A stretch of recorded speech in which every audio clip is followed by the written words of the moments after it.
अचं निर्विकल्पं निराकारमेकं निरानन्दमानन्दमद्वैतपूर्णं परं निर्गुणं निर्विशेषं निरीहं परब्रह्मरूपं गणेशं भजेम।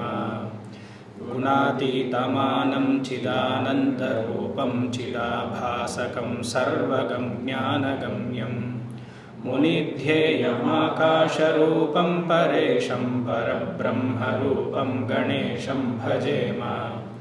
जगत्कारणं कारणज्ञानरूपं सुराधिं सुखाधिं गुणेशं गणेशं जगद्व्यापिनं विश्ववन्द्यं सुरेशं परब्रह्मरूपं गणेशं भजेम।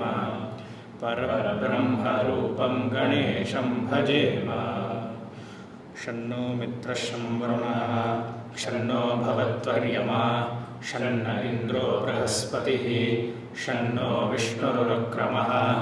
नमो ब्रह्मणे नमस्ते वायो त्वमेव प्रत्यक्षं ब्रह्मासि त्वामेव प्रत्यक्षं ब्रह्म वदिष्यामि ऋतं वदिष्यामि सत्यं वदिष्यामि तन्मामवतु तद्वक्तारमवतु अवतु माम् अवतु वक्तारम्।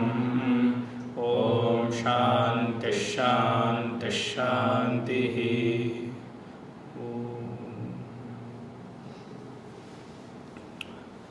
ಇವತ್ತು ಎಷ್ಟೇ ಲೇಟ್ ಆದರೂ ಮುಗಿಸ್ಬೇಕು ಅಂತಿದೆ. ಗಣಪತಿನ ನೀರಲ್ಲಿ ಬಿಟ್ಟಿಲ್ಲದೆ ಇರೋರು 9:30ಗೆ ಬಿಡೋಕ್ಕೆ ಹೋಗ್ಬೋದು, ಇಲ್ಲಾಂದರೆ ರಾತ್ರಿ 10-10:30ವರೆಗೂ ಆಗ್ಬೋದು.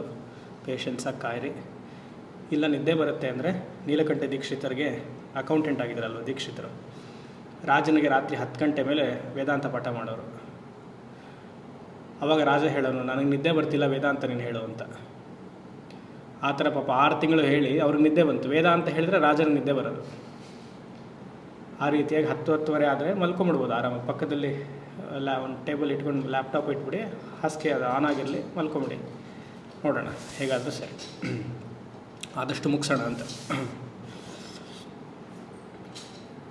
ನಿನ್ನೆ ಎಲ್ಲಿದ್ವಿ? ಉಪಾಸನೆ, ಅಹಂಗ್ರೋಪಾಸನೆ ಹಾಗೂ ಪ್ರಣವ ಉಪಾಸನೆ.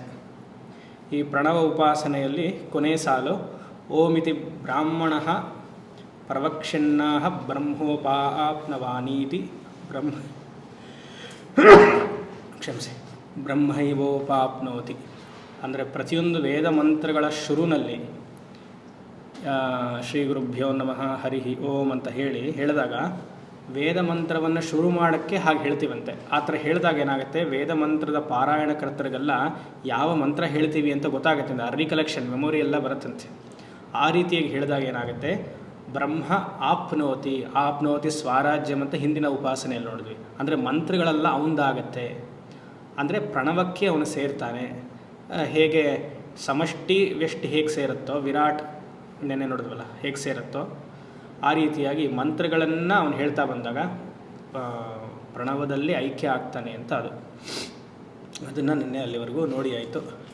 ಅಹಂಗ್ರೋಪಾಸನೆಯನ್ನು ನೋಡಿದ್ವಿ. ಈಗ ಮೌಲ್ಯಗಳು, ಜೀವನದ ಮೌಲ್ಯಗಳು ಬಹಳ ಮುಖ್ಯವಾಗಿರುವಂತಹ ಮೌಲ್ಯದ ಚಿಂತನೆ ಬರ್ತಾ ಇದೆ. ವಿಶೇಷವಾಗಿ ಹಿರಣ್ಯಗರ್ಭ ಉಪಾಸನೆಯನ್ನು ಚೆನ್ನಾಗಿ ಮಾಡಬೇಕು ಅಂತ ಈ ಮೌಲ್ಯಗಳನ್ನು ಉಪನಿಷತ್ ಹೇಳ್ತಾ ಇದೆ. ವ್ಯಾಲ್ಯೂ ಸಿಸ್ಟಮ್ ಪ್ರಸಿದ್ಧವಾಗಿದೆ, ಓದೋಣ. ಋತಂಚ ಸ್ವಾಧ್ಯಾಯ ಪ್ರವಚನೆ ಚ ಸತ್ಯಂಚ ಸ್ವಾಧ್ಯಾಯ ಪ್ರವಚನೆ ಚ ತಪಶ್ಚ ಸ್ವಾಧ್ಯಾಯ ಪ್ರವಚನೆ ಚ ಒಟ್ಟಿಗೆ ಹೇಳೋಣ. ದಮಶ್ಚ ಸ್ವಾಧ್ಯಾಯ ಪ್ರವಚನೆ ಚ ಶಮಶ್ಚ ಸ್ವಾಧ್ಯಾಯ ಪ್ರವಚನೆ ಚ ಅಗ್ನಯಶ್ಚ ಸ್ವಾಧ್ಯಾಯ ಪ್ರವಚನೆ ಚ ಅಗ್ನಿಹೋತ್ರಂಚ ಸ್ವಾಧ್ಯಾಯ ಪ್ರವಚನೆ ಚ ಅತಿಥಯಶ್ಚ ಸ್ವಾಧ್ಯಾಯ ಪ್ರವಚನೆ ಚ ಮಾನುಷಂಚ ಸ್ವಾಧ್ಯಾಯ ಪ್ರವಚನೆ ಚ ಪ್ರಜಾ ಚ ಸ್ವಾಧ್ಯಾಯ ಪ್ರವಚನೆ ಚ ಪ್ರಜನಶ್ಚ ಸ್ವಾಧ್ಯಾಯ ಪ್ರವಚನೆ ಚ ಪ್ರಜಾತಿಶ್ಚ ಸ್ವಾಧ್ಯಾಯ ಪ್ರವಚನೆ ಚ ಸತ್ಯಮಿತಿ ಸತ್ಯವಚಾರಾಧೀತರಃ ತಪ ಇತಿ ತಪೋ ನಿತ್ಯಃ ಪೌರುಷಷ್ಟಿಃ ಸ್ವಾಧ್ಯಾಯ ಪ್ರವಚನೆ ವೇದಿನಾ ಕೋ ಮೌದ್ಗಲ್ಯಃ ತದ್ಧಿ ತಪಸ್ಥದ್ಧಿ ತಪಃ. ಓಂ. ಸ್ವಾಧ್ಯಾಯ ಪ್ರವಚನ ಅಂದರೆ ತಾನೆ, ಸ್ವಾಧ್ಯಾಯ ಪ್ರವಚನೆ ಚ, ಅದು ಮತ್ತೆ ಮತ್ತೆ ಮತ್ತೆ ರಿಪೀಟ್ ಆಗುತ್ತೆ. ಅರ್ಥ ಎಲ್ಲ ಮುಂಚೆನೇ ನೋಡಿದ್ದೀವಿ ಕೆಲವುದಕ್ಕೆಲ್ಲ. ಋತಂ ಸತ್ಯಂ ಶುರುವಿನಲ್ಲೇ ನೋಡಿದ್ವಿ, 2 ಸತಿ ನೋಡಿದ್ದೀವಿ. ಋತಂ ಅಂದರೆ ಜ್ಞಾಪಕ ಇರಬೇಕು, ಯಥಾರ್ಥ ಜ್ಞಾನಂ ಋತಂ, ಸತ್ಯಂ ತದನುಷ್ಠಾನಂ. ಯಥಾರ್ಥ ಜ್ಞಾನಂ ಮೀಮಾಂಸ ರೀತಿಯ, ಯಥಾರ್ಥ ಜ್ಞಾನಂ ಋತಂ ತದನುಷ್ಠಾನಂ ಸತ್ಯಂ. ಅದು ಸ್ವಾಧ್ಯಾಯ ಸ್ವ ಅಧ್ಯಾಯ. ಶಂಕರಾಚಾರ್ಯರು ಈ ಪೋರ್ಷನ್ಗೆಲ್ಲ ಜಾಸ್ತಿ ಅರ್ಥನೆ ಮಾಡೋಕ್ಕೆ ಹೋಗಲ್ಲ. ಇದೆಲ್ಲ ಗೊತ್ತಾಗ್ಬಿಟ್ಟಿದೆಯಲ್ಲ, ನಾನು ಯಾಕೆ ಹೇಳಬೇಕು ಅಂತಾರೆ ಅವರು. ಹಾಗೆ ಸ್ವಾಧ್ಯಾಯ ಅಂದರೆ ನಿತ್ಯ ಯಾವುದಾದರೂ ಸ್ಥೂಲವಾಗಿ ಸರಳವಾಗಿ ಹೇಳ್ತಾ ಇದ್ದೀನಿ, ನಿತ್ಯ ಯಾವುದಾದರೂ ಒಂದು ಗ್ರಂಥವನ್ನು, ಆಧ್ಯಾತ್ಮಿಕ ಗ್ರಂಥವನ್ನು ಅಧ್ಯಯನ ಮಾಡೋಕ್ಕೆ ಸ್ವಾಧ್ಯಾಯ. ಇಲ್ಲಿ ಸ್ವಾಧ್ಯಾಯ ಅಂದರೆ ವೇದ ಮಂತ್ರಗಳ ಅಧ್ಯಯನ, ವೇದ ಮಂತ್ರಗಳ ಪಾರಾಯಣ ಅಂತ ಇದೆ. ನಮಗರ್ಥ ಆಗೋ ಥರ ನಿತ್ಯ ಒಂದು ಗ್ರಂಥದ ಅಧ್ಯಯನ. ಸರಳವಾಗಿ ಇನ್ನು ಹೇಳಬೇಕಂದ್ರೆ ಭಗವದ್ಗೀತೆಯ ಕೆಲವು ಶ್ಲೋಕಗಳನ್ನು ಪಾರಾಯಣ ಮಾಡಿ ಅದನ್ನು ಅರ್ಥ ತಿಳಿಯೋದು. ಇನ್ನು ಸರಳವಾಗಿ ಹೇಳಬೇಕು ಅಂದರೆ ಸ್ಪಿರಿಚುವಲ್ ಬುಕ್ಸನ್ನು ಓದೋದು ಸ್ವಾಧ್ಯಾಯ. ಹಲವಾರು ಮಹಾತ್ಮರು ನಮಗೆಲ್ಲ ಗ್ರಂಥಗಳನ್ನು ಕೊಟ್ಟಿದ್ದಾರೆ. ನಿಜವಾದ ಮಹಾತ್ಮರ ಜೀವನ ಚರಿತ್ರೆಯನ್ನು ಓದೋದು, ಆ ಜೀವನ ಚರಿತ್ರೆಯಿಂದ ನಾವೇನನ್ನು ಕಲಿಯುವಂಥದ್ದು ಆಗ್ಬೋದು. ಅದಿಲ್ಲ ಅಂದರೆ ಭಗವದ್ಗೀತಾ, ಇಲ್ಲ ವಿವೇಕಾನಂದರ ಗ್ರಂಥಗಳು, ಕಂಪ್ಲೀಟ್ ವರ್ಕ್ಸ್. ಆ ರೀತಿಯಾಗಿ ಸ್ಪಿರಿಚುವಲ್, ಸಾಂಪ್ರದಾಯಿಕ ಸ್ಪಿರಿಚುವಲ್ ಬುಕ್ಸನ್ನು ಓದಬೇಕು. ಆಟೋಬಯೋಗ್ರಫಿಯೆಲ್ಲ ಓದಬಾರ್ದು, ಅದು ಹೇಳಬೇಕು. ಆಟೋಬಯೋಗ್ರಫಿ ಓದಬಾರ್ದು, ಬಯೋಗ್ರಫಿನೂ ಓದಬಾರ್ದು. ಗುರುವಿನ ಶಿಷ್ಯರು ಯಾರು ಹತ್ತಿರ ಇರ್ತಾರಲ್ಲ, ಗುರು ಹೋದ ಮೇಲೆ ಆ ಪುಸ್ತಕಗಳು ಬಂದರೆ ಅದು ಸಾಂಪ್ರದಾಯಿಕ ಪುಸ್ತಕ ಇರುತ್ತೆ. ಇದ್ದಾಗಲೇ ಬರೆದುಕೊಂಡ್ಬಿಟ್ರೆ ಅದರಲ್ಲಿ ಉಪ್ಪು ಖಾರ ಎಲ್ಲ ಜಾಸ್ತಿ ಇರುತ್ತೆ. ಮತ್ತು ಅಸಂಪ್ರದಾಯದ ಪುಸ್ತಕವನ್ನು ಓದಬಾರ್ದು. ಯಾಕೆ ಇಲ್ಲಿ ಮಂತ್ರಕ್ಕೆ ಅರ್ಥ ಭಾಷ್ಯದಲ್ಲಿರೋದು ವೇದ ಪಾರಾಯಣ. ನಮ್ಗೆ ಯಾರಿಗೂ ಅದು ಮಾಡಿಲ್ಲ. ಮತ್ತು ಅದು ನಾನು ವೇದ ಪಾರಾಯಣ ಮಾಡಿ ಅಂತ ಸರಿನೂ ಬರಲ್ಲ. ಅದನ್ನು ಅದಕ್ಕೆಲ್ಲ ಹೇಳ್ತಾರೆ, ಆಧ್ಯಾತ್ಮಿಕವಾದ ಪುಸ್ತಕಗಳನ್ನು ಓದಬೇಕು. ಅರ್ಧ ಗಂಟೆ ಕನಿಷ್ಠ ಪಕ್ಷ ಅದನ್ನು ಅಭ್ಯಾಸ ಮಾಡಿಕೊಳ್ಬೇಕು. ಇಲ್ಲ ಈಗಲೇ ಎಷ್ಟು ಉಪನಿಷತ್ ಕೇಳಿರೋದನ್ನೆಲ್ಲ ಮನನ ಮಾಡಬೇಕು, ನೋಟ್ಸ್ ಮಾಡಿಕೊಳ್ಬೇಕು. ಅರ್ಧ ಗಂಟೆ ಆದರೂ ಒಂದೊಂದು ಶ್ಲೋಕ ಮುಂಡಕ ಉಪನಿಷತ್ ತೆಗೆದು ಇವತ್ತು ಒಂದು ಮಂತ್ರವನ್ನು ಓದಿದೆ, ಆ ಮಂತ್ರಕ್ಕೆ ನೋಟ್ಸ್, ಅದನ್ನು ಅನುಸಂಧಾನ ಮಾಡೋದು. ನಾಳೆಗೆ 2ನೇದು 63 ಮಂತ್ರಗಳಿದೆ, 2 ತಿಂಗಳು ಸ್ವಲ್ಪ ಆಗಿ ಮುಗಿಯುತ್ತೆ. ಮತ್ತು ಇನ್ನೊಂದು ಉಪನಿಷತ್. ಆ ಥರ ಮಾಡಿ ಒಂದು ಉಪನಿಷತ್ ಒಂದು ಮಂತ್ರ ದಿನಕ್ಕೆ ಮಾಡಿದ್ರೆ ನಿಮ್ಗೆ 15-20 ನಿಮಿಷ ಅಷ್ಟೇ ಬೇಕಾಗುತ್ತೆ. ಅದು ಮಾಡಲ್ಲ ನಾವು.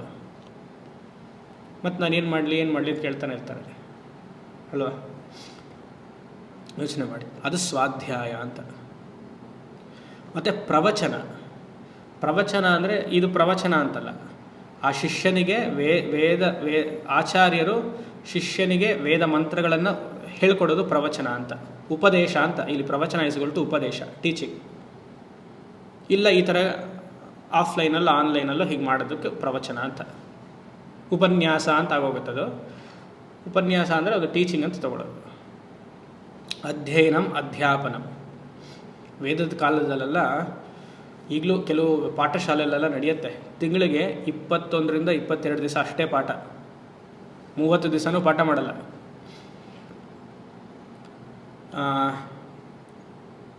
ಹುಣ್ಣಿಮೆ ಅಮಾವಾಸ್ಯೆ ಪಾಠ ಇಲ್ಲ, 2 ಪ್ರತಿಪತ್ ಪಾಠ ಇಲ್ಲ, ಆಮೇಲೆ 2 ಅಷ್ಟಮಿ ಪಾಠ ಇಲ್ಲ, 2 ಚತುರ್ದಶಿ ಪಾಠ ಇಲ್ಲ. 22 ದಿವಸನೇ ಪಾಠ. ಈ ಅನಾಧ್ಯಯನದ ಸಮಯದಲ್ಲಿ ನೀವೇನಾದ್ರು ಪಾಠ ಮಾಡಿದ್ರೆ, ಮನು ಹೇಳ್ತಾನೆ, ಪಾಠ ನಿಮಗೂ ಹತ್ತಲ್ಲ, ಶಿಷ್ಯಂದ್ರಿಗೂ ಗುರುಗೂ ಹತ್ತಲ್ಲ, ಮತ್ತು ಆರೋಗ್ಯ ಕ್ಷೀಣಿಸುತ್ತೆ ಹಾಗೆ ಅಂತ. ಆಚಾರ್ಯಾಂ ಅಷ್ಟಮೀಂ ಹಂತಿ, ಶಿಷ್ಯಂ ಹಂತಿ ಚತುರ್ದಶೀಂ, ಉಭೌ ಪಂಚದಶೀಂ ಹಂತಿ, ಪ್ರತಿಪತ್ ಪಾಠನಾಶಿನಿ. ಅಷ್ಟಮಿ ದಿವಸ ನಿಮ್ಮ ಏನಾದ್ರು ಗುರು ನಿಮಗೇನಾದ್ರು ಪಾಠ ಮಾಡಿದ್ರೆ, ವೇದ ಪಾಠ ಮಾಡಿದ್ರೆ, ಆಚಾರ್ಯಾಂ ಅಷ್ಟಮೀಂ ಹಂತಿ, ಆಚಾರ್ಯನ ಆಯಸ್ಸು ಕಮ್ಮಿ ಆಗುತ್ತೆ. ಚತುರ್ದಶಿಯಿಂದ ಗುರು ಪಾಠ ಮಾಡಿ ನೀವು ಪಾಠವನ್ನು ಕೇಳಿದ್ರೆ ಚತುರ್ದಶಿಂ ಶಿಷ್ಯಂ ಹಂತಿ. ಇಲ್ಲಿ ಹಂತಿ ಅಂದರೆ ಕೊಲೆ ಅಂತಂದಲ್ಲ, ಆಯುಸ್ಸು ಕಮ್ಮಿ ಆಗುತ್ತೆ ಅಂತ ಅರ್ಥ. ಉಭೌ ಪಂಚದಶೀಂ ಹಂತಿಂ, ಅಮಾವಾಸ್ಯೆ ಹಾಗೂ ಪೂರ್ಣಿಮಾ ಇಬ್ಬರು ಆಯುಸ್ಸು ಕಮ್ಮಿ ಆಗುತ್ತೆ ಅಮಾವಾಸ್ಯೆ ದಿವಸ ಪೂರ್ಣಿಮೆ ದಿವಸ ಮಾಡಿದ್ರೆ ಅಂತ. ಪ್ರತಿಪತ್ ಪಾಠನಾಶಿನಿ, ನೀವು ಓದಿರುವಂತಹ ಪುಸ್ತಕ ಸಿಗೋದಿಲ್ಲ, ಮರ್ತು ಹೋಗುತ್ತೆ, ಮೆಮೊರಿ ಇರಲ್ಲ ಪ್ರತಿಪತ್ತು ದಿವಸ ಪಾಠ ಮಾಡಿಸ್ಕೊಂಡ್ರೆ. ಇದೆಲ್ಲ ಕ್ರಮ. ಮಳೆ ಬಂದಾಗ ಪಾಠ ಮಾಡಬಾರ್ದು, ಮಳೆ ಬಂದಾಗ ವೇದ ಪಾರಾಯಣ ಪಾಠ ಮಾಡಿಸ್ಕೊಳ್ಬಾರ್ದು, ನಿಲ್ಲಲ್ಲ ಮನಸ್ಸಿನಲ್ಲಿ. ಸರಿ ಕೂತ್ರಿ, ಮಳೆ ಬಂದ್ಬಿಡ್ತು, ಆವಾಗ ಒಂದು 5 ನಿಮಿಷ ಪೋರ್ಷನ್ ಮಾಡಿಬಿಟ್ಟು ನಿಲ್ಲಿಸೋದು. ಮಳೆ ಬರ್ತಿದೆ ಅಂತ ಗೊತ್ತಾದರೆ ಅವತ್ತು ಪಾಠ ಇಲ್ಲ, ಅವತ್ತೇನು ಮಾಡಬೇಕು? ಅವತ್ತು ಅಷ್ಟಮಿ ಇಲ್ಲ, ಚತುರ್ದಶಿ ಇಲ್ಲ, ಹುಣ್ಣಿಮೆ ಇಲ್ಲ, ಅಮಾವಾಸ್ಯೆ ಏನಿಲ್ಲ, ಹಿಂದಿನಿಂದ ಏನು ಪಾಠ ಮಾಡಿದ್ರೆ ಅದನ್ನು ರಿಪೀಟ್ ಮಾಡ್ಕೊಳ್ಳೋದು. ಅದೆಲ್ಲ ಕ್ರಮ. ನಮಗೆ ವೇದಾಂತ ಪಾಠ ನಮ್ಮ ಗುರುಗಳು ಹಾಗೆ ಮಾಡೋರು. 22 ದಿವಸ ಪಾಠ, ಬೆಳಗ್ಗೆ 4 ಗಂಟೆಗೆ ಪಾಠ, 4 o'clock ಅರ್ಲಿ ಮಾರ್ನಿಂಗ್. 4 o'clock ನಾವೇನು ಮಾಡ್ತಿರ್ತೀವಿ? ಸಮಾಧಿಯಲ್ಲಿರ್ತೀವಿ, ಗಾಢ ಸಮಾಧಿ. ಆವಾಗಲೇ ಹತ್ತದು. ಬ್ರಹ್ಮಸೂತ್ರ ಅಲ್ಲ, ಇವಾಗ ರಾತ್ರಿ ತೊಗೊಂಡ್ರೆ 10:30 ನಿದ್ದೆ ಅಲ್ಲ, ಈಗಲೇ ಹಾಸಿಗೆ. ಬೆಳಗ್ಗೆ 4 ಗಂಟೆಗೆ ಪಾಠ. ಮಿಕ್ಕಿದ 8 ದಿವಸ ಏನಿತ್ತು ಅವಾಗೆಲ್ಲ ಉರು ಮಾಡಿ ಅವ್ರಿಗೆ ಒಪ್ಪಿಸ್ಬೇಕು. ತುಂಬ ಸ್ಟ್ರಿಕ್ಟ್ ಇತ್ತು. ವೇದ ಪಾರಾಯಣನೂ ತುಂಬ ಸ್ಟ್ರಿಕ್ಟ್ ಇತ್ತು, ವೇದಾಂತ ಪಾಠನೂ ತುಂಬ ಸ್ಟ್ರಿಕ್ಟ್ ಇತ್ತು. ರಿಲ್ಯಾಕ್ಸೇಷನ್ನೇ ಇಲ್ಲ. ಗುರುಗೂ ರಿಲ್ಯಾಕ್ಸೇಷನ್ ಇಲ್ಲ, ಶಿಷ್ಯಂದ್ರಿಗೂ ಇಲ್ಲ. ಗುರು ಮಲಗ್ತಿದ್ದಿದ್ದೇ 3:30-4 ಗಂಟೆ ಕಾಲ. 12 ಗಂಟೆಗೆ ನಮ್ಮ ಗುರುಗಳು ಮಲಗೋರು, 3:30ಗೆ ಎದ್ಬಿಡೋರು, ಸ್ನಾನ ಮಾಡಿ 4 ಗಂಟೆಗೆ ಪಾಠ. ಯೋಚನೆ ಮಾಡಿ. ಅದು ಬಿಟ್ಟು ಸಾಧಾರಣವಾಗಿ ಕ್ಲಾಸ್ಗಳು, ಈ ಥರ ಪ್ರವಚನಗಳು, ಆನ್ಲೈನ್ ಕ್ಲಾಸ್, ಆಫ್ಲೈನ್ 4 ಕ್ಲಾಸ್ ತೊಗೊಳ್ಳೋರು. ಅದಿತ್ತು ಮಠದ ಕಾರ್ಯಕ್ರಮ, ಇದು ಆಶ್ರಮದ ಕಾರ್ಯಕ್ರಮ ಅಲ್ಲ. ಅವ್ರನ್ನ ಮೀಟ್ ಮಾಡು, ಇವ್ರನ್ನ ಮೀಟ್ ಮಾಡು. ಯಾವುದು ರೂಟೀನ್ ಸ್ಟಾಪ್ ಆಗದೆ ಅದು ಆಗಬೇಕು. ಅದು ಬ್ಯುಸಿ ಇದ್ದೀನಿ, ಐ ಕಾಂಟ್, ಇದೆಲ್ಲ ಇಲ್ವೇ ಇಲ್ಲ. Body is not cooperating, weather is not cooperating. ವಯಸ್ಸು ಇಷ್ಟೆಲ್ಲ ಆಗದಾಗೆ ವೈ ಸೋ ಮಚ್ ಪ್ರೆಷರ್? ಆರಾಮಾಗಿ ಮಾಡಬೇಕಲ್ವಾ? ವೇದಾಂತ ಚೆನ್ನಾಗಿ ಕೇಳಬೇಕಲ್ವಾ? You don't give us time only to study when there is lot of work. ಇದೆಲ್ಲ ಬರುತ್ತೆ. ನಾವು ಒಂದು ದಿವಸ ಆ ಥರ ನಮ್ಮ ಗುರುಗಳು ಹೇಳಿಲ್ಲ. ಹೇಳಿದ್ರೆ ಪಾಠ ಮಾಡಲ್ಲ ಅನ್ನೋರು. ಎಲ್ಲಿ ಪಾಠ ಮಿಸ್ ಆಗೋಗುತ್ತೋ ಅದು ಆಗಬಾರ್ದು ಅನ್ನೋದಕ್ಕೆ ಅಯ್ಯೋ ಹರಸಾಹಸ. ಅವತ್ತೆಲ್ಲ ಅಷ್ಟೆಲ್ಲ ಕಷ್ಟಪಟ್ಟಿದ್ದಕ್ಕೆ ಇವತ್ತು ಈಸಿ. ಪಾಠ ಮಾಡುವಂತಹ ಯೋಗ್ಯತೆ ಬಂದಿದೆ. ಮಾಡಿದ್ದನ್ನು ಅನುಸಂಧಾನ ಮಾಡೋಕ್ಕೆ ಒಂದು ಭಗವಂತ ಅವಕಾಶ ಕೊಟ್ಟಿದ್ದಾನೆ ಅಲ್ವಾ? ಕಷ್ಟಪಡಬೇಕು. ವಿದ್ಯಾರ್ಜನೆ ಅಷ್ಟು ಸುಲಭ ಅಲ್ಲ. ಕಂಫರ್ಟ್ ಲೆವೆಲಲ್ಲಿದ್ದು ಇವತ್ತು ನೋಡಿ AC ಹಾಕ್ಕೊಂಡು ಆರಾಮಾಗಿ ಪಾಠ ಮಾಡ್ಬೋದು. ಅವತ್ತಲ್ಲಿದ್ದಾಗ AC ಇರಲಿಲ್ಲ. 4 ಗಂಟೆಗೆ ಬಿಸಿಲು AC ಆಗಲ್ಲ. 4 ಗಂಟೆಗೆ ಯಾರು ಹಾಕ್ಕೊಳ್ತೀರ ನೀವು AC? ಈಗ ಕಂಫರ್ಟಬಲಾಗಿ ಕೇಳ್ಬೋದು. ಅದು ಸ್ವಾಧ್ಯಾಯ ಅಂದರೆ ಅದು ಇಂಟ್ರೆಸ್ಟ್. ಬಾಡಿ ಕಂಫರ್ಟ್ಗಿಂತ ಬಿಟ್ಟು ಕೇಳಬೇಕು ಅನ್ನೋದಕ್ಕೆ ಸ್ವಾಧ್ಯಾಯ. ಅದೇ ರೀತಿಯಾಗಿ ತಪಸ್ಸು. ನೆನ್ನೆ ಹೇಳಿದ್ನಲ್ಲ, ತಪಸ್ಸು ಸಾಧನೆ ಧ್ಯಾನ ಆಗಲಿ ಕಮಿಟ್ಮೆಂಟ್ ಇರಬೇಕು. ಕಮಿಟ್ಮೆಂಟ್ ಇದ್ರೇ. ನೆನ್ನೆ ಹೇಳ್ತಿದ್ದೆ ಇವ್ರ ಬಗ್ಗೆ, ಯಾರ ಬಗ್ಗೆ? ಅವ್ರು ಯಾರಪ್ಪ? ಲಹರಿ ಮಹಾಶಯ ಬಗ್ಗೆ. ಅಷ್ಟು ಕಮಿಟ್ಮೆಂಟ್ ಇತ್ತು ಅವ್ರಿಗೆ. ರಾತ್ರಿ 11 ಗಂಟೆಗೆ ಬಂದು ಸುಸ್ತು ಮಾಡಿಕೊಳ್ಳದೆ ಬೆಳಗಿನ ಜಾವ 6 ಗಂಟೆವರೆಗೂ ಸತತವಾಗಿ 6 ಗಂಟೆ 7 ಗಂಟೆ ಕಾಲ ಧ್ಯಾನ. ಮಧ್ಯದಲ್ಲಿ ಹೇಳೋರು, ಸುಮ್ಮನೆ ಬಾತ್ರೂಮ್ಗೆ ಹೋಗೋರು, ಮತ್ತೆ ಕೂರೋರು, ಜಮಾ ಮಾಡೋರು. ಹಾಗೆ ಮಾಡಿ ಮಾಡಿ ಮಾಡಿ ಮನೇಲಿ ಅಷ್ಟು ಜವಾಬ್ದಾರಿ ಇದ್ರೂ ಕೊನೆಗೆ ಹೆಂಡತಿ, ನಾನು ನಿನ್ನ ನೀವೇ ನನ್ನ ಗುರು ಅಂತ ಸ್ವೀಕರಿಸಬೇಕು ಅಂತಂದ್ಲು ಆಕೆ. ಕೊನೆಗೆ ಅವರೇ ಡಿಸೈಪಲ್, ಫಸ್ಟ್ ಶಿಷ್ಯ ಲಹರಿ ಮಹಾಶಯಿಗೆ ಅವ್ರು ಹೆಂಡ್ತಿನೇ. ಇದು ಯೋಚನೆ ಮಾಡಿಪ್ಪ, ನೀನು ನನ್ನ ಶಿಷ್ಯ ಆಗು ಅಂತ ಕೇಳಿ ಮನೇಲಿ. ಇವರ ಇದು ಶಿಷ್ಯ, ಇದು ಗುರು ಆಗೋ ಯೋಗ್ಯತೆ ಇವ್ರಿಗಿದೆಯಾ? ಇವ್ರಿಗೆ ಶಿಷ್ಯ ಆಗೋದಿದೆಯಾ ಅಂತ ನಾವು ಹೇಳ್ತೀವಿ. ಮುಖ ನೋಡ್ಕೊಳ್ಳಿ ಸ್ವಲ್ಪ. ನೀವು ಶಿಷ್ಯರ ಅಂತೀವಿ ಅಥವಾ ನೀವು ಗುರುನ ಅಂತೀವಿ. ಅದು ಹೇಗಿರಬೇಕು ಟ್ರಾನ್ಸ್ಫಾರ್ಮೇಷನ್ ಅಂದರೆ ನಮ್ಮ ವ್ಯಕ್ತಿತ್ವದಲ್ಲಿ ಗೊತ್ತಾಗಬೇಕದು ಅಲ್ವಾ? ವ್ಯಕ್ತಿತ್ವದಲ್ಲಿ ಗೊತ್ತಾಗಬೇಕು. ಇನ್ನೊಬ್ಬರು ಇಂಪೋಸ್ ಮಾಡೋದಂತಲ್ಲ. ಹೌದು ಇದು ಮಾಡ್ತಿದ್ದಾರಲ್ಲ, ಇನ್ಸ್ಪೈರ್ ಆಗ್ತಿದ್ದಾರೆ, ನಾನು ಮಾಡಬೇಕು ಹಾಗೆ ಅಂತ ಯೋಚನೆ ಮಾಡಿ. ರಾಮಕೃಷ್ಣರು ಅವತಾರ ಪುರುಷರು ಒಪ್ಕೊಳ್ಳೋಣ, ಅದಕ್ಕೆ ಅವ್ರ ಥರ ಎಕ್ಸೆಪ್ಷನ್ ತಗೊಳ್ಳೋಲ್ಲ. ಲಹರಿ ಮಹಾಶಯರು ಅವರು ಆ ಥರ ಸಾಧನೆ ಮಾಡಿ ಮನೆಯವರೆಲ್ಲ ಅವ್ರು ನೋಡಿ ಅವ್ರು ಹಿಂಭಾಗ ಹೋಗಿ ಆಮೇಲೆ ಅವ್ರನ್ನ ಮಹಾತ್ಮ ಅಂದ್ರದಲ್ವ. ಆವಾಗಿದ್ದಾಗ ಸಾಧಾರಣ ತಾನೇ ಅವರೆಲ್ಲ ನಮ್ಮ ಥರ. ಯಾಕೆ ಅವ್ರ ಫೋಟೋಲ್ಲಿ ಇಡ್ತೀವಿ ನಾವು? ಸಾಧಾರಣವಾಗಿದ್ದು ಮೇಲೆ ಸ್ಥಾನಕ್ಕೆ ಬಂದಿರೋನಲ್ವ. ಇದು ನಿದರ್ಶನ ಗೃಹಸ್ಥರಿಗೆ ಅಂತ. ಇದೊಂದು ರೀತಿಯಾಗಿ ಸ್ವಾಧ್ಯಾಯನೇ. ಒಂದು ದಿವಸ ಕಂಫರ್ಟ್ ಝೋನ್ ಕೊಟ್ಟರೆ ನೀವು ಮುಗೀತು. ಕಿಂಚಿತ್ ಪಕ್ಷ ಅಧ್ಯಯನಂ ಅಧ್ಯಾಪನಂ, ಆ ರೀತಿಯಾಗಿ ಸ್ವಾಧ್ಯಾಯ ಪ್ರವಚನ. ಸತ್ಯಂ ನೋಡಿದ್ವಿ, ಸತ್ಯ ತಥಾ ಭಾಷಣಂ, ಮತ್ತು ತಪಸ್ಸು. ಇಲ್ಲಿ ಶಂಕರಾಚಾರ್ಯರು ಮುಂಡಕ ಉಪನಿಷತ್ತಲ್ಲಿ ಹೇಗೆ ಹೇಳಿದ್ರು ಅದು ಹೇಳ್ತಾರೆ. ಕೃಚ್ಛ್ರ ಚಾಂದ್ರಾಯನ ವ್ರತಾದಿ ತಪಃ. ಕೃಚ್ಛ್ರ ಅಂದರೆ ಜೀವನ, ನಾವೇನು ರೂಟೀನ್ ಹಾಕ್ಕೊಂಡಿರ್ತೀವಲ್ಲ ಎವ್ರಿ ಡೇ ಟು ಡೇ, ಅದು ಸರಿಯಾಗಿ ನಡಿಬೇಕು. ಒಂದು ದಿವಸ ಸರಿಯಾಗಿ ನಡೀಲಿಲ್ಲ ಅಂದರೆ ಮನಸ್ಸಿಗೆ ಹೇಳಬೇಕಂತೆ, ನೀನು ಇವತ್ತು ಸರಿಯಾಗಿ ಮಾಡಲಿಲ್ಲ, ನಾನು ಅದಕ್ಕೆ ನಿನಗಿವತ್ತು ಊಟ ಸ್ಕಿಪ್ ಮಾಡ್ತೀನಿ. ಇಂಪೋಸ್ ಮಾಡೋದು. ಇವಾಗ ಮಕ್ಕಳು ಸಂಧ್ಯಾ ವಂದನೆ ಮಾಡಲಿಲ್ಲ ಅಂತಂದಾಗ ಅಮ್ಮಂದ್ರೆ ಏನು ಮಾಡಬೇಕು? ನಿನಗಿವತ್ತು ಊಟ ಕೊಡಲ್ಲ ಅನ್ಬೇಕು, ತಿಂಡಿ ನಿನಗೆ ಹಾಕಲ್ಲ ಅನ್ಬೇಕು. ಗಂಡಸರು ಸಂಧ್ಯಾ ವಂದನೆ ಮಾಡಲಿಲ್ಲ ಅಂದರೆ ಹೆಂಡತಿರು ಏನು ಮಾಡಬೇಕು? ರೀ ನೀವು ಸಂಧ್ಯಾ ವಂದನೆ ಮಾಡಿಲ್ಲ, ನಿಮ್ಗೆ ಇವತ್ತು ರಾತ್ರಿ ಊಟ ಇಲ್ಲ, ಚಪಾತಿ ಲಟ್ಸಲ್ಲ ಅನ್ಬೇಕು. ನೀವು ಇಲ್ಲ 8:30 ಸುಸ್ತಾಕೊಂಡು ಬಂದಿದ್ದೀನಿ ಕಡೆ, ನನಗೆ ಕೊಟ್ಬಿಡು, ಇವತ್ತೊಂದು ದಿವಸ ಆಗಲ್ಲ, ನಾಳೆ ಮಾಡ್ತೀನಿ ಅಂದರೆ ನೀವು ಸುಸ್ತು, ಇವತ್ತು ಏಕಾದಶಿ ನಿಮಗೆ ಕೊಡಲ್ಲ ಅಂತ ಹೇಳಬೇಕು. ಇದೇ ಕೃಚ್ಛ್ರ ವ್ರತ. ಇದು ಇಂಪೋಸ್ ಮಾಡಬೇಕು. ಇವರು ಗಾಂಧಿ, ನೀವು ಮಹಾತ್ಮ ಅಂತ ಕರಿತಿರೋ ಬಿಡ್ತೀರ, ಒಟ್ಟಲ್ವಾ ಗಾಂಧಿ, ಆಯಿತಾ? ಒಬ್ಬೊಬ್ರಿಗೊಂದೊಂದು ಒಪಿನಿಯನ್, ಮಹಾತ್ಮ ಅಂತ ಕರಿಬೇಕಾ ಬೇಡವಾ ಅಂತಲ್ಲ, ಏನೋ ಕರ್ಕೊಳ್ಳಿ. ನಿಮ್ಗೆ ಆ ಮಹಾತ್ಮ ಅಂತ ಕರ್ಕೊಳ್ಳಿ, ಇಲ್ಲ ಮಹಾತ್ಮ ಅಂತ ಕರ್ಕೊಳ್ಳಿ. ಇದೊಂದು ಗಾಂಧಿ ಇದ್ರಪ್ಪ, ಅವ್ರಿಗೆ ಒಂದು ದಿವಸ ಏನಾದ್ರು ಆಹಾರ ಹೆಚ್ಚಕ್ಕೆ ತೊಗೊಂಡ್ರೆ, ನಾನು ಅವ್ರ ಮೈ ಎಕ್ಸ್ಪೀರಿಯನ್ಸಸ್ ವಿತ್ ದ ಟ್ರೂತಲ್ಲಿ ಹೇಳ್ಕೊಂಡಿದ್ದಾರೆ, ಅದನ್ನು ನೋಡಿ ನಾನು ಹೇಳಿದೆ, ಅದನ್ನು ನಾನು ಫಾಲೋ ಮಾಡ್ಕೊಂಡಿದ್ದೀನಿ. ಇವಾಗ ಒಂದು ದಿವಸ ಊಟ ಏನಾದ್ರು ಜಾಸ್ತಿ ಆಯಿತು ಅಂದರೆ ಅವ್ರ ಮನಸ್ಸಿಗೆ ಹೇಳ್ಕೊಳ್ಳೋರು, ನಾಳೆ ನಿನಗೆ ಊಟ ಇಲ್ಲ ಅಂತ. ನನಗೆ ಆಶ್ರಮದಲ್ಲಿ ಒಂದು ದಿವಸ ಏನಾದ್ರು ವಿಶೇಷವಾದ ಬಾಯಿ ರುಚಿಗೆ ತಕ್ಕ ಊಟ ನಾನು ಏನಾದ್ರು ಮಾಡಿದ್ರೆ, ಅದು ಮಾಡಿಸ್ಕೊಂಡ್ರೆ, ಬಜ್ಜಿ ಅದೆಲ್ಲ ಮಾಡಿ ಅಂತ ನಾನು ಹೇಳಿದ್ರೆ, ನಾನು ಇನ್ವೇರಿಯಬಲ್ ನೆಕ್ಸ್ಟ್ ಡೇ ಊಟನೇ ಮಾಡಲ್ಲ. I will skip because of this.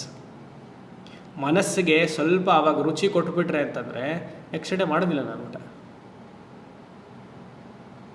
ಆ ಥರ ಕಂಟ್ರೋಲ್ ಮಾಡ್ಕೊಳ್ಬೇಕು. ಆ ರೀತಿ ವ್ರತಗಳಿದಲ್ಲ. ನೋ ಫುಡ್, ಸ್ವಲ್ಪ ವ್ರತ ಆ ಕಡೆ ಈ ಕಡೆ ಹೋಯ್ತು ಇಲ್ಲ ಸ್ಕಿಪ್ ಮಾಡ್ತೀನಿ, ಇಲ್ಲ ಮನಸ್ಸು ವಿಕೋಪ ಹೇಗೆ ಬೇಕಾದ್ರೆ ಅದಾಗುತ್ತದೆ. ಇಲ್ಲ ಚಾಂದ್ರಾಯನ ವ್ರತ, ಒಂದೊಂದು ಪಕ್ಷ ಒಂದೊಂದು ತಿಥಿಗೂ ನೀವು ಇಷ್ಟು ತಿನ್ನಿ ಅಷ್ಟು ತಿನ್ನಿ ಹಾಗೆ ಅಂತೆಲ್ಲ ಹೇಳಿದ್ದಾರೆ. 1 ತುತ್ತು 2 ತುತ್ತು ಹಾಗೆ ಅಂತ ಕ್ರಮ ಇದೆ.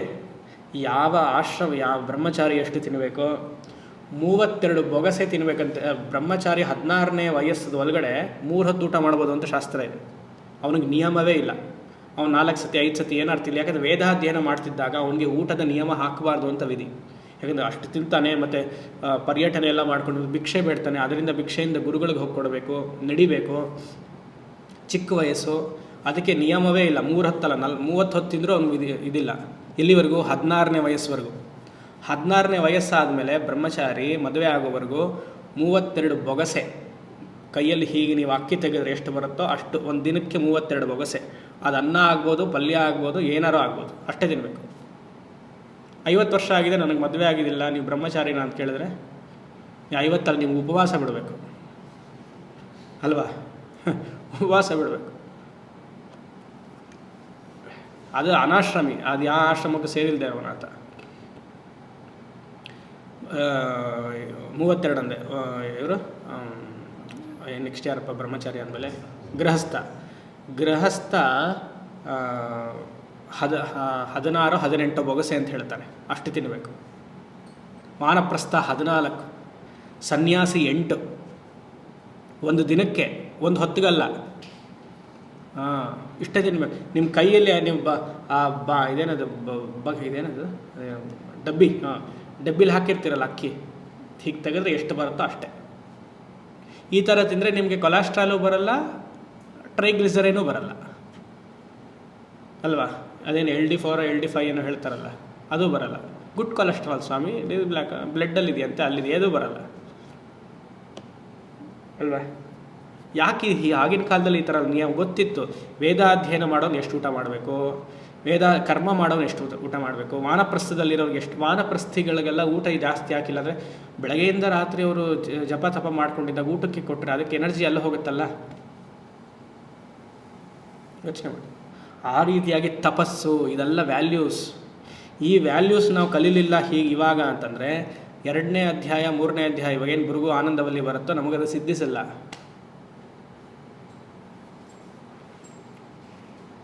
Very important. ದಮಶ್ಚ, ದಮಃ ಗೊತ್ತು ನಮಗೆ. ದಮಃ ಅಂದರೆ ಇಂದ್ರಿಯ ನಿಗ್ರಹ, ದೇಹ ಹಾಗೂ ಇಂದ್ರಿಯ ನಿಗ್ರಹ. ಇದೆಲ್ಲ ನಾವು ಸುಮಾರು ಸತಿ ನೋಡಿದ್ದೀನಿ, ವಿಶ್ಲೇಷಣೆ ಬೇಡ. ಶಮಃ, ಮನಸ್ಸಿನ ನಿಗ್ರಹ.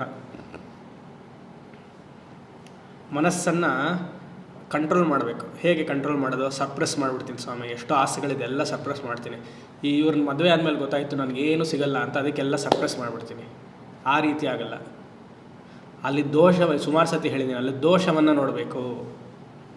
ಜೀವನದ ದೋಷ ತುಂಬ ಚೆನ್ನಾಗಿ ಮನೋ ನಿಗ್ರಹವನ್ನು ಮಾಡ್ಕೊಳ್ಬೇಕು ಅಂದರೆ ಅದನ್ನು ಹಿಡಿಯೋದಲ್ಲ. ಈ ಸಿಗ್ಮೆಂಟ್ ಫ್ರಾಡ್ ಹೇಳಿದಾಗ ಅದನ್ನು ಎಕ್ಸ್ಪ್ರೆಸ್ ಮಾಡೋದು ಅಲ್ಲ.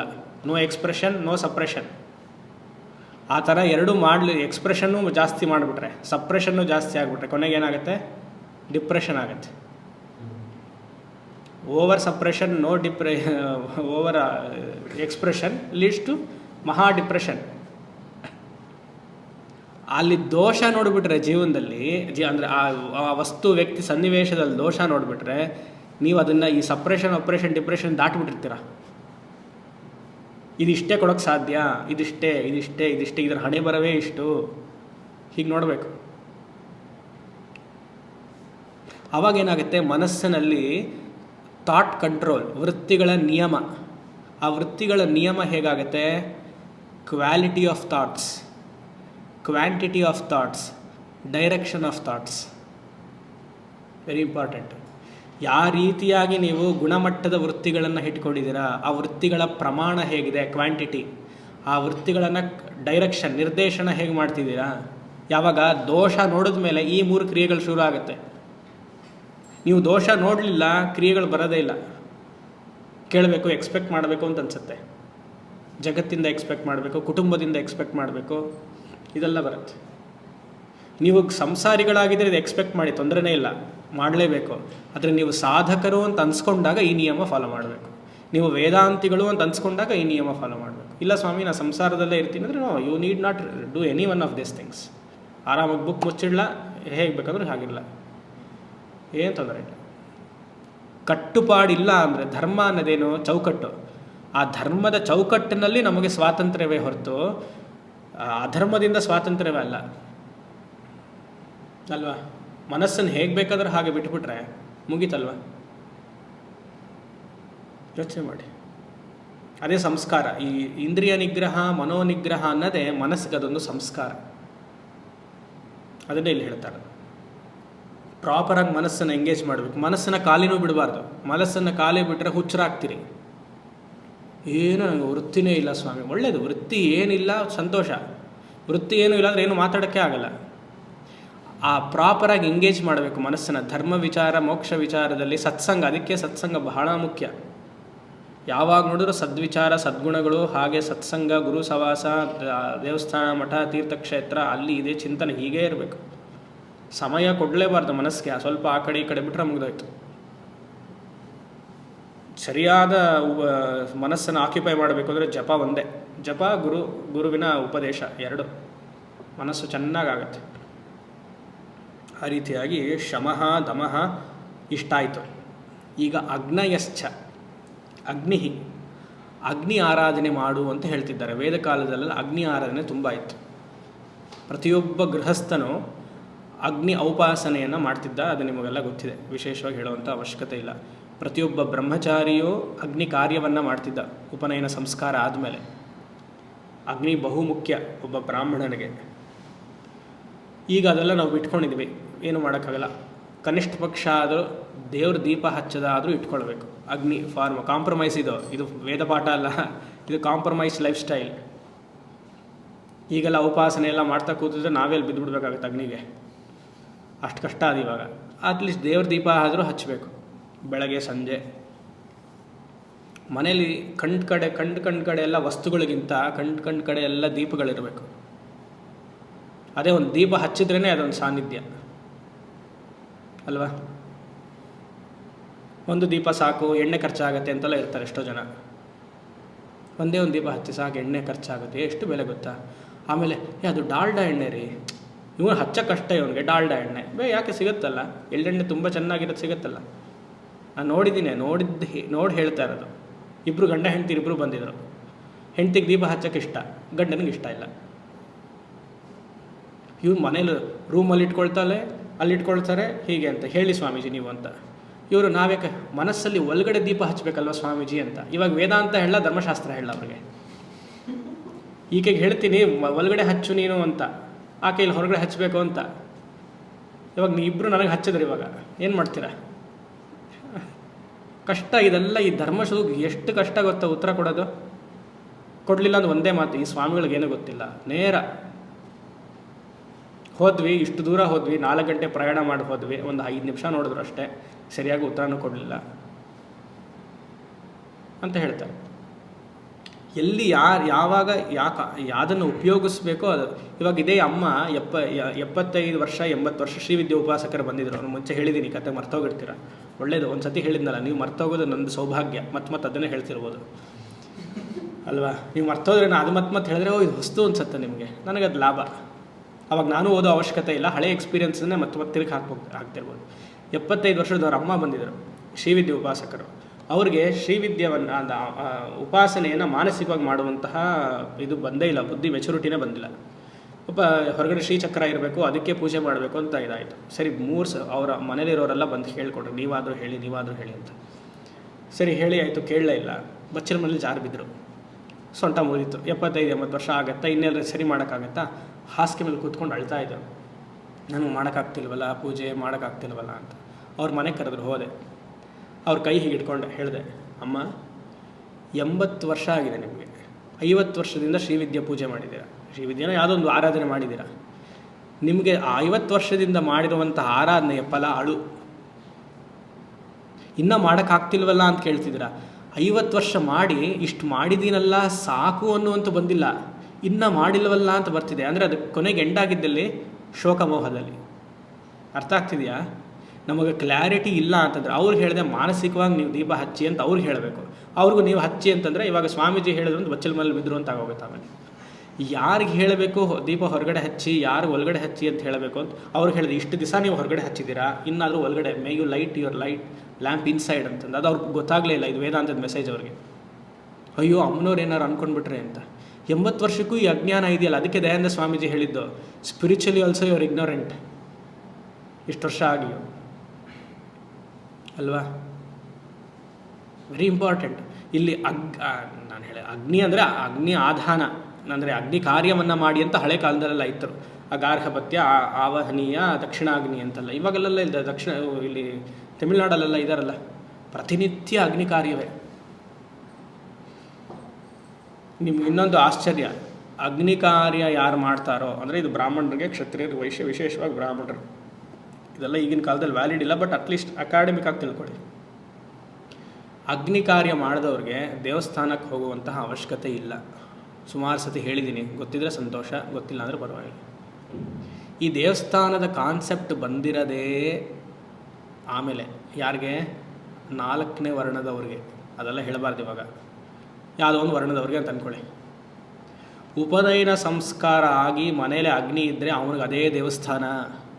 ಅಗ್ನಿಯನ್ನು ಅವನು ಸಂರಕ್ಷಣೆ ಮಾಡಬೇಕು, ಬೆಳಗ್ಗೆ ರಾತ್ರಿ ಸಂರಕ್ಷಣೆ ಮಾಡಬೇಕು. ಅವನು ದೇವಸ್ಥಾನಕ್ಕೆ ತೀರ್ಥಕ್ಷೇತ್ರಕ್ಕೆ ಹೋದೆ, ಕೇದಾರ್ನಾಥ್ ಮಾಡಿದೆ, ಅಲ್ಲಿ ಹೋದೆ ಇಲ್ಲಿ ಹೋದೆ, ಅಲ್ಲ ದರ್ಶನ ಆಯಿತು. ಹಳೆ ಕಾಲದಲ್ಲಿ ಅಗ್ನಿಯ ಉಪಾಸನೆಯನ್ನು ಮಾಡಿ, ಮಧ್ಯಾಹ್ನದಲ್ಲಿ ಬ್ರಹ್ಮಯಜ್ಞವನ್ನು ಮಾಡಿ ನೈವೇದ್ಯಕ್ಕೆ ಇಟ್ಟು, ಆ ನೈವೇದ್ಯವನ್ನು ಆ ಊರಿನಲ್ಲಿರುವಂತಹ ದೇವಸ್ಥಾನದಲ್ಲಿ ಈ ಅಗ್ನಿಹೋತ್ರಿ ತೊಗೊಂಡು ಹೋಗಿ ಅಲ್ಲಿ ನೈವೇದ್ಯ ಮಾಡ್ತಾಯಿದ್ರು. ಅವಾಗ ಅವರು ಅದನ್ನು ಅರ್ಚಕರಾದರು, ಪುರೋಹಿತರಾದರು ಅವರು. ಈಗ ಅದೆಲ್ಲ ಬಿಟ್ಟು ಹೋಗಿದೆ. ಹಾಗಂತ ನಾವು ಮಾಡಬೇಕು ಅಂತಲ್ಲ. ಇವಾಗ ಈಗಿನ ಕಾಲದಲ್ಲಿ ಅದು ಪ್ರಾಕ್ಟಿಕಲ್ಲು ಅಲ್ಲ, ನನಗೆ ಗೊತ್ತು. ಇದೆಲ್ಲ ಇತ್ತು. ಅದಕ್ಕೆ ಯಾತಕ್ಕೆ ನಾವು ಕಷ್ಟಪಡ್ತಾ ಇದ್ದೀವಿ, ಯಾಕೆ ಹೀಗೆಲ್ಲ ವಿಕೋಪಗಳಾಗ್ತಿದೆ ಅಂದರೆ ಸ್ವಧರ್ಮ ಆಚರಣೆ ಸರಿಯಾಗಿ ಮಾಡದಿರೋ ಕಾರಣದಿಂದ.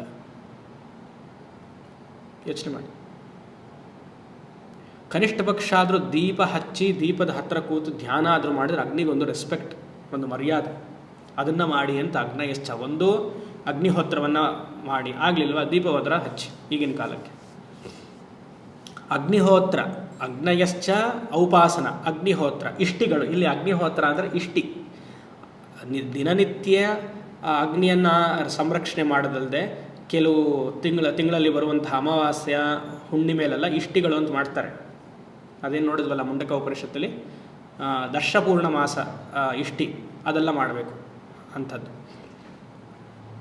ಅಗ್ನಿಹೋತ್ರ. ಅತಿಥಯಶ್ಚ, ಅತಿಥಿ ಮನುಷ್ಯ ಯಜ್ಞ, ಆದಷ್ಟು ಮನುಷ್ಯರನ್ನು ಗೌರವದಿಂದ ನೋಡ್ಕೊಳ್ಳಿ ಹಾಗೆ ಅಂತ. ಈಗ ಮನುಷ್ಯ ಯಜ್ಞ, ಅತಿಥಿಯನ್ನು ಮನೆಗೆ ಬಂದುವಂತಹ ಅತಿಥಿಯನ್ನು ಸತ್ಕಾರ ಮಾಡಿ ಅಂತ.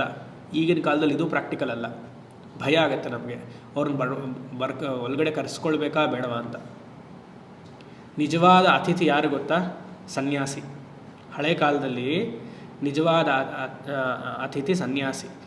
ಆ ಮನೆಯ ಹೊರಗಡೆ ಜಗಲಿ ಎಲ್ಲ ಇರೋದಲ್ಲ, ಅಲ್ಲಿ ಬಂದು ವಿಶ್ರಾಂತಿ ಮಾಡೋನು, ಅಲ್ಲಿ ಊಟಕ್ಕೆ ಭವಾನರ್ ಭವತಿ ಭಿಕ್ಷಾಂದೇವಿ ಅಂತ ಕೇಳೋನು, ಅವ್ರ ನಿಜವಾದ ಅತಿಥಿ. ಆಮೇಲೆ ತೀರ್ಥಕ್ಷೇತ್ರಕ್ಕೆ ಹೋಗೋರೆಲ್ಲ ಬಂದು ತಂಗೋರು ಇರೋರು, ಅವರು ನಿಜವಾದ ಅತಿಥಿ.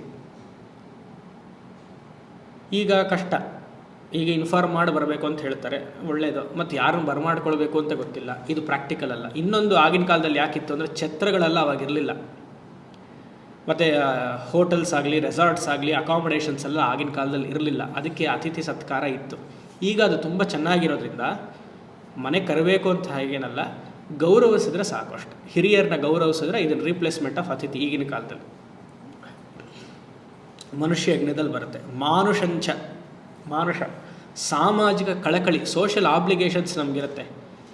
ಮರವನ್ನು ಚೆನ್ನಿಡಬೇಕು, ಮತ್ತು ಮಾಲಿನ್ಯಗಳನ್ನು ಮಾಡಬಾರ್ದು, ವಾಯು ಮಾಲಿನ್ಯ, ಶಬ್ದ ಮಾಲಿನ್ಯ ಅದೆಲ್ಲ ಆಗಬಾರ್ದು. ಅದಕ್ಕೆ ಮಾನುಷಂಚ, ಸರೌಂಡಿಂಗ್ಸ್ನ ಶುದ್ಧವಾಗಿ ಇಟ್ಕೊಳ್ಳಿ, ಪರಿಸರವನ್ನು ಹಾಗೆ ಅಂತ.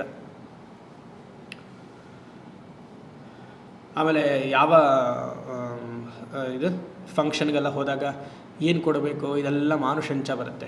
ಅವ್ರು 10 ರೂಪಾಯಿದು ಕೊಟ್ಟಿದ್ದಾರೆ ರೀ ನಮಗೆ ಮದುವೆ ಮನೇಲಿ, ಅದನ್ನೇ ವಾಪಸ್ ಕೊಟ್ಬಿಡೋಣವ, ಇಲ್ಲ ಕುಕ್ಕರ್ ಕೊಡೋಣವ, ಏನು ಮಾಡೋಣ, ಅದೇ ಕೊಟ್ಟು ಕಳಿಸ್ತೀನಿ, ಪರವಾಗಿಲ್ಲ, ಅವ್ರಿಗೆ ಅಷ್ಟೇ ತಾನೇ, ನಮ್ಮ ಮನೆಗೆ ಅಷ್ಟೇ ಮಾಡಿದ್ದವರು, ಕೊಡಿ ಪರವಾಗಿಲ್ಲ. ಹೇಗಿದ್ರು 2ನೇ ಮಗ ಇದ್ದಾನೆ, ಅವನಿಗೆ ಸ್ವಲ್ಪ ಕೊಡೋಣ, ಯಾಕಂದರೆ ಆ 2ನೇ ಮಗ ನಮ್ಮ ಮಗನ ಜೊತೆ ಸ್ನೇಹಿತ, ಅವ್ರಿಗೆ ಹತ್ಕೊಳ್ಳೋಣ, ಇವಾಗ ಕೊಟ್ಬಿಡು ಪರವಾಗಿಲ್ಲ. ಇದೇನಿದು ಮಾನುಷಂಚ, ಸೋಷಿಯಲ್ ಆಬ್ಲಿಗೇಷನ್. ಅವ್ರು 20 ರೂಪಾಯೋ 100 ರೂಪಾಯೋ, ನೀವೇನು ಸಂತೋಷವಾಗಿ ನಿಮಗಿದ್ರೆ ಚೆನ್ನಾಗಿ ಮಾಡಿ, ಇಲ್ವಾ ತುಂಬ ಕಳಪೆಯಾಗಿ ಮಾಡಬೇಡಿ ಅನ್ನೋದಕ್ಕೆ ಇದು. ಇದೆಲ್ಲ ಹೇಳಬೇಕು ವೇದ.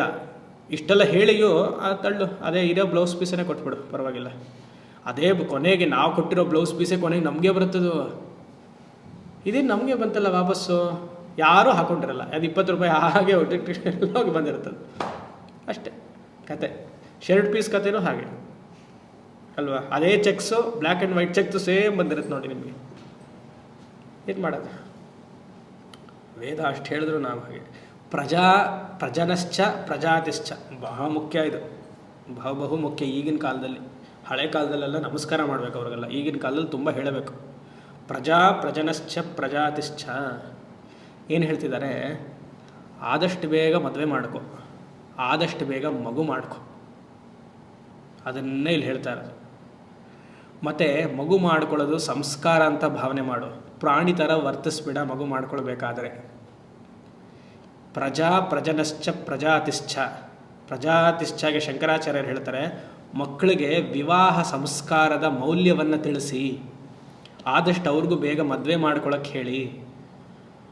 ಯಾಕೆ ಆ ಥರ ಮಾಡಿಕೊಂಡ್ರೇ ಸಮಾಜ ಚೆನ್ನಾಗಿರುತ್ತೆ. ಮತ್ತು ಅದನ್ನು ಸಂಸ್ಕಾರ ಅಂತ ನೋಡಿ, ಪ್ರಾಣಿ ಥರ ವರ್ತಿಸಬೇಡಿ. ಯಾಕೆ ಸ್ವಾಮಿ ಹಾಗೆ ಹೇಳ್ತೀರಾ, ಅದು ನ್ಯಾಚುರಲ್ ಇನ್ಸ್ಟಿಂಕ್ಟ್ ಅಲ್ವಾ? ಹೌದು, ಉಸಿರು ಇನ್ಸ್ಟಿಂಕ್ಟೇ ಸರಿ, ಉಸಿರು ಏನೋ ನ್ಯಾಚುರಲ್ ಇನ್ಸ್ಟಿಂಕ್ಟೇ ತಾನೆ, ಉಸಿರಾಡ್ತಿದ್ವಿ ತಗೊಳ್ತಿದ್ದೀವಿ. ಮತ್ತು ಯಾಕೆ ಪ್ರಾಣಾಯಾಮ ಅಂತ ಒಂದು ಸಂಸ್ಕಾರ ಬಂತು? ಪ್ರಾಣಾಯಾಮ ಅಂತ ಒಂದು ಸಂಸ್ಕಾರ ಇರೋದ್ರಿಂದ ವಾಯು ನಿಯಂತ್ರಣ ಆಯ್ತಲ್ವಾ, ನ್ಯಾಚುರಲ್ ಆಗಿ ತಾನೇ ಹೋಗ್ತಾ ಇದೆ ಪ್ರಾಣ, ಸಂಸ್ಕಾರ ಅದು ಬಂತಲ್ವ. ಹಾಗೆ ಒಬ್ಬ ಗಂಡಿಗೆ ಹೆಣ್ಣಿಗೆ ಇಬ್ಬರು ಸೇರಬೇಕು ಅನ್ನೋದು ಅದು ಜಗತ್ತಿನ ಪ್ರಕೃತಿಯ ನಿಯಮ. ಅದನ್ನು ಸಂಸ್ಕಾರದ ಜೊತೆಗೆ ಹಾಕ್ಬಿಟ್ರೆ, ಸೇರಿಸ್ಬಿಟ್ರೆ, ಅದ್ರಲ್ಲಿ ಹಿಂದೆ ಒಂದು ಧರ್ಮ ಅಂತ ಬಂದರೆ ಅದು ಮರ್ಯಾದೆ ಆಗುತ್ತೆ. ಇಲ್ಲ ಅಂದರೆ ಕಣ್ಣು ಜೊತೆಗೆಲ್ಲ ನೋಡಬೇಕಾಗತ್ತೆ. ಅದಕ್ಕೆ ಸಂಸ್ಕಾರ ಅದು. ಇವಾಗ ಊಟ ಪ್ರತಿಯೊಬ್ಬರಿಗೂ ಇಷ್ಟ, ಆಹಾರ ತಗೊಳ್ಬೇಕು ಅಂತ, ಪ್ರಾಣಿಗೂ ಇಷ್ಟ. ಕಂಡದ್ದೆಲ್ಲ ಪ್ರಾಣಿ ತಿನ್ನುತ್ತೆ. ನಾವು ಯಾಕೆ ಅದನ್ನು ಪ್ರಾಣಾಗ್ನಿ ಹೋತ್ರಿ ಅಂತ ಹೇಳಿ, ಜಠರಾಗ್ನಿ ಅಂತ ಹೇಳಿ ಒಂದು ಶ್ಲೋಕವನ್ನು ಹೇಳಿ, ಅನ್ನಪೂರ್ಣೆ ಸದಾಪೂರ್ಣೆ ಅಂತ ಹೇಳಿ ತಗೊಳ್ತೀವಿ? ಅದು ಪ್ರಕೃತಿಯ ನಿಯಮ ತಾನೆ. ಆ ರೀತಿಯಾಗಿ ಇದು ಪ್ರಕೃತಿಯ ನಿಯಮವೇ. ಮಕ್ಕಳನ್ನು ಮಾಡುವುದು ಪ್ರತಿಯೊಬ್ಬ ಜಂತುವಿನ ನಿಯಮ. ಅದನ್ನು ಸಂಸ್ಕಾರವಾಗಿ ಮಾಡು ಅಂತ ಹೇಳ್ತಿದ್ದಾರೆ ಇಲ್ಲಿ. ಅರ್ಥ ಆಯ್ತಾ? ಮತ್ತು ಸಾಧ್ಯವಾದಷ್ಟು ಪ್ರಯತ್ನ ಪಡಬೇಕು ಮಗುಗೆ. ಶರೀರದ ತೊಂದರೆ ಇತ್ತಾ ಪರವಾಗಿಲ್ಲ, ಅದು ಬಿಡ್ಬೋದು. ಹಾಗಂತ ಈಗ ಶುರು ಆಗಿದೆಯಲ್ಲ IVF IUF ಎಲ್ಲ ಮಾಡ್ಕೊಳ್ಬಾರ್ದು ಶಾಸ್ತ್ರದ ಪ್ರಕಾರ. ಈಗ ನಿಮಗೆ ಸುಮಾರು ಜನಕ್ಕೆ ಗೊತ್ತು, ಸ್ಪರ್ಮ್ ಡೊನೇಟ್ ಬ್ಯಾಂಕ್ ಎಲ್ಲ ಬಂದಿದೆ ಇವಾಗ. ಹಾಗೆ ತಾನೇ IVF ಶುರು ಆಗಿದ್ದು. ಅದರಲ್ಲಿ ಏನಂದರೆ ನಿಮ್ಮ ವೀರ್ಯ ಶಕ್ತಿಯನ್ನು, ವೀರ್ಯವನ್ನು 200 ml 20 ml ಎಲ್ಲ ಬ್ಯಾಂಕಲ್ಲಿ ಅಕೌಂಟ್ ಹಾಕಿ ಲಾಡ್ಜ್ ಇದು ಅಂತ ಹೇಳ್ತಾರಲ್ವ, ಲಾಕರ್ ಹಾಕಿ ಫ್ರೀಸಲ್ಲಿ ಇಟ್ಬಿಡ್ಬೋದು. ಆಮೇಲೆ ಅದು ಇನ್ನೊಬ್ರು ಕೊಡೋಕ್ಕೆ. ಎರಡನೇದು, ನಮಗೆ ಫ್ಯೂಚರಲ್ಲಿ ಬೇಕು ಹಾಗೆ ಅದನ್ನು ಇಟ್ಬಿಟ್ಟಿರಿ, ಅದನ್ನು ಉಪಯೋಗಿಸ್ಕೊಳ್ತೀನಿ ಅಂತ. ಈಗ ಏನಾಗಿದೆ ಅಂದರೆ, ಅಲ್ಲಿ ಇಟ್ಟಿದ ತಕ್ಷಣ 20 mlಗೆ 500 ರೂಪಾಯಿ, 200 mlಗೆ 4000 ರೂಪಾಯಿ, ಆ ಥರ ಎಲ್ಲ ಶುರು ಮಾಡಿದ್ದಾರೆ ಇವಾಗ. ವೀರ್ಯ ಬ್ಯಾಂಕಲ್ಲಿ, ಈ ಸ್ಪರ್ಮ್ ಬ್ಯಾಂಕಲ್ಲೆಲ್ಲ ಹೇಳ್ತಿದ್ದಾರೆ, ಸುಮ್ಮನೆ ಹಾಗೆ ನಿಮ್ಮದು ತೊಗೊಳಕ್ಕಾಗಲ್ಲ, ಅದನ್ನು ಕ್ವಾಲಿಟಿ ನೋಡಬೇಕು, ಟೆಸ್ಟ್ ಮಾಡಬೇಕು, ಆಮೇಲೆ ಇಟ್ಕೊಳ್ಳೋಕ್ಕಾಗೋದು. ದುಡ್ಡು ಬರುತ್ತೆ ಅಂತ ವೀರ್ಯ ಶಕ್ತಿ 8ನೇ ಧಾತು, ಅದನ್ನೆಲ್ಲ ಹೀಗೆ ಮಾಡೋದು. ಮತ್ತು ಒಬ್ಬ ವ್ಯಕ್ತಿಯ ವೀರ್ಯವನ್ನು ಒಬ್ಬ ಗೃಹಿಣಿ ಗೃಹಸ್ಥ ಮದುವೆ ಆಗಿದ್ದಾನೆ, ಆ ಗಂಡನ ಅವಳಿಗಾಗಲ್ಲ ಅಂತಂದರೆ ಇದನ್ನು ಕೊಡೋದು. ಇದು ಹೇಗೆ ಸಂಸ್ಕಾರ ಅಂದರೆ ಏನಾಯಿತು? ಇದೆಲ್ಲ ಬಂದಿದೆ ಇವಾಗ. ನೆಕ್ಸ್ಟ್ ಇಯರ್ ಮಾಡ್ಕೊಳ್ಳೋಣ, ಇಟ್ಕೊಳ್ಳೋಣ, ಎಂಜಾಯ್ ಮಾಡಬೇಕು life. We are still young, we want to experience. ಎಲ್ಲಿ ಎಕ್ಸ್ಪೀರಿಯನ್ಸ್ ಮಾಡೋ? ಸ್ವಿಟ್ಜರ್ಲ್ಯಾಂಡ್ಗೆ ಹೋಗಬೇಕು, ಅದೇ ಎಕ್ಸ್ಪೀರಿಯನ್ಸ್. ನಮ್ಮಲ್ಲಿ ಹನಿಮೂನ್ ಇತ್ತಾ? ನೀವು ಯಾರು ಹೋಗಿದ್ರಾ? ನಿಮ್ಮ ಜನ್ರೇಷನ್ನ ಕೇಳಿ, ನಿಮ್ಮ ತಂದೆ ತಾಯಿಗಳನ್ನ, ನೀವು ಮದುವೆ ಆದಮೇಲೆ ಹನಿಮೂನ್ಗೆ ಹೋಗಿದ್ನಾ ಅಂತ. ಅಯ್ಯೋ, ಇವ್ರು ನೋಡೋದೇ ಹನಿ, ನನಗೆ ರಾತ್ರಿನೇ ಮೂನು ಅಷ್ಟೇ ಅಲ್ವಾ? ಯಾಕೆ ಕೇಳಿ, ಇರಲಿಲ್ಲ ಅದು ಹನಿಮೂನ್ ಕಾನ್ಸೆಪ್ಟ್. 12ನೇ ದಿನಕ್ಕೆ ನಿಮ್ಗೆ ಸಂಸ್ಕಾರ ಗೊತ್ತಿದ್ರೆ, 12ನೇ ದಿನಕ್ಕೆ ಗಂಡ ಹೆಂಡತಿ ಸೇರಬೇಕು, ಆವಾಗಲೇ ಮಗು ಮಾಡ್ಕೊಳ್ಳೋದು. ಮದುವೆ ಆಗಿ 12ನೇ ದಿನಕ್ಕೆ ಅದೊಂದು ಸಂಸ್ಕಾರ. ಶೋಭಕುಂಭಂ ಅಂತ ಮಾಡ್ತಾರಿಲ್ಲಲ್ಲ, ಯೋಚನೆ ಮಾಡಿ. ಸರಿಯಾದ ಸಮಯಕ್ಕೆ ಅದಾಗಬೇಕು ಅಂತ. ಇಲ್ಲಿ ಏನು ಬೇಡ, ನಾನು ಅದೆಲ್ಲ ಹೇಳಬಾರ್ದು. ಯಾತಕ್ಕೆ? ಯಾವ ತಿಥಿಲಿ ಏನೋ ಪ್ರಕೃತಿ ಪುಷ್ ಮಾಡ್ತಿದೆ, ಹೇಳು ಅಂತ ಹಿಂದ್ಗಡೆ ಮನಸ್ಸು. ಯಾವ ತಿಥಿಲಿ ಸೇರಬೇಕು ಅಂತಿದೆ, ಯಾವ ತಿಥಿಲಿ ಸೇರಬೇಕು ಅಂತಿದೆ, ಆ ತಿಥಿ ದಿವಸನೇ ಆಗಬೇಕು ಅಂತಿದೆ. ಅದು ಬಿಟ್ಟು ಬೇರೆ ಯಾವ ದಿವಸನೂ ಆಗೋಗಿಲ್ಲ. ಆದರೆ ಸಂಸ್ಕಾರಗಳ ಮನಸ್ಸಿನ ವೃತ್ತಿಗಳು ಬೇರೆ ಇರೋದ್ರಿಂದ, ನಮ್ಮ ಪುತ್ರನಿಗೆ ಅಥವಾ ಪುತ್ರಿಗೆ DNA ಚೇಂಜ್ ಆಗೋದ್ರಿಂದ ಆ ತಿಥಿಯ ಮೇಲೆ ಪ್ರಭಾವ ಇದೆ. ಅವನಿಗೂ ಅವಳಿಗೂ ಯಾವ ಮಗುಗೂ ಚೇಂಜ್ ಆಗುತ್ತೆ. ಇಲ್ಲಿ ಟೈಮ್ ಕೊಡಲ್ಲ, ನಾವು ಮೀಟ್ ಮಾಡಲ್ಲ, ಇದಾಗ್ಬಿಟ್ರೆ ಇದು ಎಂಥದ್ದು? ಒಂದು ಸತಿ ಗಂಡು ಹೆಣ್ಣು ಮಗುಗೋಸ್ಕರ ಸೇರಿದ ಮೇಲೆ ಮತ್ತಿನ್ಯಾವಾಗಲೂ ಸೇರಬಾರ್ದು, ಮತ್ತೆ ಮಗುಗೆ ಸೇರಬೇಕು. 2 ಮಗುನೋ 3 ಮಗುನೋ 50 ಮಗುನೋ ಆವಾಗಲೇ ಸೇರಬೇಕು. ಮಕ್ಕಳು ಆಗೋಯ್ತು, ಇವಾಗ ನನ್ನ ಮೇಲೆ ಇಂಟ್ರೆಸ್ಟೇ ತೋರಿಸಲ್ಲ ಇವರು ಅಂತಾರೆ. ಅದು ಬರುತ್ತೆ ನಮಗೆ. ನಾ ಸೈಕಾಟ್ರಿಸ್ಟಾ, ನಾ ಸ್ವಾಮಿನ, ನಾ ಪುರೋಹಿತನ, ಅಥವಾ ಹುಚ್ಚಾರ ಅಂತ ನನಗೆ ಗೊತ್ತಾಗಲ್ಲ ಒಂದ್ಸತಿ. ಸ್ವಾಮೀಜಿ ಇವ್ರ ನನ್ನ ಮೇಲೆ ಇವ್ರಿಗೆ ತುಂಬ ಇಷ್ಟ ಇತ್ತು, ಮಗು 2ನೇ ಮಗು ಆಯಿತು, ಇವಾಗ ನನಗೆ ಇಂಟ್ರೆಸ್ಟೇ ಇಲ್ಲ, ತೋರಿಸೋದೇ ಇಲ್ಲ, ಇವ್ರೇನು ಮಾಡ್ತಾರೆ? ನಡೆದಿರೋ ಬೆಂಗಳೂರಲ್ಲಿ HAL ನಡೀತಿದ್ದು. ನನಗೆ ಪಾಠ ಹೇಳಿದ್ಮೇಲೆ ಒಬ್ಬ ಅಮ್ಮ ಕೇಳಿದ್ರು, ನಾನು ಎಲ್ಲ ರೀತಿಯಾಗೂ ಪ್ರೆಸೆಂಟ್ ಮಾಡ್ಕೊಳ್ತೀನಿ, ಅವ್ರಿಗೆ ಆಕರ್ಷಣೆ ಆಗಬೇಕು ಅಂತ, ಬಟ್ ಅವ್ರು ನೋಡೋದೇ ಇಲ್ಲ ನನ್ನ ಅಂತಾರೆ. ನೀವು ಗೊತ್ತಾಗಬೇಕು, ಅದಕ್ಕೆ ಓಪನಾಗಿ ಹೇಳ್ತಿದ್ದೀನಿ ನಾನು. ನಿಮಗೆಲ್ಲ ವಯಸ್ಸಾಗೋಗಿದೆ, ಪರವಾಗಿಲ್ಲ, ಯಾರೂ ನಿಮ್ಮನ್ನು ನೋಡಲ್ಲ. ಇದು ಆಮೇಲೆ ಯಾರಾದರೂ ಕೇಳಿಸ್ಕೊಂಡವ್ರಿಗೆ ಆಯಿತಾ? ಎಲ್ಲ ರೀತಿಯಾಗಿ ಪ್ರೆಸೆಂಟ್ ಮಾಡ್ಕೊಳ್ತೀನಿ, ಆಗ್ತಾಯಿಲ್ಲ. ಅಲ್ಲಿ ಊರಿಗೆ ಹೋಗೋಣ ಅಂತ ಹೇಳ್ತೀನಿ, ಆದರೂ ಆಗ್ತಾಯಿಲ್ಲ. ಈ ಸಾಲುಗಳಲ್ಲಿ ಅದೇ ಉತ್ತರ. ಇವಾಗ ಏನಾಗೋಗಿದೆ, ಸಂಸಾರ ಅಂದರೆ ಬರೀ ಫಿಸಿಕಲ್ ಕಾಂಟ್ಯಾಕ್ಟ್ ಅನ್ನೋದೇ ಆಗೋಗಿದೆ, ಮಾತಾಡಿಸೋದು ಅಂತಲೇ ಆಗೋಗಿದೆ. ಇದು ತುಂಬ ನೀಚ ಬುದ್ಧಿ, ಇದು ಪ್ರಾಣಿಯ ಬುದ್ಧಿ. ಇದು ಅಲ್ವಾ? ಅದಕ್ಕೆ ಸಂಸ್ಕಾರ ಇಟ್ಟಿರೋದು. ಆ ಥರ ಮಾಡಿಬಿಟ್ರೆ ನಮಗೂ ಪ್ರಾಣಿಗೂ ಏನು ವ್ಯತ್ಯಾಸ? ನಾಯಿನೂ ಮಾಡುತ್ತೆ ಹಾಗೆ, ನಾವು ಹಾಗೆ ಮಾಡಿಬಿಟ್ರೆ ಯೋಚನೆ ಮಾಡಿ. ಅದಕ್ಕೆ ಪ್ರಜಾ ಸಂಸ್ಕಾರ, ಪ್ರಜನಶ್ಚ ಸಂತತಿ, ಪ್ರಜಾತಿಶ್ಚ ಸಂತತಿಗೆ ಹೇಳ್ಕೊಡು ಹೇಗಿರಬೇಕು ನೀನು ಅಂತ ವೇದ ಆಗಿನ ಕಾಲದಿಂದ ಹೇಳ್ತಿದೆ. ಈಗ ಮಕ್ಕಳಿಗೆ ಹೇಳಕ್ಕೆ ಯಾರೂ ಇಲ್ಲ. ಅಪ್ಪ ಅಮ್ಮಂದ್ರೆ ಭಯ ಪಡ್ತಾರೆ ಮಕ್ಕಳಿಗೆ ಹೇಳಕ್ಕೆ, ಏನಾದ್ರು ಮಾಡ್ಕೊಳ್ಳಿ ಬಿಡಿ ಸ್ವಾಮಿ ಅಂತ. ಆಮೇಲೆ ನೀವೇ ಒದ್ದಾಡಬೇಕು. ಅವ್ರಿಗೆ ಮಕ್ಕಳಾಗಲಿಲ್ಲ ಅಂದ್ರೆ ಮತ್ತಿಲ್ಲ, ಜಾತಕ ಇಲ್ಲೇ ಬರುತ್ತೆ ಅಲ್ವಾ? ಸಂಸ್ಕಾರ ಇಲ್ಲ ಅಂತ ಏನೇ ಪರಿಹಾರ ಹೇಳಿದ್ರು ಬುದ್ಧಿ ಲೆವೆಲಲ್ಲಿ ಚೇಂಜ್ ಆಗಲಿಲ್ಲ ಅಂದರೆ ಪರಿಹಾರಕ್ಕೆ ಇದಾಗಲ್ಲ. ಮತ್ತು ನಿಮ್ಗೆ ವಯಸ್ಸಾಯ್ತಾ ಮಾಡ್ಕೊಳಕ್ಕೆ ಆ ಮಗು ಆಗಲಿಲ್ಲ, ಬಿಟ್ಬಿಡ್ಬೇಕು. ಪ್ರಯತ್ನ ಪಡಬೇಕು, ಆದಷ್ಟು ಆಗಲಿಲ್ಲ ಬಿಟ್ಬಿಡ್ಬೇಕು. ನಿಮಗೆ ಇದ್ರ ಪ್ರಕಾರ ಇಲ್ವಾ ಅಂತಂದರೆ ಹಲವಾರು ಈ ಥರ ಏನು IVF UVF ಎಲ್ಲ ಮಾಡಿಸ್ಕೊಳ್ಬಾರ್ದು. ತುಂಬ ಸುಮಾರು ಜನ ಕಷ್ಟಪಟ್ಟು ಆ ಥರ ಮಾಡಿಸ್ಕೊಂಡು ಅವ್ರಿಗೆ ಮಕ್ಕಳಿಲ್ಲದೆ ಇರೋ ಜಾತಕದಲ್ಲೆಲ್ಲ ಮಕ್ಕಳಾಗಿ ಒದ್ದಾಡಿದ್ದಾರೆ. ಇಲ್ಲದೇ ಇರುವಂತಹ ಜೀವವನ್ನು ತಗೊಂಡು ನನ್ನ ಶರೀರದಲ್ಲಿ ಹಾಕೊಂಡು ಗರ್ಭದಲ್ಲಿ ಬಂದು ಯಾವುದೋ ಮಗು ಅದು. ಆಮೇಲೆ ಹೇಳೋದು ಇಲ್ಲ ಇದು ಹಣೆ ಬರದಲ್ಲಿತ್ತು ಅದಕ್ಕೆ ಹೀಗಾಯಿತು ಅಂತ. ಹಣೆ ಬರೋಕ್ಕಿಂತ ಮುಂಚೆ ಬೇಡ ಅಂತ ಹೇಳಿದ್ವಲ್ಲ, ಅದಕ್ಕೇನಾಯಿತು? ಅದು ಹಣೆ ಬರ ಅಲ್ವಾ? ಅದಕ್ಕೆ ರಾಮಕೃಷ್ಣ ಪರಮಹಂಸ ಉದಾಹರಣೆ ಕೊಟ್ರಲ್ವ. ಆ ಆನೆ ಮೇಲೆ ಕೂತಿದ್ದೆ, ಮಾಹುತ ಬರ್ತಿದ್ದ, ಎಲ್ಲವೂ ಬ್ರಹ್ಮ ಬ್ರಹ್ಮ ಅಂತಂದ. ಮಾಹುತ ಹೇಳಿದ ತಾನೆ, ಹೇ ಆನೆನೂ ಬ್ರಹ್ಮ ಜರುಗು ಜರುಗು ಅಂತ ಹೇಳ್ತಿದ್ದ ಅಂತ. ಅಲ್ಲಿ ನಾಪಕ ಇಲ್ಲ. ಇದು ವಿಧಿಲಿತ್ತು ಸ್ವಾಮಿ, ಅದೆಲ್ಲ ಆಯಿತು ಅಂತ ನಾವು ಫೋರ್ಸ್ ಮಾಡಿಬಿಟ್ಟು ವಿಧಿಲಿ ತರಿಸ್ಕೊಂಡ್ಬಿಟ್ಟು ಪುರುಷಾರ್ಥದಿಂದ. ಆಮೇಲೆ ನಮ್ಮ ಕೈಯಲ್ಲಿ ಆಗಲಿಲ್ಲ ಅಂದರೆ ವಿಧಿ ಅಂದರೆ ಹೇಗದು? ಅದೇ ಇಲ್ಲಿ ಹೇಳ್ತಾ ಇದ್ದು ಪ್ರಜನಶ್ಚ ಪ್ರಜಾತಿಶ್ಚ. ಮದುವೆ ಆಗಿದ ತಕ್ಷಣ ಮಗು ಮಾಡ್ಕೊ, ಮಗು ಇರೋದೇ ಧರ್ಮ ಪ್ರಜಾ ಅಭಿವೃದ್ಧ್ಯರ್ಥಂ ನತು ಕಾಮಾರ್ಥಂ. ಪ್ರಜನಶ್ಚ ಸಂತತಿ ಬೆಳಿಬೇಕು, ಮತ್ತು ಆ ಮಗುಗೆ ಸಂಸ್ಕಾರವನ್ನು ಹೇಳ್ಕೊಡು. ಮದುವೆ ಅನ್ನುವಂತಹ ತುಂಬ ಸೇಕ್ರೆಡ್ ಆಶ್ರಮವನ್ನು, ಪಾವಿತ್ರತೆಯ ಆಶ್ರಮವನ್ನು ಹೇಗೆ ನಿಭಾಯಿಸಬೇಕು ಅಂತ ಹೇಳ್ಕೊಡು. ಪ್ರಜಾತಿಶ್ಚ. ಯಾಕಂದರೆ ಹೇಳ್ಕೊಳ್ತಿರುವಂತಹ ಆಚಾರ್ಯರು ವೇದ ಪಾಠಶಾಲೆಯಲ್ಲಿ ಗುರುಕುಲದಲ್ಲಿ ಗೃಹಸ್ಥರು, ಈಗ ಬ್ರಹ್ಮಚಾರಿ. ಅವರು ಹೇಳ್ಕೊಡ್ತಿದ್ದಾರೆ ಇದೆಲ್ಲ ಮೌಲ್ಯಪ್ಪ, ನೀನು ಕಲಿಬೇಕು, ಇವಾಗ ಮುಂದೆ ನೀನು ಗೃಹಸ್ಥಾಶ್ರಮಕ್ಕೆ ಹೋಗ್ತೀಯಾ, ಈ ರೀತಿಯಾಗೆಲ್ಲ ಕಲಿ ಹಾಗೆ ಅಂತ ಅಲ್ವಾ? ಪ್ರಜಾತಿಶ್ಚ ಸತ್ಯಮಿ. ಇಲ್ಲಿ ಇಷ್ಟು ವ್ಯಾಲ್ಯೂಸ್ ಎಷ್ಟಾಯ್ತು ಇವಾಗ? ಋತಂಚ ಸ್ವಾಧ್ಯಾಯ ಪ್ರವಚನ ಸತ್ಯಂ ತಪಃ ದಮಃ ಶಮಃ ಅಗ್ನಯಶ್ಚ ಅಗ್ನಿಹೋತ್ರಂ ಅತಿಥಿ ಮಾನುಷಂ ಪ್ರಜನಶ್ಚ ಪ್ರಜಾತಿಶ್ಚ. 14 ವ್ಯಾಲ್ಯೂಸ್. ಇಷ್ಟು ವ್ಯಾಲ್ಯೂಸ್ನ ಇವಾಗೇನಾಯಿತು? ಸತ್ಯಮಿತಿ ಸತ್ಯವಚ ರಾತಿ ತರಹ. ರಾತಿ ತರಹ ಅನ್ನೋದೊಂದು ಗೋತ್ರ. ಆ ಗೋತ್ರದಲ್ಲಿ ಹುಟ್ಟವರು ಸತ್ಯ ಅನ್ನುವಂತಹ ಋಷಿ. ಅವ್ರು ಹೇಳ್ತಿದ್ದಾರೆ ಸತ್ಯಂ ಇತಿ. ಯಾವಿತಿ? ಸತ್ಯಂಚ ಸ್ವಾಧ್ಯಾಯ ಪ್ರವಚನೆ ಚ. ಅದೇ ನಿಜವಾದ ಮೌಲ್ಯ. ಸತ್ಯಮಿತಿ ಸತ್ಯವಚ.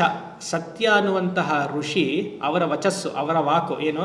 ರಾತಿ ತರಹ. ರಾತಿ ತರಸ್ ಅನ್ನುವಂತಹ ಗೋತ್ರದಲ್ಲಿ ಹುಟ್ಟಿರುವಂತಹ ಸತ್ಯ ಋಷಿಯು ಸತ್ಯವೇ ನಿಜವಾದ ತಪಸ್ಸು ಅಂತ ಹೇಳ್ತಿದ್ದಾರಂತೆ. ಈ 14 ತಪಸ್ಸಲ್ಲಿ ಸತ್ಯವೇ ನಿಜವಾದ ತಪಸ್ಸು. ಸಾಧ್ಯವಾದಷ್ಟು ಸತ್ಯವನ್ನು ಹೇಳಬೇಕು.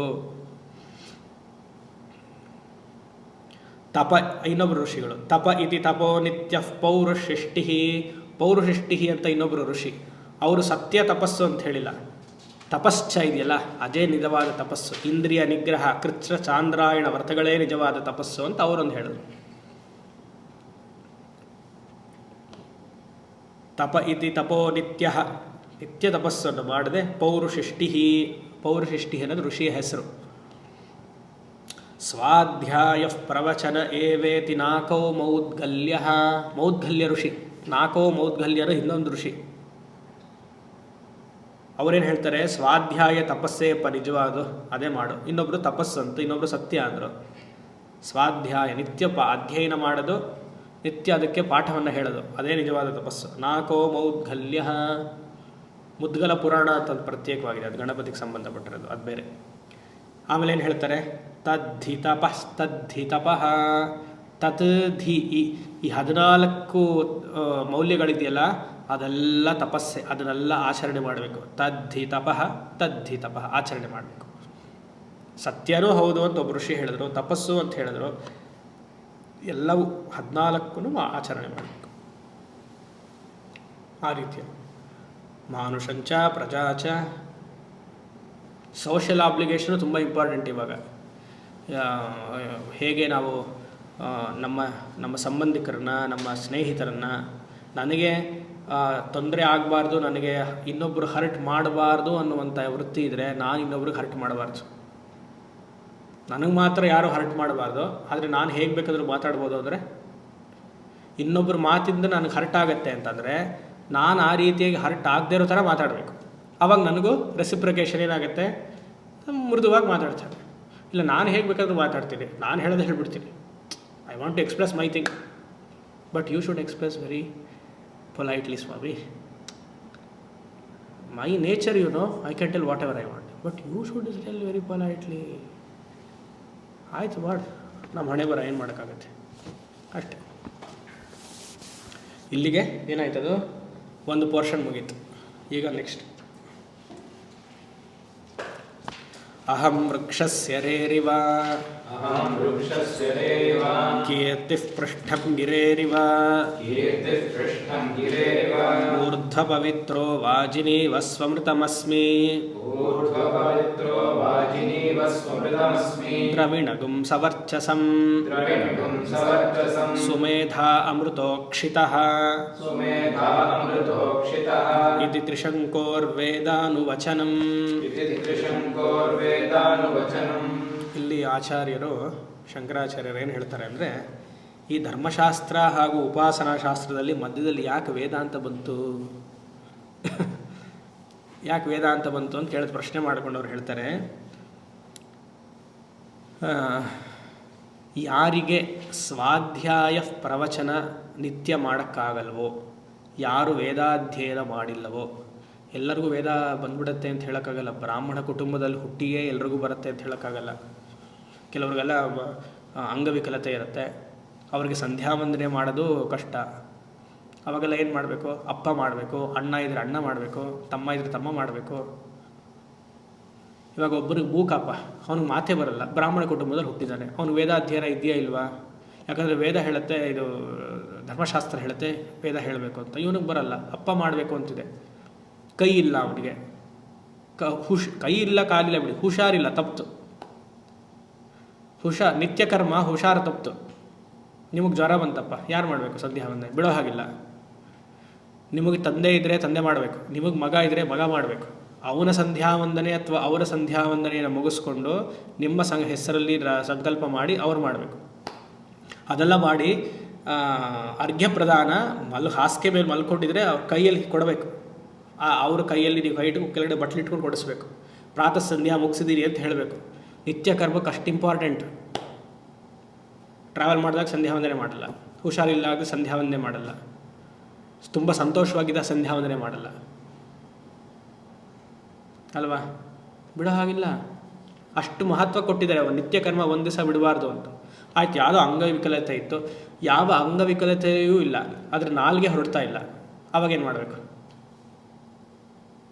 ಅದಕ್ಕೆ 6 ತಿಂಗಳು 1 ವರ್ಷ ನೋಡ್ತಾರೆ, ವೇದಾಧ್ಯಯನ ಮಾಡೋಕ್ಕಾಗತ್ತಾ ಇವನಿಗೆ ಸರಿಯಾಗಿ. ಪುಸ್ತಕ ಇಟ್ಕೊಂಡೆಲ್ಲ ಹೇಳ್ತಾರೆ, ಅದು ಕಿವಿಲಿ ಶ್ರವಣ ಮಾಡಿ ಕಂಠಸ್ಥ ಮಾಡೋದಕ್ಕೆ ವೇದಾಧ್ಯಯನ ಅಂತ. ನೋಡಿಲ್ಲ, ಅಹಂ ವೃಕ್ಷಸ್ಯ ರೇರಿವ ಕೀರ್ತಿ ಪೃಷ್ಠಂಗಿರೆ, ಹೀಗೆ ತಲೆಯಲ್ಲೆಲ್ಲ ಆಡಿಸ್ಕೊಂಡು ಅಲ್ಲ, ಹೀಗೆಲ್ಲ ಹೇಳೋದು ನಾವೆಲ್ಲ ಹಾಗೆ. ಅಹಂ ಇದು ಏನು ಭರತನಾಟ್ಯಂ ಡ್ಯಾನ್ಸಾ ಇದು? ವೇದವನ್ನು ಹಾಗೆ ಅಲ್ಲ, ಶರೀರವನ್ನು ಅಲ್ಲಾಡಿಸ್ಕೊಂಡು ತಲೆಯೆಲ್ಲ ಅಲ್ಲಾಡಿಸಿ ಕೈಯೆಲ್ಲ ಹೀಗೆ ಮಾಡಿ, ಸ್ವಿಮ್ಮಿಂಗ್ ಪೂಲಲ್ಲ ಇದು, ಹೀಗೆಲ್ಲ ಮಾಡ್ಕೊಂಡು ಹೇಳೋದಕ್ಕೆ. ಅರ್ಥ ಆಯ್ತಾ? ಒಂದೇ ಥರ ಕೂತಿರ್ಬೇಕು, ಸುಮ್ಮನೆ ಹೇಳ್ತಿರ್ಬೇಕು, ಕೇಳಿಸ್ಕೊಳ್ಬೇಕು. ಅದಕ್ಕೆ ಶ್ರವಣ. 6 ತಿಂಗಳು 1 ವರ್ಷನೂ ಈ ಥರ ಕಂಠಸ್ಥ ಮಾಡ್ಕೊಳಕ್ಕಾಗಲಿ ಅಂದರೆ ಅವನು ವೇದ ಅಧ್ಯಯನಕ್ಕೆ ಅಧಿಕಾರವಿಲ್ಲ. ವೇದ ಅಧ್ಯಯನ ಅಧಿಕಾರ ಇಲ್ಲಾದ್ರೆ ಏನು ಮಾಡಬೇಕು? ಸಹಸ್ರ ಗಾಯತ್ರಿ ಜಪವನ್ನು ಧರ್ಮಶಾಸ್ತ್ರ ವಿಧಿಸುತ್ತೆ. ನೀನು ಸಹಸ್ರ ಗಾಯತ್ರಿನೇ ಮಾಡಬೇಕು ನಿನಗೆ ಈ ಜನ್ಮ ಪೂರ್ತಿ. ನಾನು ಕಂಠಸ್ಥ ವೇದಾಧ್ಯಯನಿಗಳು ಹೇಳ್ತಿದ್ದೀವಿ, ಪುಸ್ತಕ ನೋಡ್ಕೊಂಡು ವೇದಾಧ್ಯಯನ ಎಲ್ಲ ಹೇಳ್ತಿಲ್ಲ. ಅದೇ ನಿಜವಾದ ವೇದಾಧ್ಯಯನ. ನಿಮ್ಗೆ ಆಗಲಿಲ್ಲ ಅಂದರೆ ಬುಕ್ ಮುಚ್ಚಿಡ್ಬೇಕಷ್ಟೆ. 1 ವರ್ಷ ನೋಡ್ತಾರೆ ಗುರುಕುಲದಲ್ಲಿ, ಹಾಕಿ ಅಂತಾರೆ ವಾದ್ಯಾರು, ಪುರೋಹಿತರು ಹಾಕಿ ಅಂತಾರೆ. 6 ತಿಂಗಳು 1 ವರ್ಷ ವಟು ಬ್ರಹ್ಮಚಾರಿಯನ್ನು ನೋಡ್ತಾರೆ. ಆಗಲಿಲ್ವಾ, ಮನೆ ಕರ್ಕೊಂಡು ಹೋಗಿ ಚಾಚು ತಪ್ಪದೆ ಸಂಧ್ಯಾವನ್ನ ಗಾಯತ್ರಿ ಮಾಡಿಸಿ. ಆ ರೀತಿಯಾಗಿ ಸಹಸ್ರ ಗಾಯತ್ರಿ 24 ಲಕ್ಷ ಎಲ್ಲ ಮಾಡಿ ಆಮೇಲೆ ವಾಕ್ಶುದ್ಧಿ ಬಂದು ಮತ್ತವನು ವೇದಾಧ್ಯಯನ ಮಾಡೋ ಕೇಸಸ್ಸು ಇದೆ. ಒಬ್ಬ ಸಾಮವೇದಿ ಹಾಗೆ ನಾನು ನೋಡಿದ್ದೀನಿ, ಏನೂ ಬರ್ತಿರಲಿಲ್ಲ ಅವನಿಗೆ. ಅವನು ಸಾಮವೇದ ಶುರು ಮಾಡಿದ್ರೆ ಎಲ್ಲ ಪ್ರಾಣಿಗಳು ಓಡೋದು. ಅದೇ 3 ವರ್ಷ ಸುಮ್ಮನೆ ತಮಾಷೆ ಮಾಡ್ತೀನಿ, ಅದೇ 3 ವರ್ಷ ಎಲ್ಲ ಆದಮೇಲೆ ಈ ಸಹಸ್ರ ಗಾಯತ್ರಿಯನ್ನು ಮಾಡಿದ ಮೇಲೆ ವೇದ ಸಿದ್ಧಿಸ್ತವನಿಗೆ. ಆ ಥರ ಎಲ್ಲ ಕೇಸಸ್ ಇದೆ, ಪ್ರಾಕ್ಟಿಕಲ್ ಅಲ್ವಾ ಇದು. ಆ ರೀತಿಯಾಗೂ ಆಗಲಿಲ್ಲ ಅಂತ ಆದರೆ ಶಂಕರರು ಹೇಳ್ತಾರೆ, ಇದನ್ನು ಜಪಕ್ಕೆ ಉಪಯೋಗಿಸು. ಜ್ಞಾನ ಯೋಗ್ಯತೆಗೋಸ್ಕರ ಇಲ್ಲಿ ಬಂದಿದೆ ಈ ಪೋರ್ಷನ್, ವೇದಾಂತ ಪೋರ್ಷನ್ ಯಾಕೆ ಬಂದಿದೆ? ಜ್ಞಾನ ಯೋಗ್ಯತೆಗೆ ಬಂದಿದೆ. ವಿದ್ಯಾರಣ್ಯರು ಅದೇ ಹೇಳ್ತಾರೆ. ವಿದ್ಯಾರಣ್ಯರ ಇದೇನು ಸಡನ್ನಾಗಿ ವಿದ್ಯಾರಣ್ಯರು ಬಿಟ್ರಲ್ಲ? ಅನುಭೂತಿ ಪ್ರಕಾಶ ಅಂತ ಒಂದು ಗ್ರಂಥ ಇದೆ. ಇದಾದಮೇಲೆ ನೆಕ್ಸ್ಟ್ ನಾನು ಅದೇ ತೊಗೊಳ್ತೀನಿ, ತೈತಿರೀಯ ಉಪನಿಷತ್ತಿಗೆಲ್ಲ ಮುಗಿಸ್ಬೇಕು ಅಂತಂದೆ. ಇದು ಪೂರ್ತಿ ಆದಮೇಲೆ ನೆಕ್ಸ್ಟ್ ವಿದ್ಯಾರಣ್ಯರದ ಅನುಭೂತಿ ಪ್ರಕಾಶ ತುಂಬ ಚೆನ್ನಾಗಿದೆ. ಶಂಕರಾಚಾರ್ಯರಿಗಿಂತ ವಿಸ್ತಾರವಾಗಿ ಹೇಳ್ತಾರೆ, ಬ್ಯೂಟಿಫುಲ್ ಪೋರ್ಷನ್. ಅದನ್ನು ಮಾಡ್ತೀನಿ, ಅದಾಗಲಿ. ಸೊ ಅಲ್ಲವರು ಹೇಳ್ತಾರೆ, ಇದನ್ನು ಜಪಕ್ಕೆ ಉಪಯೋಗಿಸು. ಜ್ಞಾನ ಯೋಗ್ಯತ ಅಹಂ ಬ್ರಹ್ಮಾಸ್ಮಿ ಜ್ಞಾನ ಮತ್ತು ಸಹಸ್ರ ಗಾಯತ್ರಿಯ ಫಲಕ್ಕೆ ಇದನ್ನು ಹೇಳಿದ್ದಾರೆ. ಸೊ ಅದಕ್ಕೆ ವೇದಾಂತ ಪೋರ್ಷನ್. ಯಾಕಂದ್ರೆ ನೋಡಿ, ಸಡನ್ನಾಗಿ ಬಂದ್ಬಿಡ್ತು ವೇದಾಂತ, ಏನು ಇದೇ ಇಲ್ಲ, ಅದಕ್ಕೆ ಆ ರೀತಿಯಾಗಿ ಹೇಳ್ತಾರೆ. ಇನ್ಫ್ಯಾಕ್ಟ್ ಅವರೇನು ಹೇಳೋದು ಅಂದರೆ, ಶಂಕರಾಚಾರ್ಯ ಇದು ಮಂದಾಧಿಕಾರಿಗಳಿಗೂ ಅಂತಾರೆ. ಈ ಪೋರ್ಷನ್ನು according to Shankaracharya it is for ಮಂದಾಧಿಕಾರೀಸ್. ಯಾರು ಮಂದಾಧಿಕಾರಿ ಅಂದರೆ, ಯಾರಿಗೆ ವೇದಾಧ್ಯಯನ ಸ್ವಾಧ್ಯಾಯ ಪ್ರವಚನ ಮಾಡದೇ ಇರುವಂತಹ ಅಧಿಕಾರಿಗಳಿಗೆ ಇದನ್ನು ಹೇಳಿಕೊಟ್ರೆ, ಕೊನೆಗೆ ಅವನು ಧರ್ಮಶಾಸ್ತ್ರ ಮೌಲ್ಯಗಳನ್ನು ಅಭ್ಯಾಸ ಮಾಡಿ ಮುಂದೆ ಆ ವೇದಾಂತದಿಗೆ ಬರಬೇಕು. ಅದು ಆಗದೇ ಇರೋ ಕಾರಣದಿಂದ ಅವ್ರಿಗೆ ತಿರಸ್ಕಾರ ಮಾಡೋಕ್ಕಾಗಲ್ಲ. ಈ ವೇದಾಂತವನ್ನು ಹೇಳಿ ಮತ್ತೆ ಮತ್ತೆ ಜಪ ಮಾಡಿದ್ರೆ ಅವನಿಗೆ ಆತ್ಮಜ್ಞಾನದ ಕಡೆ ಇಂಟ್ರೆಸ್ಟ್ ಬರುತ್ತೆ. ಹಾಗೆ ಅಂತ ಜ್ಞಾನ ಯೋಗ್ಯತಾ ಸಿದ್ಧ್ಯರ್ಥಂ ಇದಂ ಮಂತ್ರಂ ಉಪದಿಶ್ಯೆ. ಸರಿ, ಚೆನ್ನಾಗಿದೆ. ಇದು ನಾವು ಹೇಳ್ಕೊಳ್ಬೋದು. ಇವಾಗ ನಮಗೊಂಥರ ಹೇಳ್ಕೊಂಡ್ರೆ ಚೆನ್ನಾಗಿರುತ್ತೆ. ಅಹಂ ವೃಕ್ಷಸ್ಯ ರೇರಿವ ಕೀರ್ತಿ ಪೃಷ್ಟಂ ಗಿರೇರಿವ ಊರ್ಧ್ವ ಪವಿತ್ರೋ ವಾಜಿನೀವ ಸ್ವಮೃತಮಸ್ಮಿ ಜಪ ಅಂತ. ಅದೇ ಜ್ಞಾನ ಅರ್ಥ ಚೆನ್ನಾಗಲ್ಲ, ಅರ್ಥ ಆದಮೇಲೆ ಇದು ನಿಧಿಧ್ಯಾಸನ ಆಗುತ್ತೆ. ಈಗ ಜ್ಞಾನ ಯೋಗ್ಯತೆ ಚೆನ್ನಾಗಿ ಶ್ರವಣ ಆದಮೇಲೆ ಮನನ ನಿಧಿಧ್ಯಾಸನಕ್ಕೆ ಇದು ಸಹಾಯ ಮಾಡುತ್ತೆ. ಏನು ಹೇಳ್ತಿದ್ದಾರೆ? ಅಹಂ ಬ್ರಹ್ಮ, ನನ್ನ ಪೋರ್ಷನ್ ಬಂತು ಇವಾಗ. ಎಷ್ಟು ಕಷ್ಟಪಡ್ಬೇಕು ನೋಡಿ. ಅಹಂ ಅಂದರೆ ಬ್ರಹ್ಮ ಚೈತನ್ಯವು, ಅಹಂ ಬ್ರಹ್ಮಾಸ್ಮಿ, ಆ ಬ್ರಹ್ಮ. ಅಹಂ ವೃಕ್ಷಸ್ಯ ರೇರಿವ, ಈ ವೃಕ್ಷ ಅನ್ನುವಂತಹ ಸಂಸಾರವನ್ನು ನಾನು ಬ್ರಹ್ಮನಾಗಿ ಅದಕ್ಕೆ ಸಾನ್ನಿಧ್ಯವನ್ನು ಕೊಡ್ತಾ ಇದ್ದೀನಿ. ಐ ಆಮ್ ಎನ್ಲಿವಿನಿಂಗ್ ದಿಸ್ ಸಂಸಾರ ಟ್ರೀ ಆಫ್ ಮೈನ್. ಅಹಂ ವೃಕ್ಷಸ್ಯ ರೇರಿವ ಪೃಚ್ಛನಾತ್ ವೃಕ್ಷ. ಎಲ್ಲಿ ಬಂತು ವೃಶ್ಚನಾತ್ ವೃಕ್ಷ? ಯಾತಕ್ಕದಕ್ಕೆ ವೃಕ್ಷ ಅಂತ ಹೆಸರು? ಸಂಸಾರವನ್ನು ಯಾಕೆ ಮರ ಅಂತ ಕರೀತಾರೆ? ಅಥವಾ ಮರವನ್ನು ಯಾಕೆ ಮರ ಅಂತ ಕರೀತಾರೆ? ಅದೇ ಊರ್ಧ್ವ ಮೂಲ ಮದಶಾಖಂ, ಕರೆಕ್ಟು. ಮರವನ್ನು ಯಾಕೆ ಮರ ಅಂತ ಕರೀತಾರೆ? ವೃಕ್ಷವನ್ನು ಯಾಕೆ ವೃಕ್ಷ ಅಂತ ಕರೀತಾರೆ? ಯಾಕೆ ಕರೀತಾರೆ ಸ್ವಾಮಿ? ಕರೀತಾರೆ ಅಷ್ಟೇ. ಹೇಳಿ. ಹಾಗೆ ಕಠೋಪನಿಷತ್ತಲ್ಲಿ ಹೇಳಿದ್ದೀನಿ, ದೊಡ್ಡ ಸಂಸಾರ ಇದು. ವೃಕ್ಷನಾಥ್, ಯಾವುದನ್ನು ಕಟ್ ಮಾಡ್ಬೋದು ಅದಕ್ಕೆ ವೃಕ್ಷ ಅಂತ ಹೆಸರು. ವೃಶ್ಚನಾತ್ ವೃಕ್ಷ. ಸಂಸಾರವನ್ನು ನೀವು ಕಟ್ ಮಾಡ್ಬೋದು, ಅಸಂಗಶಸ್ತ್ರೇಣ ದೃಢೇನ ಚಿತ್ವ. ಅದನ್ನು ಇಲ್ಲಿ ಹೇಳ್ತಾ ಇರೋದು. ಇಲ್ಲ, ನೀವು ಕಟ್ ಮಾಡೋಕ್ಕಾಗಲ್ಲ, ಅದನ್ನು ತುಂಡು ಮಾಡೋಕ್ಕಾಗಲ್ಲ, ಬೀಳ್ಸೋಕ್ಕಾಗಲ್ಲ ಅಂದ್ರೆ ಅದು ಹಾಗೆ ಇರುತ್ತೆ, ಅದು ಸತ್ಯ ಆಗೋಗುತ್ತದೆ. ಅವಾಗ ಮರವನ್ನು ಹೇಗೆ ಬೀಳಿಸ್ಬೋದೋ ಹಾಗೆ ಸಂಸಾರವನ್ನು ಬೀಳಿಸ್ಬೋದು. ಅದನ್ನು ಎನ್ಲಿವನ್ ಮಾಡ್ತಾ ಇದ್ದೀನಿ, ಪ್ರಚೋದನೆ ಮಾಡ್ತಾ ಇದ್ದೀನಿ. ಅಹಂ ವೃಕ್ಷಸ್ಯ ರೇರಿವ ಅಲ್ವಾ? ಅಂಟಲ್ವಾ? ಅಟ್ಯಾಚ್ಮೆಂಟ್ ತಾನೇ ಸಂಸಾರಕ್ಕೆ ಕಾರಣ, ಬಂಧನ. ಹೇಳ್ತೀರಾ ಹಾಡು? ಇಲ್ಲ ನಾ ಹೇಳ? ಹೇಳಿ. ಈ ಬಂಧನ ಅದೆಲ್ಲ ನಾಪ್ಕೊ ಬರುತ್ತೆ. ಜನ್ಮದ ಅನುಬಂಧನ ಅಂತ ಹೇಳಿ. ಅವನು ಮುಂದಿಂದೆಲ್ಲ ನೀವು ಹೇಳಬೇಕು. ಏನು ಮುಂದಿಂದೆಲ್ಲ ಬೇಡ, ಏನು ವೇದವ ಅದು ಬಿಡಿ, ಪರವಾಗಿಲ್ಲ. ಅಹಂ ವೃಕ್ಷಸ್ಯ ರೇರಿವ, ನಾನಿಲ್ಲ ಅಂದರೆ ಸಂಸಾರ ಇಲ್ಲ ಅಂತಿದೆ ಈ ಸಾಲು. ಅಂದರೆ ಜಾಗ್ರತ್ ಕಾರಣ ಇಲ್ಲ ಅಂತಂದರೆ ಸ್ವಪ್ನ ಪ್ರಪಂಚ ಇಲ್ಲ.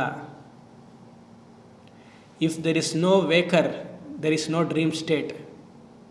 If I am not there, samsara doesn't exist. ಎಷ್ಟು ಚೆನ್ನಾಗಿದೆ ನೋಡಿ.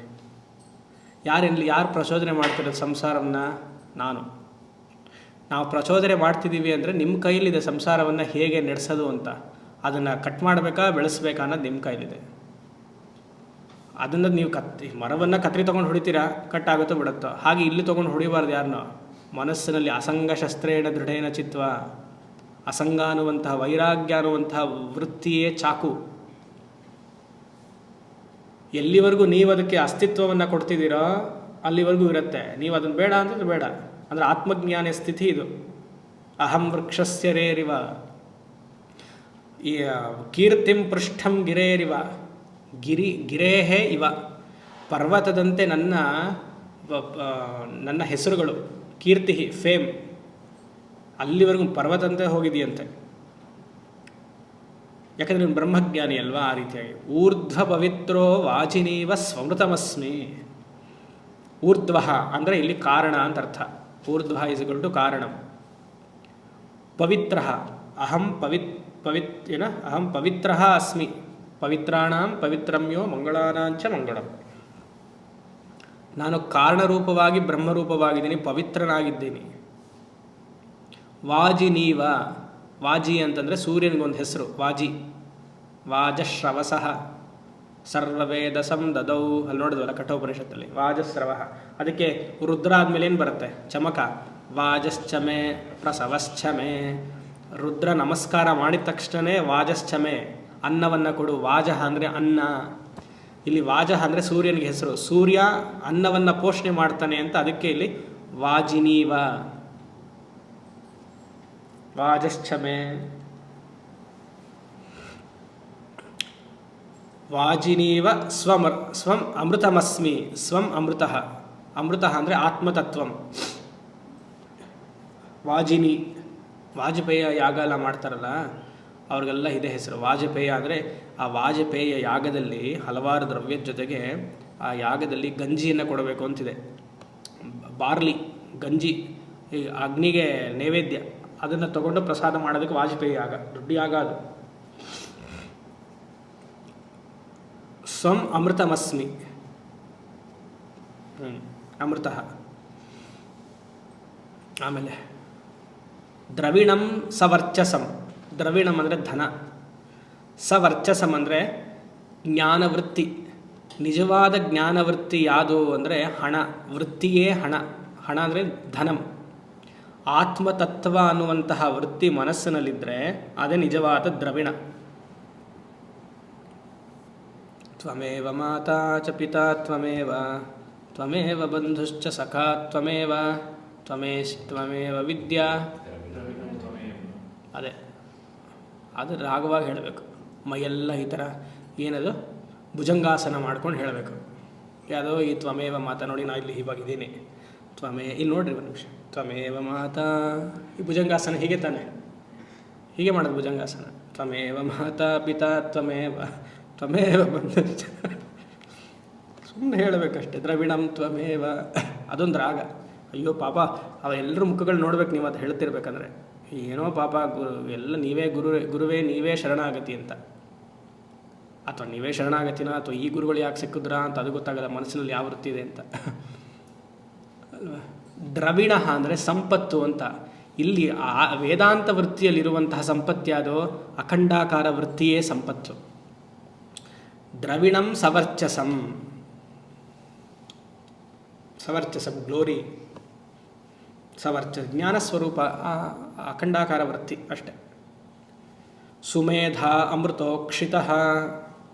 ಸುಮೇಧ ಶಂಕರರು ಹೇಳ್ತಾರೆ ಶೋಭನಾ ಮೇಧ ಸುಮೇಧ. ಸುಮೇಧ ಅಮೃತೋಕ್ಷಿತ.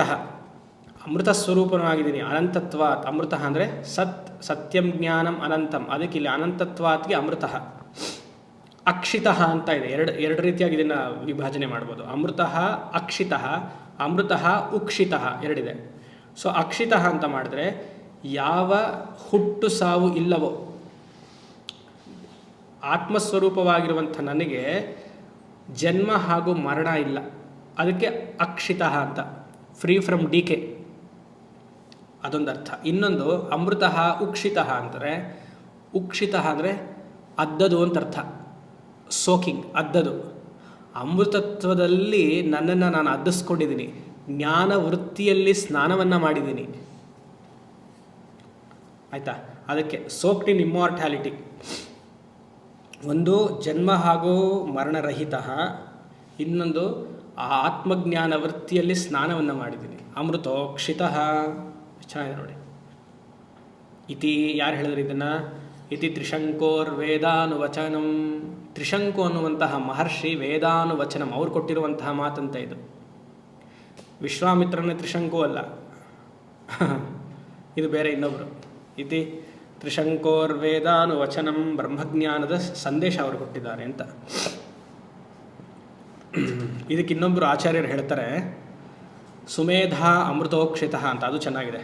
ಇನ್ನೊಬ್ಬರು ಆಚಾರ್ಯರು ಮಾಯವನ್ನು ಉಪಯೋಗಿಸಿ ಮಾಯಾರಹಿತವಾಗಿದ್ದೀನಿ, ಮಾಯವನ್ನು ಉಪಯೋಗಿಸಿ ಮಾಯಾರಹಿತವಾಗಿದ್ದೀನಿ. ಅದನ್ನು ಅಹಂ ವೃಕ್ಷಸ್ಯ ರೇರಿವಾಗ ಅವರು ಕನೆಕ್ಟ್ ಮಾಡಿ ಹೇಳ್ತಾರೆ.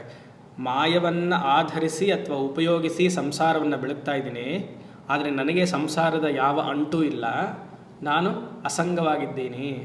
ಅದಕ್ಕೆ ನಾವು 9ನೇ ಅಧ್ಯಾಯದಲ್ಲಿ 4ನೇ ಶ್ಲೋಕ ನೋಡಿದ್ವಲ್ಲ, ಮಯಾ ತತಮಿದಂ ಸರ್ವಂ, ಅದನ್ನು ಮತ್ತೆ ಇಲ್ಲಿಗೆ ಸೇರಿಸ್ಕೊಳ್ಬೋದು. ಮಯಾ ತತಮಿದಂ ಸರ್ವಂ ಜಗದ ವ್ಯಕ್ತಮೂರ್ತಿನ ಮತ್ಸ್ಥಾನಿ ಸರ್ವಭೂತಾನಿ ಅಚಾಹಂ ತೇಷ್ವಸ್ಥಿತಃ ನ ಚ ಮತ್ಸ್ಥಾನಿ ಭೂತಾನಿ ಪಶ್ಯಮೇ ಯೋಗಮೈಶ್ವರಂ ಅಹಂ ವೃಕ್ಷಸ್ಯ ರೇರಿವ ಪಶ್ಯಮೇ ಯೋಗಮೈಶ್ವರಂಗೆ ಇದು ಅಹಂ ವೃಕ್ಷಸ್ಯ ರೇರಿವ ಕೀರ್ತಿ ಪೃಷ್ಠಂಗಿರೇರಿವ ಅನ್ನುವಂತಹ ಮಂತ್ರ. ವೆರಿ ಗುಡ್, ರನ್ ರೇಟ್ ಚೆನ್ನಾಗಿದೆ. ಲಾಸ್ಟ್ ಪೋರ್ಷನ್ ಬಂದ್ಬಿಟ್ಟೆ ಕರೆಕ್ಟಾಗಿ.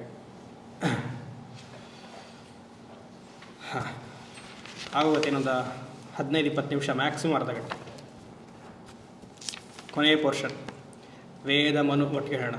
ವೇದಮನೂಚಾಚಾರ್ಯೋಂತೆ ವಾಸಿನ ಮನುಷಾಸ್ತಿ ಸತ್ಯಂ ವದ ಧರ್ಮಂಚರ ಸ್ವಾಧ್ಯಾಯ ಆನ್ಮಾ ಪ್ರಮದಃ ಆಚಾರ್ಯಾಯ ಪ್ರಿಯಂಧನಮಾಹೃತ್ಯ ಪ್ರಜಾತಂತುಂ ಮಾ ವ್ಯವಚ್ಛೇತ್ಸೀಃ ಸತ್ಯಾನ್ನಃ ಪ್ರಮದಿತವ್ಯಂ ಧರ್ಮಾನ್ನಃ ಪ್ರಮದಿತವ್ಯಂ ಕುಶಲಾನ್ನಃ ಪ್ರಮದಿತವ್ಯಂ ಭೂತ್ಯೇನಃ ಪ್ರಮದಿತವ್ಯಂ ಸ್ವಾಧ್ಯಾಯಃ ಪ್ರವಚನಾಭ್ಯಾನ್ನಃ ಪ್ರಮದಿತವ್ಯಂ ದೇವಪಿತೃಕಾರ್ಯಾಭ್ಯಾನ್ನಃ ಪ್ರಮದಿತವ್ಯಂ ಮಾತೃದೇವೋ ಭವ ಪಿತೃದೇವೋ ಭವ ಆಚಾರ್ಯದೇವೋ ಭವ ಅತಿಥಿದೇವೋ ಭವ ಯಾನ್ಯನವದ್ಯಾನಿ ಕರ್ಮಾಣಿ ತಾನಿ ಸೇವಿತವ್ಯಾನಿ ನೋ ಇತರಾಣಿ ಯಾನ್ಯಸ್ಮಾಕಂ ಸುಚರಿತಾನಿ ತಾನಿ ತ್ವಯೋಪಾಸ್ಯಾನಿ ನೋ ಇತರಾಣಿ ಏಕೆ ಚಾಸ್ಮಚ್ಶ್ರೇಯಾಗುಂಸೋ ಬ್ರಾಹ್ಮಣಾಃ ತೇಷಾಂ ತ್ವಯಾಸನೇನ ಪ್ರಶ್ವಸಿತವ್ಯಂ ಶ್ರದ್ಧಯಾ ದೇಯಂ ಅಶ್ರದ್ಧಯಾ ದೇಯಂ ಶ್ರಿಯಾ ದೇಯಂ ಹ್ರಿಯಾ ದೇಯಂ ಭಿಯಾ ದೇಯಂ ಸಂವಿದಾ ದೇಯಂ ಅಥ ಯದಿ ತೇ ಕರ್ಮ ವಿಚಿಕಿತ್ಸಾ ವಾ ವೃತ್ರ ವಿಚಿಕಿತ್ಸಾ ವಾ ಸ್ಯಾತ್ ಏತತ್ರ ಬ್ರಾಹ್ಮಣಾಃ ಸಂವರ್ಷಿಣಃ ಯುಕ್ತಾ ಆಯುಕ್ತಾಃ ಅವಲೋಕ್ಷಾ ಧರ್ಮಕಾಮಾಃ ಸ್ಯುಃ ಯಥಾ ತೇ ತತ್ರ ವರ್ತೇರನ್ ತಥಾ ತತ್ರ ವರ್ತೇತಾಃ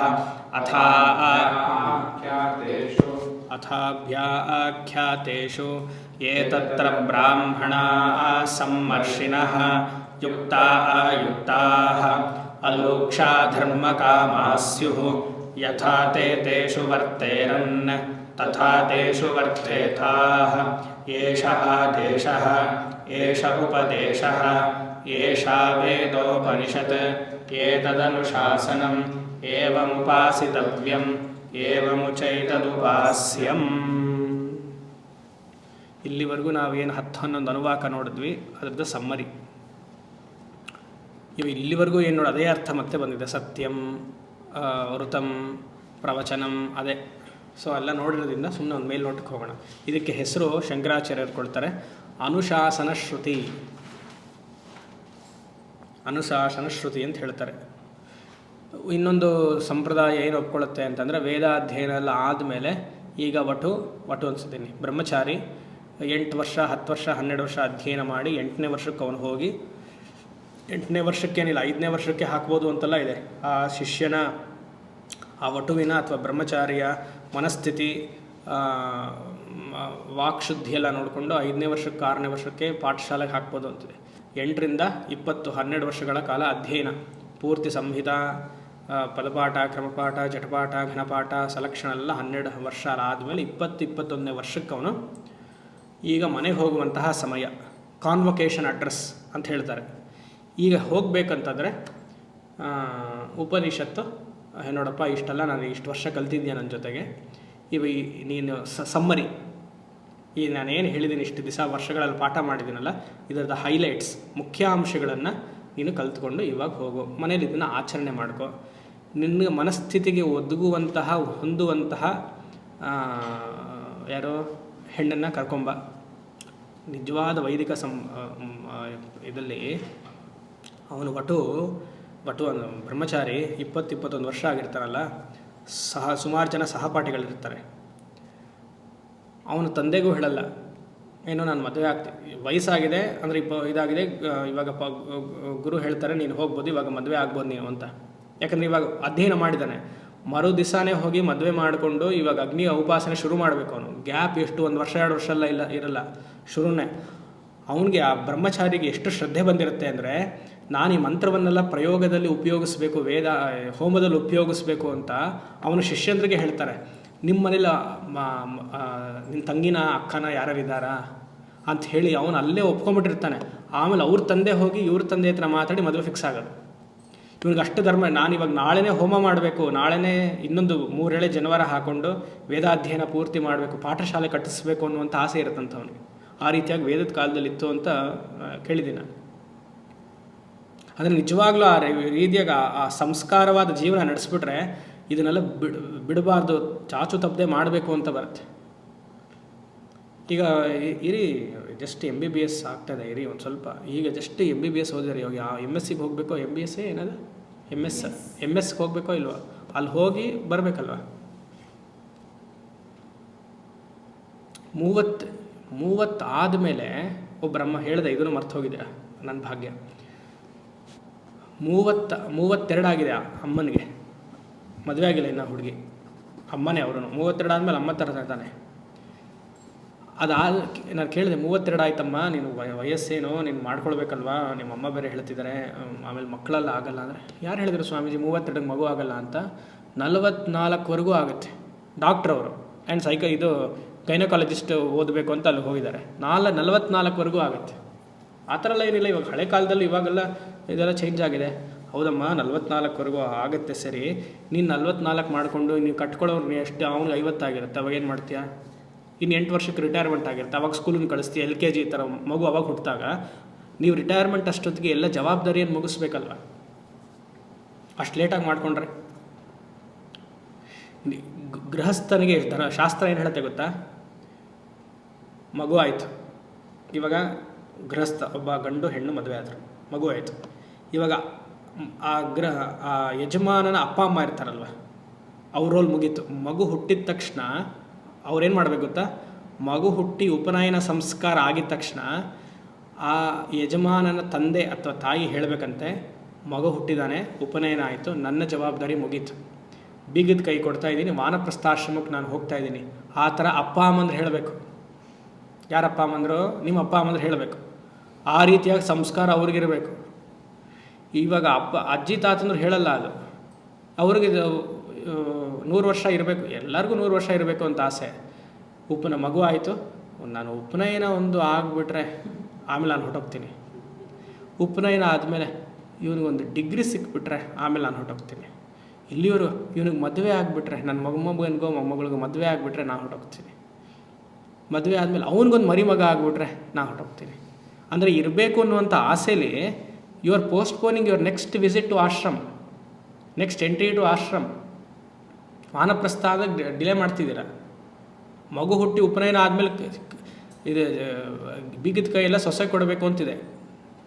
ಕೊಡೋದಲ್ಲಿ ಇದ್ರೆ ತಾನೇ ಸ್ವಾಮಿ ಕೊಡೋದು ಅಂತ. ಇನ್ನೊಂದು ಅರ್ಧಂಬರ್ಧ ಕೊಡ್ತೀನಿ, ಫುಲ್ ಕೊಟ್ಬಿಟ್ರೆ ನನ್ನ ಮನೆ ಆಚೆ ಹಾಕ್ಬಿಟ್ರೆ ಅವಳು, ಅದೊಂದು ಭಯ, ಇನ್ಸೆಕ್ಯೂರಿಟಿ. ಅದಕ್ಕೆ ಸ್ವಲ್ಪ ಅವಾಗವಾಗ ಮಾತ್ರ, ಗೌರಿ ಹಬ್ಬಕ್ಕೆ ಮಾತ್ರ 2 ಸೀರೆ ಕೊಟ್ಟಿದ್ದೀನಿ, ನನ್ನ ಮಾಂಗಲ್ಯದ್ದು ಮಾಡಿಸಿಟ್ಟಿದ್ದೆ ಅದನ್ನು ಮಾತ್ರ ನೆಕ್ಸ್ಟ್ ದೀಪಾವಳಿ ಕೊಟ್ಟಿದ್ದೀನಿ. ಹೀಗೆ ಅಲ್ವಾ?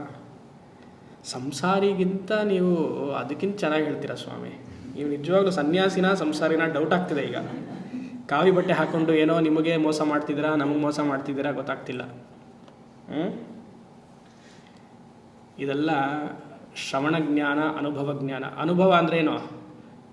ಕೇಳಿ ಅನುಭವ ಜ್ಞಾನ. ನೀವು ಅನುಭವ ಅಂದರೆ ಬೇರೆ ರೀತಿಯಾಗಿ ತಗೊಳ್ಬೇಡಿ. ಕೇಳಿ ಅನುಭವದ ಜ್ಞಾನ. ಅರ್ಥ ಆಯ್ತಾ?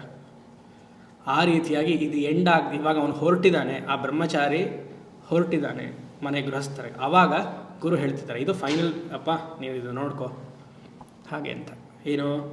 ವೇದಂ ಅನೂಚ್ಯ. ಅನೂಚ್ಯ ಅಂದರೆ ಉಪದೇಶ. ಇಲ್ಲಿ ವೇದಂ ಅಂತಿದೆ, ವೇದ ಏಕವಚನದಲ್ಲಿದೆ. ಆದರೆ ಆಚಾರ್ಯರು ವೇದಾನ್ ಅಂತ ಹೇಳಿದೆ. ವೇದಾನ್ ಏನು? ದ್ವಿತೀಯ ಬಹುವಚನಂ ತಾನೆ. ವೇದಾನ್, ವೇದ ವೇದೌ ವೇದಾನ್, ವೇದಂ ವೇದೌ ವೇದಾನ್. ದ್ವಿತೀಯ ಬಹುವಚನಂ. ಇಲ್ಲಿ ದ್ವಿತೀಯ ಬಹುವಚನ ಅಂದರೆ ವೇದಾನ್ ಅಂದರೆ ಸ್ವಶಾಖೆ ಆಗ್ಬೋದು ವೇದ. ಇಲ್ಲಾಂದರೆ ವೇದಾನ್ ಅಂದರೆ ಋಗ್ಯಜು ಸಾಮ ವೇದ. ಇಲ್ಲ ಅಂದರೆ ಅಂಗಗಳು, ಅದೆಲ್ಲ ಸೇರಿ ವೇದಾನ್ ಮಾಡ್ಕೊಳ್ಬೇಕು ಅದನ್ನು ಅಂತ ಹೇಳ್ತಾರೆ. ವೇದಾನ್ ಅನೂಚ್ಯ. ಶಾಸ್ತಿ, ಕೊನೆಯ ವರ್ಣ ಶಾಸ್ತಿ ಇದೆ. ಆ ಶಾಸ್ತಿ ಅಂದರೆ ನಿಗದಿಪಡಿಸಿ ಹೀಗೆ ಮಾಡಬೇಕು ನೀನು ಅಂತ ಹೇಳ್ತಿದ್ದಾರೆ. ಇಲ್ಲಿವರೆಗೂ ವೇದಾನ್ ಅನುಚ್ಯ, ಇಲ್ಲಿವರೆಗೂ ಮಾಡಿರುವಂತಹ ಉಪದೇಶವನ್ನೆಲ್ಲ ಈಗ ಉಪದೇಶದಂತೆ ಹೇಳದೆ acharya is commanding. The teacher is commanding. Who? ಆಚಾರ್ಯ ಅಂತೆವಾಸಿನ ಮನುಷಾಸ್ತಿ. ಅಂತೆವಾಸಿ ಅಂದರೆ ಇಲ್ಲಿವರೆಗೂ ಆಗಿರುವಂಥ ಬ್ರಹ್ಮಚಾರಿ. ಆಚಾರ್ಯ ಕಮೆಂಟ್ ಮಾಡ್ತಿದ್ದಾನೆ. ಏನು? ಸತ್ಯಂ ವದ. ಇವಾಗ ಮತ್ತೆ ನೋಡಲ್ಲ ಏನು ಸತ್ಯ ಅಂದರೆ, ಮತ್ತೆ ನೀವು ಹೂ ಅಂತಂದ್ರೆ ಮುಗೀತು. ಸತ್ಯಂ ವದ ಅಷ್ಟೇ. ಸತ್ಯವನ್ನು ಆದಷ್ಟು ಹೇಳು ಅಂತ. ಆದಷ್ಟು ಸೇರಿಸ್ಕೊಳ್ಬೇಕು ಇವಾಗ ಕಲಿಯುಗದಲ್ಲಿ. ಆದಷ್ಟು ಹೇಳು, ಸತ್ಯವನ್ನೇ ಹೇಳು ಅಂದರೆ ಯಾರೂ ಇರೋಕ್ಕಾಗಲ್ಲ. ಆದಷ್ಟು ಹೇಳಪ್ಪ, ಆಯಿತಾ? ಆದಷ್ಟು ಪ್ರಯತ್ನ ಪಡು, ಎಷ್ಟಾಗುತ್ತೋ ಅಷ್ಟು ಪ್ರಯತ್ನ ಪಡು. ಧರ್ಮಂಚರ. ಸಾಧ್ಯವಾದಷ್ಟು ಗೃಹಸ್ಥ ಧರ್ಮದ ಆಚರಣೆ ಏನಿದೆಯೋ ಅದೆಲ್ಲ ಮಾಡು. ಇವಾಗ ಸತ್ಯವನ್ನು ಪ್ರಮಾಣ ಭರಿತವಾಗಿ ಹೇಳಬೇಕು ಅಂತ ಹೇಳ್ತಾರೆ. ಇವಾಗ ಉದಾಹರಣೆ ಕೊಡ್ತೀವಿ. ಪ್ರಮಾಣ ಭರಿತವಾಗಿ ಇವಾಗ ಸ್ವಾಮಿ ನಟರಾಜ ಶಿವಗಾಮಿ ವಿಗ್ರಹ ಮನೇಲಿ ಇಡ್ಬೋದಾ? ಇದೊಂದು ನಡೆಯುತ್ತೆ. ಇಡಬಾರ್ದು. ಏನು ಪ್ರಮಾಣ? ಏನಿಲ್ಲ, ಯಾರೋ ಹೇಳಿದ್ರು ಇಡಬಾರ್ದು ಅಂತ ಇಡಬಾರ್ದು. ಯಾಕೆ ಇಡಬಾರ್ದು ಪ್ರಮಾಣ? ಯಾಕೆ ಇಡಬೇಕು ಪ್ರಮಾಣ? ಭಗವದ್ಗೀತೆಯ ಮಹಾಭಾರತದ ಫೋಟೋ ಇಡಬೇಕಾ ಬೇಡವಾ? ಇಡಬಾರ್ದು. ಯಾಕೆ ಇಡಬಾರ್ದು? ಪ್ರಮಾಣ ಅಂದರೆ ವ್ಯಾಲಿಡ್ ಸೋರ್ಸ್ ಆಫ್ ನಾಲೆಜ್. ಇಡಬೇಕು. ಯಾಕೆ ಇಡಬೇಕು? ಇಡಬಹುದು ಅಂತ ಈ ಸುಮಾರು ಇವಾಗ ಭಗವದ್ಗೀತೆ ಪುಸ್ತಕವನ್ನು ಫೋಟೋವನ್ನು ಇಡಲೇಬಾರ್ದು ಅಂತ. ಯಾಕೆ? ಗಲಾಟೆ ಆಗುತ್ತೆ. ಇದೆಲ್ಲ ನೀವು ಕೇಳಿದಿರ, ಎಲ್ರಿಗೂ ಮನೆಗೆ ಗೊತ್ತಿರೋದೆ. ಗಲಾಟೆ ಆಗುತ್ತೆ. ಒಬ್ಬರು ಕೇಳಿದ್ರು, ನಾನು ಇಷ್ಟೇ ಪ್ರಶ್ನೆ ಕೇಳಿದೆ. ಫೋಟೋ ಇಟ್ಟ ಮೇಲೆ ಇಡೋಕ್ಕಿಂತ ಮುಂಚೆ ಗಲಾಟೆ ಇತ್ತಾ? ಇತ್ತು. ಮತ್ತು ಇವಾಗ ಇಡೋಕ್ಕೇನು? ಯಾವಾಗಲೂ ಗಲಾಟೆ ಇದ್ದಿದ್ದೆ. ಫೋಟೋಗೋಸ್ಕರ ಏನು ವಿಶೇಷವಾಗಿದ್ದು? ಇಲ್ಲ, ಇನ್ನೂ ಜಾಸ್ತಿ ಆಗುತ್ತೆ ಅಂತ. ಇದೇ ಬೇಡ ಅನ್ನೋದು. ಅದು ಹೇಗೆ ಜಾಸ್ತಿ ಆಗುತ್ತೆ? ಇವಾಗ ಶಿವಗಾಮಿ ಅಥವಾ ನಟರಾಜಸ್ವಾಮಿ ಇಡಬಾರ್ದು ಅಂತ ಸುಮಾರು ಇಲ್ಲಿ ತಮಿಳ್ನಾಡಲ್ಲೆಲ್ಲ ಮನೇಲಿ ಇಡಬಾರ್ದು, ದೊಡ್ಡ ದೊಡ್ಡ ಮೂರ್ತಿಗಳು ಹಾಗೆ ಅಂತ. ದೊಡ್ಡದೋ ಚಿಕ್ಕದೋ? ಯಾಕೆ ಇಡಬಾರ್ದು? ಇಡ್ಬೋದೆ. ಇಲ್ಲ, ಇಬ್ಬರು ಇಟ್ಟರೆ ನೀವು ಇಬ್ಬರು ಗಂಡ ಹೆಂಡತಿ ಇಬ್ಬರು ಆಡ್ಕೊಂಡೇ ಇರಿ ಹೀಗೆ. ಏನು ಅವರು ಹೀಗೆ ನಿಂತಿದ್ದಾರೆ ಇವರು ಅಷ್ಟೇ ಅಲ್ವಾ? ಆಡ್ಕೊಂಡೇ ಇರಿ.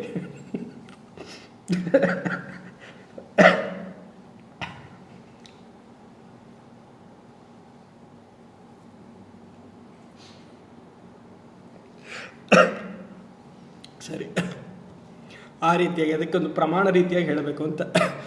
ಇದೆಲ್ಲ ನಡೆದಿರೋದು ನನಗೆ ಅದರ ಜ್ಞಾಪಿಸ್ಕೊಂಡು ಇವಾಗ ಇದು ಆಗ್ತಾಯಿದೆ ಅಷ್ಟೇ. ಆದಷ್ಟು ಸತ್ಯವಾಗಿ ಇದು ಹೇಳಿ ಅಂತ. ಧರ್ಮಂಚರ. ಸ್ವಾಧ್ಯಾಯಾನ್ಮ ಪ್ರಮದ. ಪ್ರಮದ ಅಂದರೆ ದೋಷ ಅಂತ ಇಲ್ಲಿ.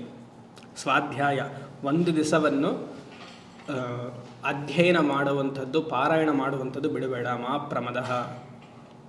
ಆಮೇಲೆ ವೆರಿ ಇಂಪಾರ್ಟೆಂಟು, ಆಚಾರ್ಯಾಯ ಪ್ರಿಯಂ ಧನಮಾಹೃತ್ಯ. ವಿದ್ಯೆ ಕಲಿತಾಗ ಆಚಾರ್ಯರಿಗೆ ದಕ್ಷಿಣೆ ಕೊಟ್ಟೇ ಕಲಿಬೇಕು ಅಂತ.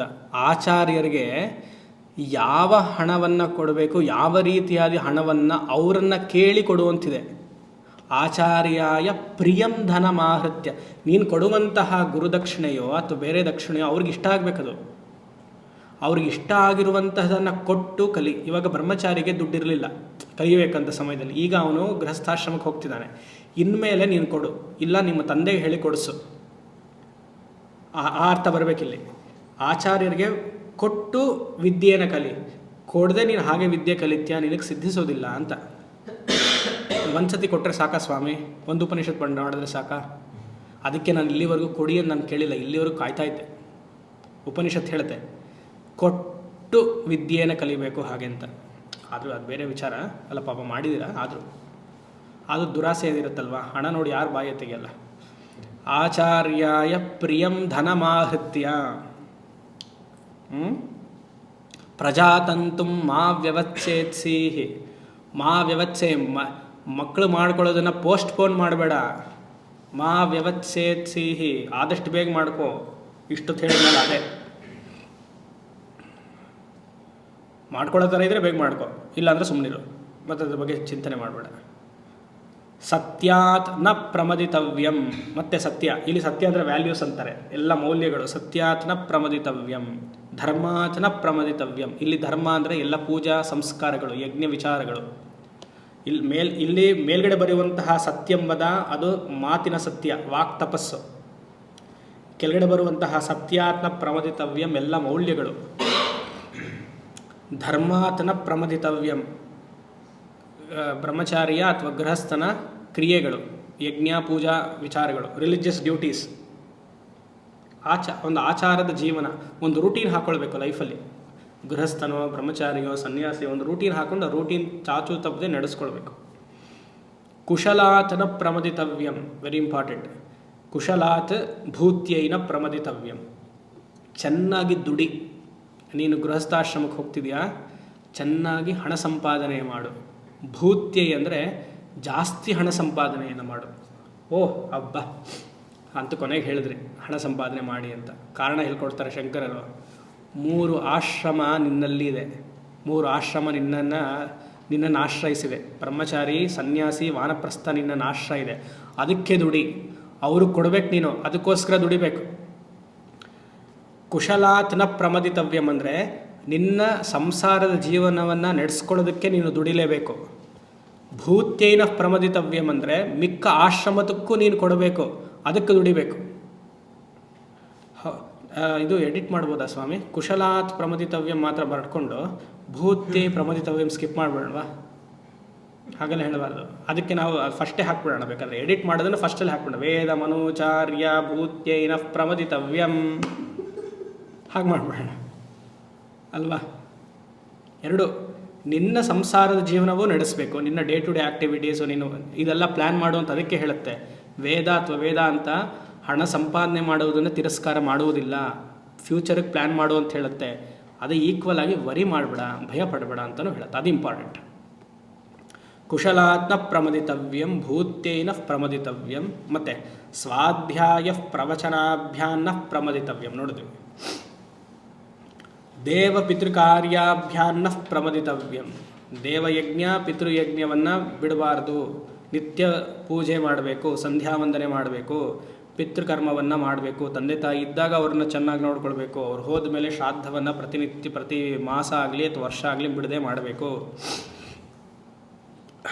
ಆಮೇಲೆ ಮಾತೃದೇವೋ ಭವ, ಅಮ್ಮನನ್ನು ದೇವತೆ ಅಂತ ನೋಡು. ಇದು ಹೇಗೆ ನೋಡ್ತೀರಾ? ಉಪಾಸನೆ. ಅಲ್ಲಿ ಹೇಗೆ ಇಷೇತ್ವ ಅನ್ನುವಂಥ ಅಕ್ಷರದ ಮೇಲೆ ಹೇಗೆ ಭೂಹು ಭೂವಹ ಎಲ್ಲ ಮಾಡಿದ್ನೋ, ಅಮ್ಮನ ಮೇಲೆ ಈಶ್ವರದ ಭಾವನೆಯನ್ನು ಮಾಡು. ಅಮ್ಮನಿಗೆ ಲಿಮಿಟೇಷನ್ಸ್ ಇರುತ್ತೆ, ಪ್ರತಿಯೊಂದು ಅಮ್ಮನೋ ಅಪ್ಪನೋ ಲಿಮಿಟೇಷನ್ಸ್ ಇರುತ್ತೆ. ಈಗಿನ ಕಾಲದ ಮಕ್ಕಳು ಹೇಳಿದಾಗೆಲ್ಲ ನಾವು ಕುಣಿಯೋಕ್ಕಾಗೋದಿಲ್ಲ. ನಮಗೆ ವಿದ್ಯೆ ಕಲಿಸಿರುವಂಥ ನಮ್ಮ ಅಪ್ಪ ಅಂದರೆ ಒಂಥರ ಹೇಳ್ಕೊಟ್ರು, ಅದೇ ಥರ ಮಾಡಿದೆ. ಆದರೆ ಪ್ರತಿಯೊಂದು ಜೀವಿಗೂ ಲಿಮಿಟೇಷನ್ಸ್ ಇರುತ್ತೆ ಅಂತ ತಿಳಿದು ಅಮ್ಮನನ್ನು ಗೌರವವಾಗಿ ನೋಡು.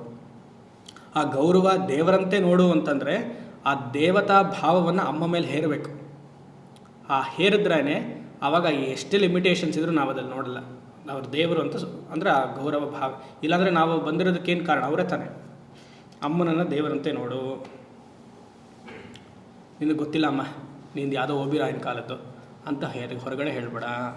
ಮನಸ್ಸಲ್ಲಿ ಬೇಕಾದರೆ ಹೇಳ್ಕೊ, ಅವ್ರ ಮುಂದೆ ಬೇಜಾರಾಗುತ್ತೆ, ಅದನ್ನು ಹೇಳಬೇಡ ಅಷ್ಟೇ. ಆ ರೀತಿಯಾಗಿ ನೀವು ಹೇಳೋದು ನನಗೆ ಅರ್ಥ ಆಗುತ್ತೆ ಸ್ವಾಮಿ, ನನ್ನ ಮಗನಿಗೆ ಅರ್ಥ ಆಗಬೇಕಲ್ಲ.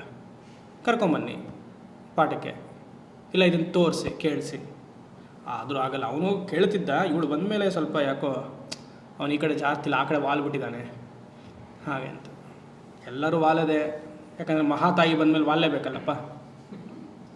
ತಾಯಿ ಬಂದಾಗ ವಾಲಿಲ್ಲ, ಮಹಾತಾಯಿ ಬಂದಮೇಲೆ ವಾಲ್ಲೇ ಬೇಕಲ್ವ, ಇಲ್ಲಾಂದ್ರೆ ರಾತ್ರಿ ನಿದ್ದೆ ಬರಲ್ಲ, ಜಿಗಿಡ್ತಾರೆ ಅಲ್ವಾ. ಏನಪ್ಪ ನಿಮ್ಮದು ಭಾಷ್ಯ ತುಂಬ ಚೆನ್ನಾಗಿದೆ. ಏನೋ ಮಾತೃದೇವೋ ಭವ, ಅಮ್ಮನನ್ನು ದೇವರಂತ ನೋಡು. ಯಾರನ್ನೆಲ್ಲ ದೇವರಂತ ನೋಡಬೇಕು ಅಂತಂದರೆ ಸಾಧಾರಣವಾಗಿ ಎಲ್ಲ ಸ್ತ್ರೀಯರನ್ನು ದೇವರಂತ ನೋಡಬೇಕು ಅಂತ. ಆದರೆ ಮನು ಹೇಳ್ತಾನೆ 5 ಹೆಣ್ಣನ್ನು ಸ್ತ್ರೀಯರನ್ನು ಹಾಗೆ ನೋಡಬೇಕು ಅಂತ ವಿಶೇಷವಾಗಿ. ಸಾಧಾರಣವಾಗಿ ಎಲ್ಲರನ್ನೂ ನೋಡಬೇಕು, ಚಿಕ್ಕವರೋ ದೊಡ್ಡವರೋ, ಅಕ್ಕನೋ ತಂಗಿನೋ ಇಲ್ಲ ಅಮ್ಮಂದರನ್ನು ನೋಡು ಅಂತ. ಆದರೆ ಮನು ಹೇಳೋದು ರಾಜಪತ್ನಿ ಗುರೋಃ ಪತ್ನಿ ಮಿತ್ರಪತ್ನಿ ತಥೈವಚ ಪಿತಾ ಅದೇ ಸ್ವಮಾತಾ ಪತ್ನಿ ಮಾತಾ ಪಂಚೈತೆ ಮಾತರ ಸ್ಮೃತ. ರಾಜಪತ್ನಿ ಗೊತ್ತಾಗತ್ತಲ್ಲ, ರಾಜಪತ್ನಿ ಗುರೋಃ ಪತ್ನಿ, ಆಮೇಲೆ ಮಿತ್ರ ಪತ್ನಿ, ತಾಯಿ ಹೆಂಡತಿಯ ಪತ್ನಿ ಅತ್ತೆ, ಮತ್ತು ಸ್ವಮಾತ, 5 ಜನನ ತಾಯಿ ಅಂತ ನೋಡು. ಅದೇ ರೀತಿಯಾಗಿ ಪಿತಾದೇವ ಮಾತೃದೇವೋಭವ ಪಿತೃದೇವೋಭವ, ತಂದೆನೂ ದೇವರಂತೆ ಹಾಗೆ ನೋಡು. ಅಲ್ಲೂ 5 ಜನ ತಂದೆಯರು ಅಂತ ಹೇಳ್ತಾರೆ.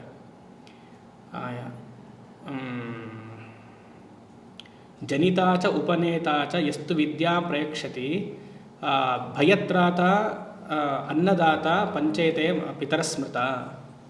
ನಿನಗೆ ಉಪನಯನ ಮಾಡಿಕೊಟ್ಟಿರೋರು ಯಾರು ಇರ್ತಾರೋ ಅವರು ತಂದೆ ಅಂತ ನೋಡು. ಕೆಲವು ಸತಿ ನಮ್ಮ ಜನ್ಮ ಕೊಟ್ಟಿರೋರೇ ಆಗ್ತಾರೆ, ತಂದೆ ಕೆಲವು ಕಾರಣದಲ್ಲಿ ಇಲ್ಲ ಅಂದರೆ ಯಾರು ಉಪನಯನ ಮಾಡ್ತಾರೋ ಅವ್ರನ್ನ ತಂದೆ ಅಂತ ನೋಡು. ಜನಿತಾಚ ಉಪನೇತಾಚ, ಉಪನೇತ ನಿನಗೆ ವೇದವನ್ನು ಹೇಳಿಕೊಟ್ಟಿರುವ ಜನಿತ ತಂದೆ, ಮತ್ತು ಉಪನಯನ ಮಾಡಿರುವಂತಹ ಪುರುಷರು ಅವರು, ಮತ್ತು ನಿನಗೆ ಲೌಕಿಕ ವಿದ್ಯೆಯನ್ನು ಯಾರು ಹೇಳಿಕೊಟ್ಟಿದ್ದಾರೋ ಅವರು ತಂದೆ ಅಂತ ಭಾವನೆ ಮಾಡು. ಭಯತ್ರಾತ, ನೀನು ಕಷ್ಟದಲ್ಲಿದ್ದಾಗ, ನಿನಗೆ ಭಯ ಬಂದಾಗ, ಚಿಕ್ಕವರಾಗಿದ್ದರೂ ನಿನ್ನ ಭಯವನ್ನು ಹೋಗಿಸೋರು ಯಾರಿದ್ರು ಅವ್ರನ್ನ ತಂದೆ ಅಂತ ನೋಡು. ಭಯತ್ರಾತ ಅನ್ನದಾತ, ನಿನ್ನ ಕಷ್ಟದಲ್ಲಿದ್ದಾಗ ಅನ್ನವನ್ನು ಕೊಟ್ಟು ನಿನಗೆ ಯಾರು ಕಾಪಾಡಿದ್ದಾರೋ ಅದು ಸ್ತ್ರೀ ಆಗಲಿ ಪುರುಷರಾಗಲಿ ಅವರನ್ನು ತಂದೆ ಅಂತ ನೋಡು. 5 ಜನನ ಪಿತೃ ಅಂತ ನೋಡು. ಅಪ್ಪ ಅಂತಂದರೆ ರಕ್ಷಣೆ ಅಂತ ಅರ್ಥ, ಅಮ್ಮ ಅಂತಂದರೆ ದೇವತೆ ಅಂತ ಅರ್ಥ. ನಮ್ಮ ಹಾಗೇನೆ ಅಮ್ಮ ದೇವತೆಯ ಭಾವ, ಅಪ್ಪ ನನ್ನ ರಕ್ಷಣೆ ಮಾಡ್ತಾನೆ ಅನ್ನುವಂಥ ಭಾವ. ಮಾತೃದೇವೋ ಭವ ಪಿತೃದೇವೋ ಭವ ಆಚಾರ್ಯ ದೇವೋ ಭವ ನೋಡಿದ್ವಿ, ಆಚಾರ್ಯರು.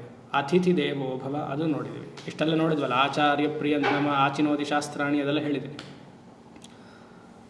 ಆಮೇಲೆ ಯಾನ್ಯನವದ್ಯಾನಿ ಕರ್ಮಾಣಿ ತಾನಿ ಸೇವಿತವ್ಯಾನಿ ನೋ ಇತರಾಣಿ ನ ಇತರಾಣಿ. ಅವದ್ಯಂ ಅಂದರೆ ದೋಷ ಕರ್ಮ ಅಂತ, ಅನವದ್ಯಂ ಅಂದರೆ ದೋಷರಹಿತವಾದ ಕರ್ಮ, ಸಾತ್ವಿಕ ಕರ್ಮ ಅಂತ. ಯಾನಿ ಅನವದ್ಯಾನಿ ಕರ್ಮಾಣಿ, ನಿನ್ನ ಹಿರಿಯರು, ಗುರುಗಳು, ಆಚಾರ್ಯರು, ನಿಮ್ಮ ತಂದೆಯರು ಯಾವ ಕೆಲಸವನ್ನು ಮಾಡಿದ್ರೋ ತಾನಿ ಸೇವಿತವ್ಯಾನಿ, ನೀನು ಆ ಕೆಲಸವನ್ನು ಮಾಡುವಂತಾಗಲಿ. ನ ಇತರಾಣಿ, ಬೇರೆ ಕೆಲಸವನ್ನು ಮಾಡಬೇಡ. ನಿಮ್ಮ ಹಿರಿಯರು ಏನು ಹೇಳ್ತಾರೋ ಆ ಕೆಲಸವನ್ನು ಮಾಡು.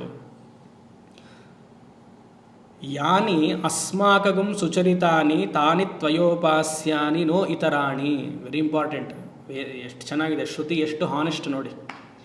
ಗೊತ್ತೋ ಗೊತ್ತಿಲ್ಲದೇನೋ ನಾನು ನನ್ನ ಜೀವನದಲ್ಲಿ ತಪ್ಪು ಮಾಡಿರಬಹುದು, ಆಯಿತಾ, ನಾನು ಕಾಂಪ್ರಮೈಸ್ ಜೀವನ ಮಾಡಿರಬಹುದು. ಆದರೆ ನನ್ನನ್ನು ನೀನು ರೋಲ್ ಮಾಡೆಲ್ ಅಂತ ತಗೊಂಡು ಅದನ್ನು ತಪ್ಪು ಮಾಡಬೇಡ. ನಾನೆಲ್ಲೋ ರೀತಿಯ ಕಾಂಪ್ರಮೈಸ್ ಮಾಡಿರ್ಬೋದು. ವೇದ ಏನು ಹೇಳುತ್ತೆ ಅದನ್ನು ನೋಡು. ಅದನ್ನೇ ಹೇಳ್ತಾ ಇರೋದು. ಯಾನಿ ಅಸ್ಮಾಕಗುಂ ಸುಚರಿತಾನಿ ತಾನಿ ತ್ವಯೋಪಾಸ್ಯಾನಿ. ವೇದ ಏನು ಹೇಳುತ್ತೋ ಅದನ್ನು ಅನುಸರಿಸು. ನಾನು ವೇದವನ್ನೇ ಅನುಸರಿಸಿದ್ದೀನಿ, ಆದರೆ ನಾನು ಕೆಲವು ಕಡೆ ಬೆಂಡಾಗಿದ್ದೀನಿ. ನಾನು ಬೆಂಡಾಗಿದ್ದೀನಿ ಅಂತ ನೀನು ಬೆಂಡಾಗಬೇಡ. ನಿನಗೆ ಸರಿಯಾಗಿದ್ದರೆ ವೇದವನ್ನು ಮಾತ್ರ ನಂಬು. Veda is the pramanam, Veda is the role model. ಆಚಾರ್ಯರು ರೋಲ್ ಮಾಡೆಲ್ ಇಂಡೈರೆಕ್ಟ್ ಆಗ್ಬೋದು, ಅದು ಡೈರೆಕ್ಟ್ ಆಗೋಕ್ಕಾಗಲ್ಲ. ವೇದ ಮಾತನೇ ನೀನು ಆಶ್ರಯಿಸು. ನ ಇತರಾಣಿ. ಯಾಕಂದರೆ ಯಾಕಿದು ಹೇಳ್ತಿದೆ ಅಂದರೆ, ಹಲವಾರು ಮಹಾತ್ಮರು, ಇವಾಗ ಫಾರ್ ಎಕ್ಸಾಂಪಲ್ ದೂರ್ವಾಸ ಮಹರ್ಷಿಗಳು ತಗೊಳ್ಳಿ. ಒಂದು ಸ್ವಲ್ಪ ರಿಲ್ಯಾಕ್ಸ್ಡಾಗಿ ಕೇಳಿ, ನಾನು ಮುಗಿಸ್ಬಿಡ್ತೀನಿ ಅದಕ್ಕೋಸ್ಕರ. ನೀವು ಸ್ವಲ್ಪ ಟೆನ್ಷನ್ ಆದರೆ ನನಗೂ ಟೆನ್ಷನ್ ಆಗ್ಬಿಡುತ್ತೆ. ನೀವು ದೂರ್ವಾಸ ಮಹರ್ಷಿಗಳನ್ನ ಕೇಳಿರ್ತೀರ. ಸಾಧಾರಣವಾಗಿ ಏನು ಹೇಳ್ತಾರೆ, ಮಹಾತ್ಮರು ಕೋಪ ಮಾಡ್ಕೊಳ್ಬಾರ್ದು ಅಂತ ಹೇಳ್ತಾರೆ. ಇವಾಗ ದೂರ್ವಾಸ ಮಹರ್ಷಿಗಳು ಕೋಪ ಮಾಡ್ಕೊಳ್ತಿದ್ರು. ಇವಾಗ ಈ ಸಾಲನ್ನು ಹೇಗೆ ಇಂಟರ್ಪ್ರೆಟ್ ಮಾಡ್ತೀರಾ? ಇವಾಗ ರಾಮ ಗರ್ಭಿಣಿಯಾದ ಸೀತೆಯನ್ನು ಕಾಡು ಕಳಿಸ್ಬಾರ್ದಾಗಿತ್ತು, ಏನು ಹೇಳ್ತೀರಾ? ಅದಕ್ಕೇನು ಹೇಳ್ತಾರೆ, ರಾಮನ ಆಚರಣೆಯಿಂದ ನೋಡಿ ನೀನು ಕಲಿ, ರಾಮನ ಧರ್ಮದ ಆಚರಣೆಯಿಂದ ನೀನು ನೋಡಿ ಕಲಿ, ಕೃಷ್ಣನ ಧರ್ಮದ ಮಾತಿಂದ ನೋಡಿ ಕಲಿ. ಕೃಷ್ಣನನ್ನು ಆಚರಣೆಯಿಂದ ನೋಡಿ ಕಲಿ ಅಂತ ಹೇಳಿಲ್ಲ ಹಿರಿಯರು ಹೇಳೋದು. ಯಾಕಂದರೆ ಕೃಷ್ಣ ಪಾಂಡವರನ್ನ ಗೆಲ್ಲಿಸಬೇಕು ಅಂತ ಹಲವಾರು ಕುತಂತ್ರಗಳನ್ನು ಮಾಡ್ದ. ನೀನು ಅದನ್ನು ನೋಡಿ ಕಲಿ ಅಂತ ಹೇಳಿಲ್ಲ. ಆದರೆ ಅವ್ನು ಬಾಯಲ್ಲಿ ಬಂದಿರುವಂಥ ಭಗವದ್ಗೀತೆಯಿಂದ ನೀನು ಆಚರಣೆಗೆ ತೊಗೊಂಡು ಬಾ. ಆದರೆ ರಾಮ ಆಚರಿಸಿದ, ಅವನನ್ನು ನೋಡಿ ಕಲಿಯ. One action one speaking. ಆ ರೀತಿಯಾಗಿ ಭಗವಂತನನ್ನು ನೀವು ನೋಡಿ ಕಲಿತೀರ. ಇವಾಗ ಇವತ್ತಿಗೂ ಎಷ್ಟೋ ಹೆಣ್ಮಕ್ಳಿಗೆ ಅವ್ನು ಗರ್ಭಿಣಿ ಸ್ತ್ರೀಯನ್ನು ಕಾಡು ಕಳಿಸ್ಬಿಟ್ಟು ಅಂದು ಎಷ್ಟೋ ಜನಕ್ಕೆ ತೊಂದರೆ ಇದೆ. ದೂರ್ವಾಸ ಮಹರ್ಷಿಗಳು ಕೋಪ ಯಾಕೆ ಬಂತು? ಇವಾಗ ಏಕಲವ್ಯನಿಗೆ ದ್ರೋಣಾಚಾರ್ಯರು ಇದು ಹೆಬ್ಬೆಟ್ಟು ಕೊಡಪ್ಪ ಅಂತಂದರು. ನಾವು ದ್ರೋಣಾಚಾರ್ಯರನ್ನು ಅಲ್ಲಿ ಕ್ವಶನ್ ಮಾಡೋ ಥರ ಅಲ್ಲ. ಅಲ್ಲಿ ಉತ್ತರ ಏನು ಅಂದರೆ, ಏಕಲವ್ಯನ ಸರೆಂಡರ್ ಹೇಗಿತ್ತು ಅಂತ ಹೇಳಬೇಕೆ ಹೊರತು ದ್ರೋಣಾಚಾರ್ಯ ಗುರು ಆದವರು ಯಾಕೆ ಅವನಿಗೆ ಹೆಬ್ಬೆಟ್ಟು ಕೇಳ್ತಾ ಆಗಿರಬಾರ್ದು. ಯಾಕೆಂದರೆ ಗುರುಗೀತೆಯಲ್ಲಿ ಗುರು ಏನು ಬೇಕಾದರೂ ಕೇಳಿದ್ರು ಕೊಡಬೇಕು ಅಂತಿದೆ. ಇವಾಗ ಏನು ಕೇಳಿದ್ರು ಕೊಡೋಕ್ಕಾಗತ್ತಾ? ಆಗೋದಿಲ್ಲ. ಆ ರೀತಿಯಾಗಿ ಅದನ್ನು ಹೇಗೆ ಇಂಟರ್ಪ್ರೆಟ್ ಮಾಡಬೇಕು ಅಂದರೆ, ವೇದ ಏನು ಹೇಳುತ್ತೆ ಅದು. ಗುರುಗಳು ಒಂದೊಂದು ರೀತಿಯಾಗಿ according to the situation change ಮಾಡಿರ್ತಾರೆ. ನೀನು ಅದನ್ನು ನೋಡಿ ಕಲಿಬೇಡ. ಅದು ನಿನಗೆ ಒಂದು ರೀತಿಯಲ್ಲಿ ಓಕೆ ಆದರೆ fine, are always rely upon Veda. ಇದು ಶ್ರುತಿನೇ, ನಮ್ಮ ಸಂಸ್ಕೃತಿನೇ ಹೇಳೋದು ಇದನ್ನು, ಬೇರೆ ಯಾವುದು ಸಂಸ್ಕೃತಿ ಹೇಳಲ್ಲ. ಯಾನಿ ಅಸ್ಮಾಕಂ ಸುಚರಿತಾನಿ, ಯಾವುದು ನಿನಗೆ ಒಳ್ಳೆಯದೋ ತಾನಿ ಇಲ್ಲಿ ಯಾವುದು ನಿನಗೆ ಒಳ್ಳೆಯದು ಅಂದರೆ ವೇದದ ವಾಕ್ಯವೇ ಒಳ್ಳೆಯದು. ತಾನಿ ತ್ವಯೋಪಾಸ್ಯಾನಿ ನ ಇತರಾಣಿ, ಬೇರೆದು ಮಾಡೋಕ್ಕೆ ಹೋಗ್ಬಿಡ. ಏಕೆ ಚಾಸ್ಮಾತ್ ಶ್ರೇಯಾಗುಂಸೋ ಬ್ರಾಹ್ಮಣ, ನಿಮ್ಮ ಮನೆಗೆ ಯಾರು ಒಬ್ಬರ ಉತ್ತಮ ಸಾಧಕರೋ ಬ್ರಾಹ್ಮಣರು ಅಂದರೆ ವಿಷಯ ತಿಳಿದವರು ಯಾರು ಬಂದಿದ್ದರೆ ಅವ್ರನ್ನ ಬರಮಾಡಿಕೊಂಡು ಬನ್ನಿ ಬನ್ನಿ ಬನ್ನಿ ಅಂತ ಸಂತೋಷವಾಗಿ ಮುಖಸ್ತುತಿ ಇಲ್ಲದೆ ನಿಜವಾಗ್ಲೂ ಕರೆದು ಅವ್ರಿಗೆ ಆಸನೆಯನ್ನು ಕೊಡು.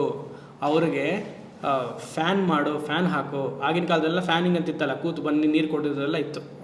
ಉತ್ತರೀಯವನ್ನೇ ತಗೊಂಡು ಫ್ಯಾನ್ ಮಾಡೋರು ಅವ್ರಿಗೆ. ಹೀಗೆ ತೇಷಾಂ ತ್ವಯಾಸನೇನ ಪ್ರಶ್ವಸಿತವ್ಯಂ. ಪ್ರಶ್ವಾಸನಂ ಅಂದರೆ ಅವ್ರಿಗೆ ಸುಸ್ತು ಹೋಗಿಸುವಂತ, ಸುಸ್ತು ಬಂದಿರೋದನ್ನು ಹಿರಿಯರಿಗೆ ಮನೆಗೆ ಬಂದಾಗ ಸುಸ್ತು ಹೋಗಿಸುವಂತ ಒಂದು ಅರ್ಥ.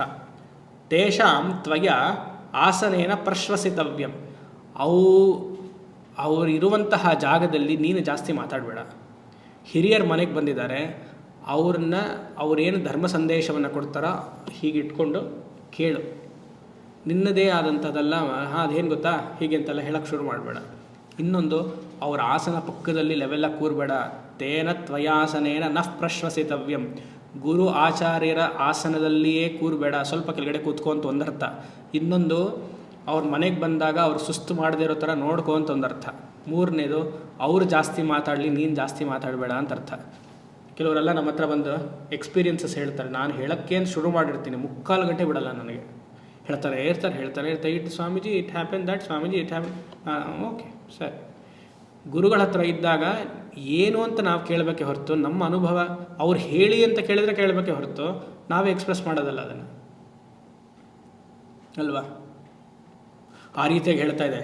ಮುಂದೆ ನಿನಗೆ ಮಹಾತ್ಮರು ಬರ್ತಾರಪ್ಪ, ನೀನು ಅಲ್ಲಿ ಮನೆಗೆ ಹೋಗ್ತೀಯಾ, ಯಾರು ಬಂದಾಗ ಈ ಥರ ವೆಲ್ಕಮ್ ಮಾಡು, ಮತ್ತು ಅವ್ರನ್ನ ಹಿತೋಪದೇಶ ಅವರಿಂದ ಕೇಳು. ತೇಷಾಂ ತ್ವಯಾಸನೇನ ನಃ ಪ್ರಶ್ವಸಿತವ್ಯಂ. ಉಸಿರಾಡಬಾರ್ದು ಅಂತ ಹೇಳ್ತಾರೆ. ಗುರು ಹತ್ರ ಬಂದಾಗ, ಅದಕ್ಕೆ ಮಠದಲ್ಲೆಲ್ಲ ಹೋದಾಗ ಗುರುಗಳ ಮುಂದೆ ಹೀಗೆ ಕೈಲಿ ಯಾಕೆ ಇಟ್ಕೊಳ್ಳೋದು, ನಮ್ಮ ಉಸಿರು ಅವ್ರಿಗೆ ಟಚ್ ಆಗಬಾರ್ದು, ಅದಕ್ಕೆ ಹೀಗೆ ಇಟ್ಕೊಂಡು ಮಾತಾಡ್ತಾರೆ, ನೀವು ಹೇಳಿ ಅಂತ. ಆಸನೇನ ಪ್ರಶ್ವಸಿತವ್ಯಂ ಶ್ರದ್ಧೆಯ ದೇಯಂ. ಶ್ರದ್ಧೆಯಿಂದ ದಾನವನ್ನು ಮಾಡು. ಶಂಕರಾಚಾರ್ಯರು ಹೇಳ್ತಾರೆ, ಸ್ವತ್ವ ನಿವೃತ್ತಿ ದಾನಂ. ಎಂಥ ಮಾತು! ಸ್ವತ್ವ ನಿವೃತ್ತಿ ದಾನಂ. ನಾನು ಕೊಟ್ಟಿದ್ದೀನಿ ಅನ್ನುವಂಥ ವೃತ್ತಿ ಇಲ್ಲದೆ ಮಾಡು. ಸ್ವತ್ವ ನಿವೃತ್ತಿ, ನಾನು ಕೊಟ್ಟಿದ್ದೀನಿ ಅಂತ ಬರುತ್ತಲ್ಲ, ಆ ವೃತ್ತಿ ಹೋಗೋಕ್ಕೋಸ್ಕರ ದಾನ ಮಾಡು. ಶ್ರದ್ಧೆಯ ದೇಯಂ ಅಶ್ರದ್ಧೆಯ ಅದೇಯಂ. ಶ್ರದ್ಧೆ ಇಲ್ಲದೆ ದಾನವನ್ನು ಮಾಡಬೇಡ. ಅದರ ವಿದ್ಯಾರಣ್ಯರು ಹೇಳ್ತಾರೆ, ಶ್ರದ್ಧೆ ಇಲ್ಲದೆ ಆದರೂ ದಾನ ಮಾಡು, ಆ ಥರ ಕೊಡೋದ್ರಿಂದ ಕಾಲಕ್ರಮೇಣ ಶ್ರದ್ಧೆ ಬರುತ್ತೆ ನಿನಗೆ ಅಂತ ಹೇಳ್ತಾರೆ. ಶ್ರದ್ಧೆಯ ಅದೇಯಂ ಶ್ರಿಯಾದೇಯಂ. ನೀನು ಸಂಪಾದನೆ ಮಾಡಿದ್ಯಲ್ವಾ, ಅದನ್ನು ಚೆನ್ನಾಗಿ ಕೊಡು. ಸಂಪಾದನೆ ಮಾಡಿ, ಹಿಂದಿನ ನೋಡಿದ್ವಲ್ಲ, ಭೂತ್ಯೈನ ಪ್ರಮದಿತವ್ಯಂ, ಅದನ್ನು ವಿದ್ಯಾರಣ್ಯರಲ್ಲಿ ಕನೆಕ್ಟ್ ಮಾಡಿ ಹೇಳ್ತಾರೆ. ಶ್ರಿಯಾದೇಯಂ, ಚೆನ್ನಾಗಿ ಸಂಪಾದನೆ ಮಾಡು. ಸಂಪಾದನೆ ಮಾಡಿದ್ದನ್ನು ಜಾಸ್ತಿ ಪಕ್ಷದಲ್ಲಿ ದಾನ ಮಾಡು. ಆಮೇಲೆ ಹ್ರಿಯಾದೇಯಂ, ನಾಚಿಕೆಯಿಂದ ದಾನ ಮಾಡು, ಗರ್ವದಿಂದ ದಾನ ಮಾಡಬೇಡ. ನಾಚಿಕೆ ಇರಬೇಕು ನಿನಗೆ, ಮಾಡೆಸ್ಟಿ. ತುಂಬ ಹಂಬಲಾಗಿ, ನಾನು ಕೊಡ್ತೀನಿ ಸ್ವಾಮಿ, ಚೆಕ್ ಬರೆದಿದ್ದೀನಿ, ಇಷ್ಟು ಕೊಡ್ತೀನಿ, 1,00,000 ಕೊಡ್ತೀನಿ ಅಂತ ಹೇಳಬೇಕು. ನಾನು 1,000 ಕೊಡ್ತೀನಿ ಅಂದರೆ ನನಗೆ ಕಷ್ಟ ಆಗುತ್ತೆ, ಅದಕ್ಕೆ ಮಿನಿಮಮ್ 1,00,000 ಕೊಡ್ತೀನಿ ಅಂತ ಹೇಳಬೇಕು. ಭಿಯಾಧೇಯಂ, ಭಯದಿಂದ ದಾನ ಮಾಡೋ. ಇವರು ನಾನು ಕೊಡುವಂತಹ ದಾನ ಇವರು ತಗೊಳ್ಳಿಲ್ಲ ಅಂತಂದರೆ ನನಗೆಲ್ಲಿ ಪಾಪ ಬರುತ್ತೋ ಅನ್ನುವಂತಹ ಭಯದಿಂದ ದಾನ ಮಾಡು. ದಾನ ಮಾಡಬೇಕು, ದಾನ ಮಾಡಲಿಲ್ಲ ಅಂದರೆ ಪಾಪ ಬರುತ್ತೆ ಅಂತ, ಅದಕ್ಕೋಸ್ಕರ ಆದರೂ ದಾನ ಮಾಡು. ಭಿಯಾಧೇಯಂ ಸಂವಿದಾಧೇಯಂ ದೇಶೇ ಚ ಕಾಲೇ ಚ ಪಾತ್ರೇ ಚ 17ನೇ ಅಧ್ಯಾಯ. ಅದೆಲ್ಲ ಹೇಳಕ್ಕೆ ನನಗೆ ಮನಸ್ಸು ಬರ್ತಾ ಇದೆ, ಅದರ ಸಮಯ ಅಭಾವದಿಂದ ಹೇಳ್ತಿಲ್ಲ. ಗೀತಾವಾಗ ನೋಡಿದಾಗ ನೋಡೋಣ 17ನೇ ಅಧ್ಯಾಯ. ಇಲ್ಲಿ ಸಂವಿದಾಧೇಯಂ ಅಂದರೆ ದೇಶ ಕಾಲ ಪಾತ್ರವನ್ನು ನೋಡಿ ದಾನ ಮಾಡು. ಇದನ್ನೇ ಇಟ್ಕೊಂಡು ನಾನು ಯಾರು ಸಿಗಲಿಲ್ಲ ಅಂತ ದಾನ ಮಾಡೋದು ಬಿಟ್ಟೆ ಅಂತ ಹೇಳಬಾರ್ದು. ಯಾರು ಸಿಗಲಿಲ್ಲ, ಯೋಗ್ಯವಾದವ್ರು ಸಿಗಲಿಲ್ಲ ಸ್ವಾಮಿ ಅದಕ್ಕೆ ಬಿಟ್ಬಿಟ್ಟೆ ದಾನ ಅಂತ ಹೇಳಬಾರ್ದು. ಅದು ಒಂದು ಅಂಗ, ಹಲವಾರು ಅಂಗದಲ್ಲಿ ಅದೊಂದು ಅಂಗ ದಾನದಲ್ಲಿ. ಅಥ ಯದಿತೆ ಕರ್ಮ ವಿಚಿಕಿತ್ಸಾ ವಾ ವೃತ್ರ ವಿಚಿಕಿತ್ಸಾ ವಾ ಸ್ಯಾತ್, ನಿನಗೆ ಮುಂದೆ ಮಾಡುವಂತಹ ವೈದಿಕ ಕರ್ಮದಲ್ಲಿ ಏನಾದ್ರು ವಿಚಿಕಿತ್ಸಾ ಬಂದರೆ, ವಿಚಿಕಿತ್ಸಾ ಅಂದರೆ ಸಂಶಯ, ಡೌಟ್ ಬಂದರೆ, ಅಥ ಯದಿತೆ ಕರ್ಮ ವಿಚಿಕಿತ್ಸಾ, ವೈದಿಕ ಕರ್ಮದಲ್ಲಿ ಸಂಶಯ ಬಂದರೆ, ವೃತ್ತ ವಿಚಿಕಿತ್ಸಾ, ಜೀವನ ಹೇಗೆ ನಡೆಸಬೇಕು ಅಂತ ಸಂಶಯ ಬಂದರೆ, ಸ್ಯಾತ್ ಯೇ ತತ್ರ ಬ್ರಾಹ್ಮಣ ಸಮ್ಮರ್ಷಿಣಃ. ಸಮ್ಮರ್ಷಿಣಃ ಅಂದರೆ ಶಾಸ್ತ್ರ ಯಾರು ತಿಳಿದಿರ್ತಾರೋ ಅವರನ್ನು ಕೇಳು. ಯಾರು ಶಾಸ್ತ್ರವನ್ನು ತಿಳಿದವರು? ಯುಕ್ತ ಆಯುಕ್ತಾ. ಯುಕ್ತ ಅಂದರೆ ಅನುಭವಿಗಳ ಮಾತು, ಆಯುಕ್ತ ಅಂದರೆ ಇಂಪಾರ್ಶಿಯಾಲಿಟಿ. ನೀನು ಬಂದು ಪ್ರಶ್ನೆ ಕೇಳಿದಾಗ ನಿನಗೆ ಯಾಕೆ ಹೇಳಬೇಕು ಅಂತ ಪ್ರಶ್ನೆ ಮಾಡದೆ ಸಂತೋಷವಾಗಿ ನಿನ್ನ ಪ್ರಶ್ನೆಗೆ ಉತ್ತರ ಕೊಡ್ತಾರಲ್ಲ ಅವರು ಆಯುಕ್ತಾಹ ಅಂದರೆ. ಯುಕ್ತಾಹ ಅಂದರೆ ಅನುಭವಿಗಳು ಅಂತ ಅರ್ಥ. ಅಲೂಕ್ಷ ಧರ್ಮಕಾಮಾಸ್ಯು, ಅದು ರಕಾರ, ಅರೂಕ್ಷ ಅಂತಿದೆ, ಅಲೂಕ್ಷ. ಅಲೂಕ್ಷ ಧರ್ಮಕಾಮಾಸ್ಯು, ಯಾರು ಸಮ್ಮರ್ಷಿಣ, ಧರ್ಮದಲ್ಲಿ ಯಾರಿಗೆ ಶ್ರದ್ಧೆ ಇದೆಯೋ ಅವ್ರ ಹತ್ರ ಕೇಳು. ಅನುಭವಿಗಳು ಯಾರಿದ್ದಾರೋ ಅವ್ರ ಹತ್ರ ಕೇಳು. ಮತ್ತು ನೀನು ಪ್ರಶ್ನೆ ಕೇಳಿದಾಗ ಸಂತೋಷವಾಗಿ ಉತ್ತರ ಕೊಡ್ತಾರಲ್ಲ ಅವರಲ್ಲಿ ಕೇಳು. ಧರ್ಮಕಾಮಾಸ್ಯು, ಅರ್ಥಕಾಮ ಇಲ್ಲದಿರೋರ ಹತ್ರ ಕೇಳು.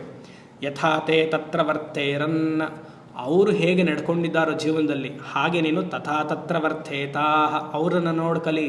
ಯಾಕಂದರೆ ವೇದ ಎಲ್ಲವನ್ನೂ ಹೇಳ್ಬಿಡೋಕ್ಕಾಗಲ್ಲ. ಈಗಿನ ಕಾಲದಲ್ಲಿ ಹಲವಾರು ಸಂಶಯಗಳೆಲ್ಲ ಬರುತ್ತೆ ನಮಗೆ. ನೀರು ಹೇಗೆ ಕುಡಿಬೇಕು, ಅದನ್ನೆಲ್ಲಿ ಹೋಗಬೇಕು, ಈ ಮನೆ ಹೇಗೆ ಕಟ್ಟಿಸ್ಬೋದಾ, ಆ ಜಾಗದಲ್ಲಿ ಕಟ್ಟಿಸ್ಬೋದಾ, ಅಥವಾ ಈ ಕಾಲದಲ್ಲಿ ಒಂದೇ ತಿಥಿಲಿ 2 ಶ್ರಾದ್ದನೂ ಬಂದುಬಿಡ್ತು, ಹಬ್ಬನೂ ಬಂತು, ಯಾವುದು ಮಾಡಬೇಕು? ಅವಾಗೆಲ್ಲ ವೇದ ಹೇಳಿರುತ್ತಲ್ಲ. ಧರ್ಮಸಿಂಧು ಏನು ಹೇಳುತ್ತೆ? ಶ್ರಾದ್ದಕ್ಕೆ ಪ್ರಾಮುಖ್ಯ ಕೊಡಬೇಕು ಅಂತ ಹೇಳುತ್ತೆ. ಹಬ್ಬನೂ ಬಂತು, ಶ್ರಾದ್ದನೂ ಬಂದರೆ ಶ್ರಾದ್ದಕ್ಕೆ ಫಸ್ಟ್ ಮುಖ್ಯ. ಈ ರೀತಿಯೆಲ್ಲ ಪ್ರಶ್ನೆ ವೇದ ಹೇಳಿರಲ್ಲ. ಅದಕ್ಕೆ ಸಮ್ಮರ್ಷಿಣ ಯಾರಿರ್ತಾರೋ ಅವರು ಧರ್ಮಶಾಸ್ತ್ರವನ್ನು ಅಧ್ಯಯನ ಮಾಡಿರ್ತಾರೋ ಅವ್ರನ್ನ ನೀನು ಕಲಿ. ಆಗ ವೇದ ಏನು ಹೇಳಿಲ್ಲ ಅಂತ ಸೈಲೆಂಟಾಗಿದ್ದು ಕರ್ಮಲೋಪ ಮಾಡ್ಕೊಳ್ಬೇಡ. ಯಥಾತೆ ತತ್ರ ವರ್ತೇರನ್, ಅವ್ರು ಹೇಗೆ ಧರ್ಮಾಚರಣೆ ಮಾಡಿದ್ರೋ ಹಾಗೆ ತಥಾ ತತ್ರ ವರ್ತೇತಾ, ನೀನು ಆ ಆಚರಣೆಯನ್ನು ಮಾಡು, ಅವ್ರನ್ನ ಫಾಲೋ ಮಾಡು. ಅಥಾಭ್ಯಾಖ್ಯಾತೇಷು, ಅಭ್ಯಾಖ್ಯಾತೇಷು, ನಿಮ್ಮ ಸ್ನೇಹಿತರೋ ನಿಮ್ಮ ರಕ್ತ ಸಂಬಂಧಿಗಳೋ ಯಾವುದೋ ಒಂದು ತಪ್ಪು ಕೆಲಸವನ್ನು ಮಾಡಿದಾಗ ಅಭ್ಯಾಖ್ಯಾತೇಷು ಅಂದರೆ ಅವರನ್ನು ದೋಷವನ್ನಾಗಿ ಮಾಡಿದಾಗ, ನಿಮ್ಮ ಹಿರಿಯರೋ ನಿಮ್ಮ ಸ್ನೇಹಿತರೋ, ನೀನು ಅವರನ್ನು ಹೌದು ನೀವು ತಪ್ಪು ಮಾಡಿದ್ದೀರಾ ಅಂತ ಹೇಳಬೇಡ. ನಿನ್ನ ಸಾಕ್ಷ್ಯಾಧಾರಿತವಾಗಿ ನೀನು ನೋಡಿದರೆ ಮಾತ್ರ ಅವ್ರನ್ನ ದೂರ ಮಾಡು. ಇಲ್ಲ ಕಿವಿ ಮಾತಲ್ಲಿ ಅವ್ರನ್ನ ದೂರ ಮಾಡಬೇಡ. ಇಲ್ಲ ಅವ್ರನ್ನ ಪ್ರಶ್ನೆ ಮಾಡಿ ಕೇಳು, ಏನು ಹೀಗಾಯ್ತಂತೆ, ಹೌದಾ? ಅವ್ರು ಯಾವ ಉತ್ತರವನ್ನು ಕೊಡ್ತಾರೋ ಅದನ್ನು ಪರಾಮರ್ಶಿಸು, ಆಮೇಲೆ ನಿರ್ಧಾರಕ್ಕೆ ಬಾ. ಎಷ್ಟು ನೋಡಿ, ಯಾರಿಗೆ 21ನೇ ವರ್ಷದ ಬ್ರಹ್ಮಚಾರಿ ಇನ್ನೇನು ಗೃಹಸ್ಥ ಆಗ್ತಾನೆ ಅವನಿಗಿದೆಲ್ಲ ಉಪದೇಶ ಮಾಡ್ತಿದ್ದಾರೆ. ಅಥಾ ಅಭ್ಯಾಖ್ಯಾತೇಷು, ನಮ್ಮ ರಕ್ತ ಸಂಬಂಧಿಗಳೇನೋ ತಪ್ಪು ಮಾಡಿರ್ತಾರೆ, ಅಥವಾ ನಿಜವಾಗ್ಲೂ ಅವ್ರು ತಪ್ಪು ಮಾಡಿರ್ಬೋದು, ನನಗೆ ಅವ್ರ ಮೇಲೆ ದ್ವೇಷ ಬರಬಾರ್ದು, ನಾನು ಅವ್ರಿಗೆ ಆಭಿಚಾರಿಕ ಪ್ರಯೋಗ ಎಲ್ಲ ಮಾಡಬಾರ್ದು ಅಂತೆಲ್ಲ ಹೇಳ್ತಾರೆ. ಮಾಡಬಾರ್ದು, ಬಿಟ್ಬಿಡಬೇಕು, ಅದೆಲ್ಲ ರಾಜನ ಕರ್ಮ, ನಾನು ಮಾಡಬಾರ್ದು, ಬ್ಲ್ಯಾಕ್ ಮ್ಯಾಜಿಕ್ ಎಲ್ಲ ಮಾಡೋಕ್ಕೆ ಹೋಗಬಾರ್ದು ಅಂತೆಲ್ಲ ಹೇಳ್ತಾರೆ. ತಥಾ ಅಥಾಭ್ಯಾಖ್ಯಾತೇಷು, ಅವಾಗೇನು ಮಾಡಬೇಕು? ಆ ಸಮಯದಲ್ಲಿ ಹಿಂದಿನ ಲೈನ್ ಏನಿತ್ತು ಅದೇ. ಯೇ ತತ್ರ ಬ್ರಾಹ್ಮಣ ಸಮ್ಮರ್ಷಿಣಃ ಯುಕ್ತ ಆಯುಕ್ತಾ ಅಲೂಕ್ಷ ಧರ್ಮಕಾಮಾಸ್ಯು, ಹಿಂದೆ ಬಂತಲ್ಲ ಅದೇನೆ. ಆ ವಿಚಾರದಲ್ಲೂ ನೀನು ಅವ್ರು ಹೇಗೆ ಹೇಳ್ತಾರೋ ಆ ಮಾತನ್ನು ಕೇಳು. ಯಥಾತೆ ತೇಷು ವರ್ತೇರನ್, ತೇಷು ಜನೇಷು ಅಂತಾರೆ ಶಂಕರಾಚಾರ್ಯರು. ಯಥಾತೆ ತೇಷು ವರ್ತೇರನ್ ತಥಾ ತೇಷು ವರ್ತೇತಾ, ಹಾಗೆ ನೀನು ಅಭ್ಯಾಸ ಮಾಡು. ಮುಗೀತು. ಏಷ ಆದೇಶ, ಇದೇ ಕಮ್ಯಾಂಡ್ಮೆಂಟ್, ಇದೇ ನಿಗದಿ, ಇದೇ ವಿಧಿ. ಏಷ ಉಪದೇಶ, ಇದೇ ನನ್ನ ಉಪದೇಶ, ನನ್ನ ಹಿತವಚನ. ಏಷ ವೇದೋಪನಿಷತ್, ವೇದವೂ ಇದೇ ಹೇಳ್ತಾ ಇದೆ, ಉಪನಿಷತ್ತು ಇದೇ ಹೇಳ್ತಾ ಇದೆ. ಏತದನುಶಾಸನಂ, ಇದನ್ನು ಅಭ್ಯಾಸ ಮಾಡು. ಏವಮುಪಾಸಿತವ್ಯಂ, ಕರ್ತವ್ಯ ಅಂತ ತಗೋ. ಏವಂ ಚೈದುಪಾಸ್ಯಂ, ಚ ಉ ಅಂತಿದೆ, ಅದಿನ ಆಧಾರತೆ, ಸ್ಟ್ರೆಸ್ ಕೊಡೋಕ್ಕೆ. ಏವಮುಚೈತದುಪಾಸ್ಯಂ ಅಂದರೆ ಎ ಉ ಅಂತೆಲ್ಲ ಇರೋದು, ಇನ್ನು ಒತ್ತು ಒತ್ತು ಕೊಟ್ಟು ಹೇಳೋದಕ್ಕೆ ಇದನ್ನೇ ಮಾಡಬೇಕು, ಇದೇ ಆದೇಶ ಹಾಗೆ ಅಂತ. ಇವಾಗ ಒಂದು ಸತಿ ಹೇಳಿದ್ರೆ ಆಗಲ್ವಾ ಸ್ವಾಮಿ ಅಂದರೆ ಅದೊಂದು ರೆಸ್ಪೆಕ್ಟ್ಗೋಸ್ಕರ. ಇವಾಗ ನೀವು ಮನೆಯಲ್ಲಿ ಮಗಳನ್ನ ಊರಿಗೆ ಕಳಿಸ್ತೀರಪ್ಪ, ನೀವೇನು ಹೇಳ್ತೀರಾ? ಹೇಳಲ್ವಾ? ನೋಡ್ಕೊಬಿಟ್ಟ, ಮೊಬೈಲಲ್ಲಿ ಇಟ್ಟಿದ್ದೀನಿ, ಪುಸ್ತಕ ಅಲ್ಲಿಟ್ಟಿದ್ದೀನಿ, ಅದರಲ್ಲಿ ತಿಂಡಿ ಇಲ್ಲಿ ಮೇಲ್ಗಡೆ ಡಬ್ಬಿಲಿ ಮೊಸರನ್ನ ಇದೆ, ಕೆಳಗಡೆ ಇದೆ ಮಿಕ್ಸ್ಚರ್ ಇಟ್ಟಿದ್ದೀನಿ. ಒಂದು ಸತಿ ಹೇಳಿದ್ರಾಗಲ್ವಾ ಹುಷಾರು ನೋಡ್ಕೊ ಅಂತ. ಹುಷಾರು ಪುಟ್ಟ, ಹುಷಾರು ಪುಟ್ಟ, ಹುಷಾರು ಪುಟ್ಟ, ಹುಷಾರು ಪುಟ್ಟ. ಅದೇ ಇಲ್ಲಿನು ಏವಂ ಉಪಾಸಿತವ್ಯಂ ಏತದ ಏಷ ವೇದೋಪನಿಷತ್ ಏತದನುಶಾಸನಂ ಅದೇ ಹೇಳ್ತಾರೆ. ಅಲ್ಲಿ ಮಾತ್ರ ಒಂದು ಸತಿ ಇಲ್ಲ, 3 ಸತಿ ಇಲ್ಲ, ಅವ್ನಿಗೆ ಗೊತ್ತಾಗಲ್ಲ. ಇದು ಅದೇ, ಇದು ಒಂದು ಸತಿ ಹೇಳೋಕ್ಕಾಗಲ್ವ ಅಂದ್ರೆ ಇಲ್ಲಿ ಯಾಕೆ ಮಾತ್ರ ಇದು ಪಾರ್ಶಿಯಾಲಿಟಿ? ಇದು ಅದೇ ಏತದನುಶಾಸನಂ ಏವಮುಪಾಸಿತವ್ಯಂ, ಕರ್ತವ್ಯ ಅಂತ ಮಾಡು. ಏವಮುಚೈತದುಪಾಸ್ಯಂ ಮುಗೀತು. ಕೊನೆಗೆ ಶನ್ನೋ ಒಟ್ಟಿಗೆ ಹೇಳ ಶನ್ನೋ ಮಿತ್ರಶಂ ವರುಣಃ ಶನ್ನೋ ಭವತ್ವರ್ಯಮ ಶನ್ನ ಇಂದ್ರೋ ಬೃಹಸ್ಪತಿ ಶನ್ನೋ ವಿಷ್ಣುರುಕ್ರಮಃ ನಮೋ ಬ್ರಹ್ಮಣೇ ನಮಸ್ತೆ ವಾಯೋ ತ್ವಮೇವ ಪ್ರತ್ಯಕ್ಷಂ ಬ್ರಹ್ಮಾಸಿ ತ್ವಾಮೇವ ಪ್ರತ್ಯಕ್ಷಂ ಬ್ರಹ್ಮಾವಾದಿಶಂ ಪ್ರಥಮವಾದಿಶಂ ಸತ್ಯಮವಾದಿಶಂ ತನ್ಮಾಮಾವೀತ್ ತದ್ವಕ್ತಾರಮಾವೀತ್ ಆವೀನ್ಮಾಂ ಆವೀದ್ವಕ್ತಾರಂ. ಓಂ ಶಾಂತಿ ಶಾಂತಿ ಶಾಂತಿ.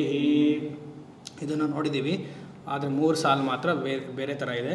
ಬ್ರಹ್ಮವಾದಿಶಂ ಅಲ್ಲಿ ಬ್ರಹ್ಮ ವದಿಷ್ಯಾಮಿ ಇತ್ತು, ಋತಂ ವದಿಷ್ಯಾಮಿ ಋತಮವಾದಿಶಂ, ಸತ್ಯಂ ವದಿಷ್ಯಾಮಿ ಸತ್ಯಮವಾದಿಶಂ, ತನ್ಮಾಮಾವೀತ್ ತದ್ವಕ್ತಾರಮಾವೀತ್ ಇತ್ತು. ಇಲ್ಲಿ ತನ್ಮಾವೀತ್ ತದ್ವಕ್ತಾರಮಾವೀತ್ ಆವೀನ್ಮಾಂ ಅಂದರೆ ಅಲ್ಲಿ ವದಿಷ್ಯಾಮಿ ಅಂತ ಹೇಳಿದ್ರು, ಇಲ್ಲೇನು ಹೇಳ್ತಿದ್ದಾರೆ? ಬ್ರಹ್ಮವಾದಿಶಂ ಆಗೋಯ್ತು.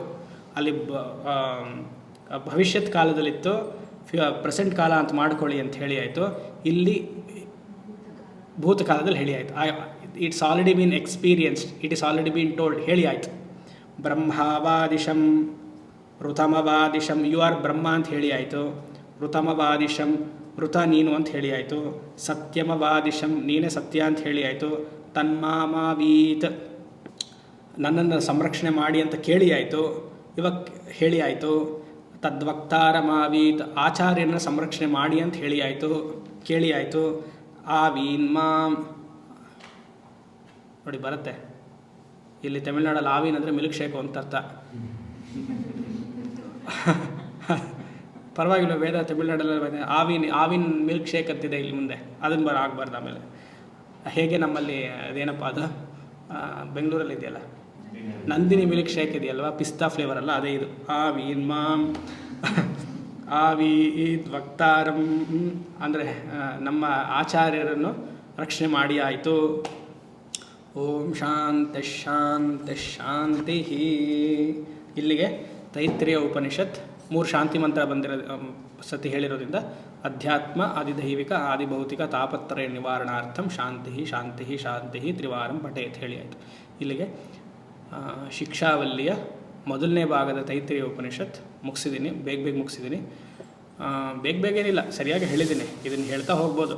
ಒಂದೊಂದು ದಿನ ಇನ್ನೂ 10 ದಿವಸ 15 ದಿವಸ ಎಲ್ಲ ಮಾಡೋರಿದ್ದಾರೆ. ಇದೇ ಕೇಳೋ ಕಷ್ಟ, ಇನ್ನು ಅದನ್ನು ಹೇಗೆ ಕೇಳ್ತೀರ ಪಾಪ. ಇನ್ನು ಮುಂದೆ ಯಾವುದು ನೆಕ್ಸ್ಟ್ ಏನು ಭೃಗುವಲ್ಲಿ 8ನೇ ತಾರೀಕು, ಮುಂದಿನ ತಿಂಗಳು 8ನೇ ತಾರೀಕಿಂದ ನೋಡೋಣ. ನಿಜವಾದ ವೇದಾಂತ ಬರುತ್ತೆ, ಅವಾಗ ಚೆನ್ನಾಗಿರುತ್ತೆ.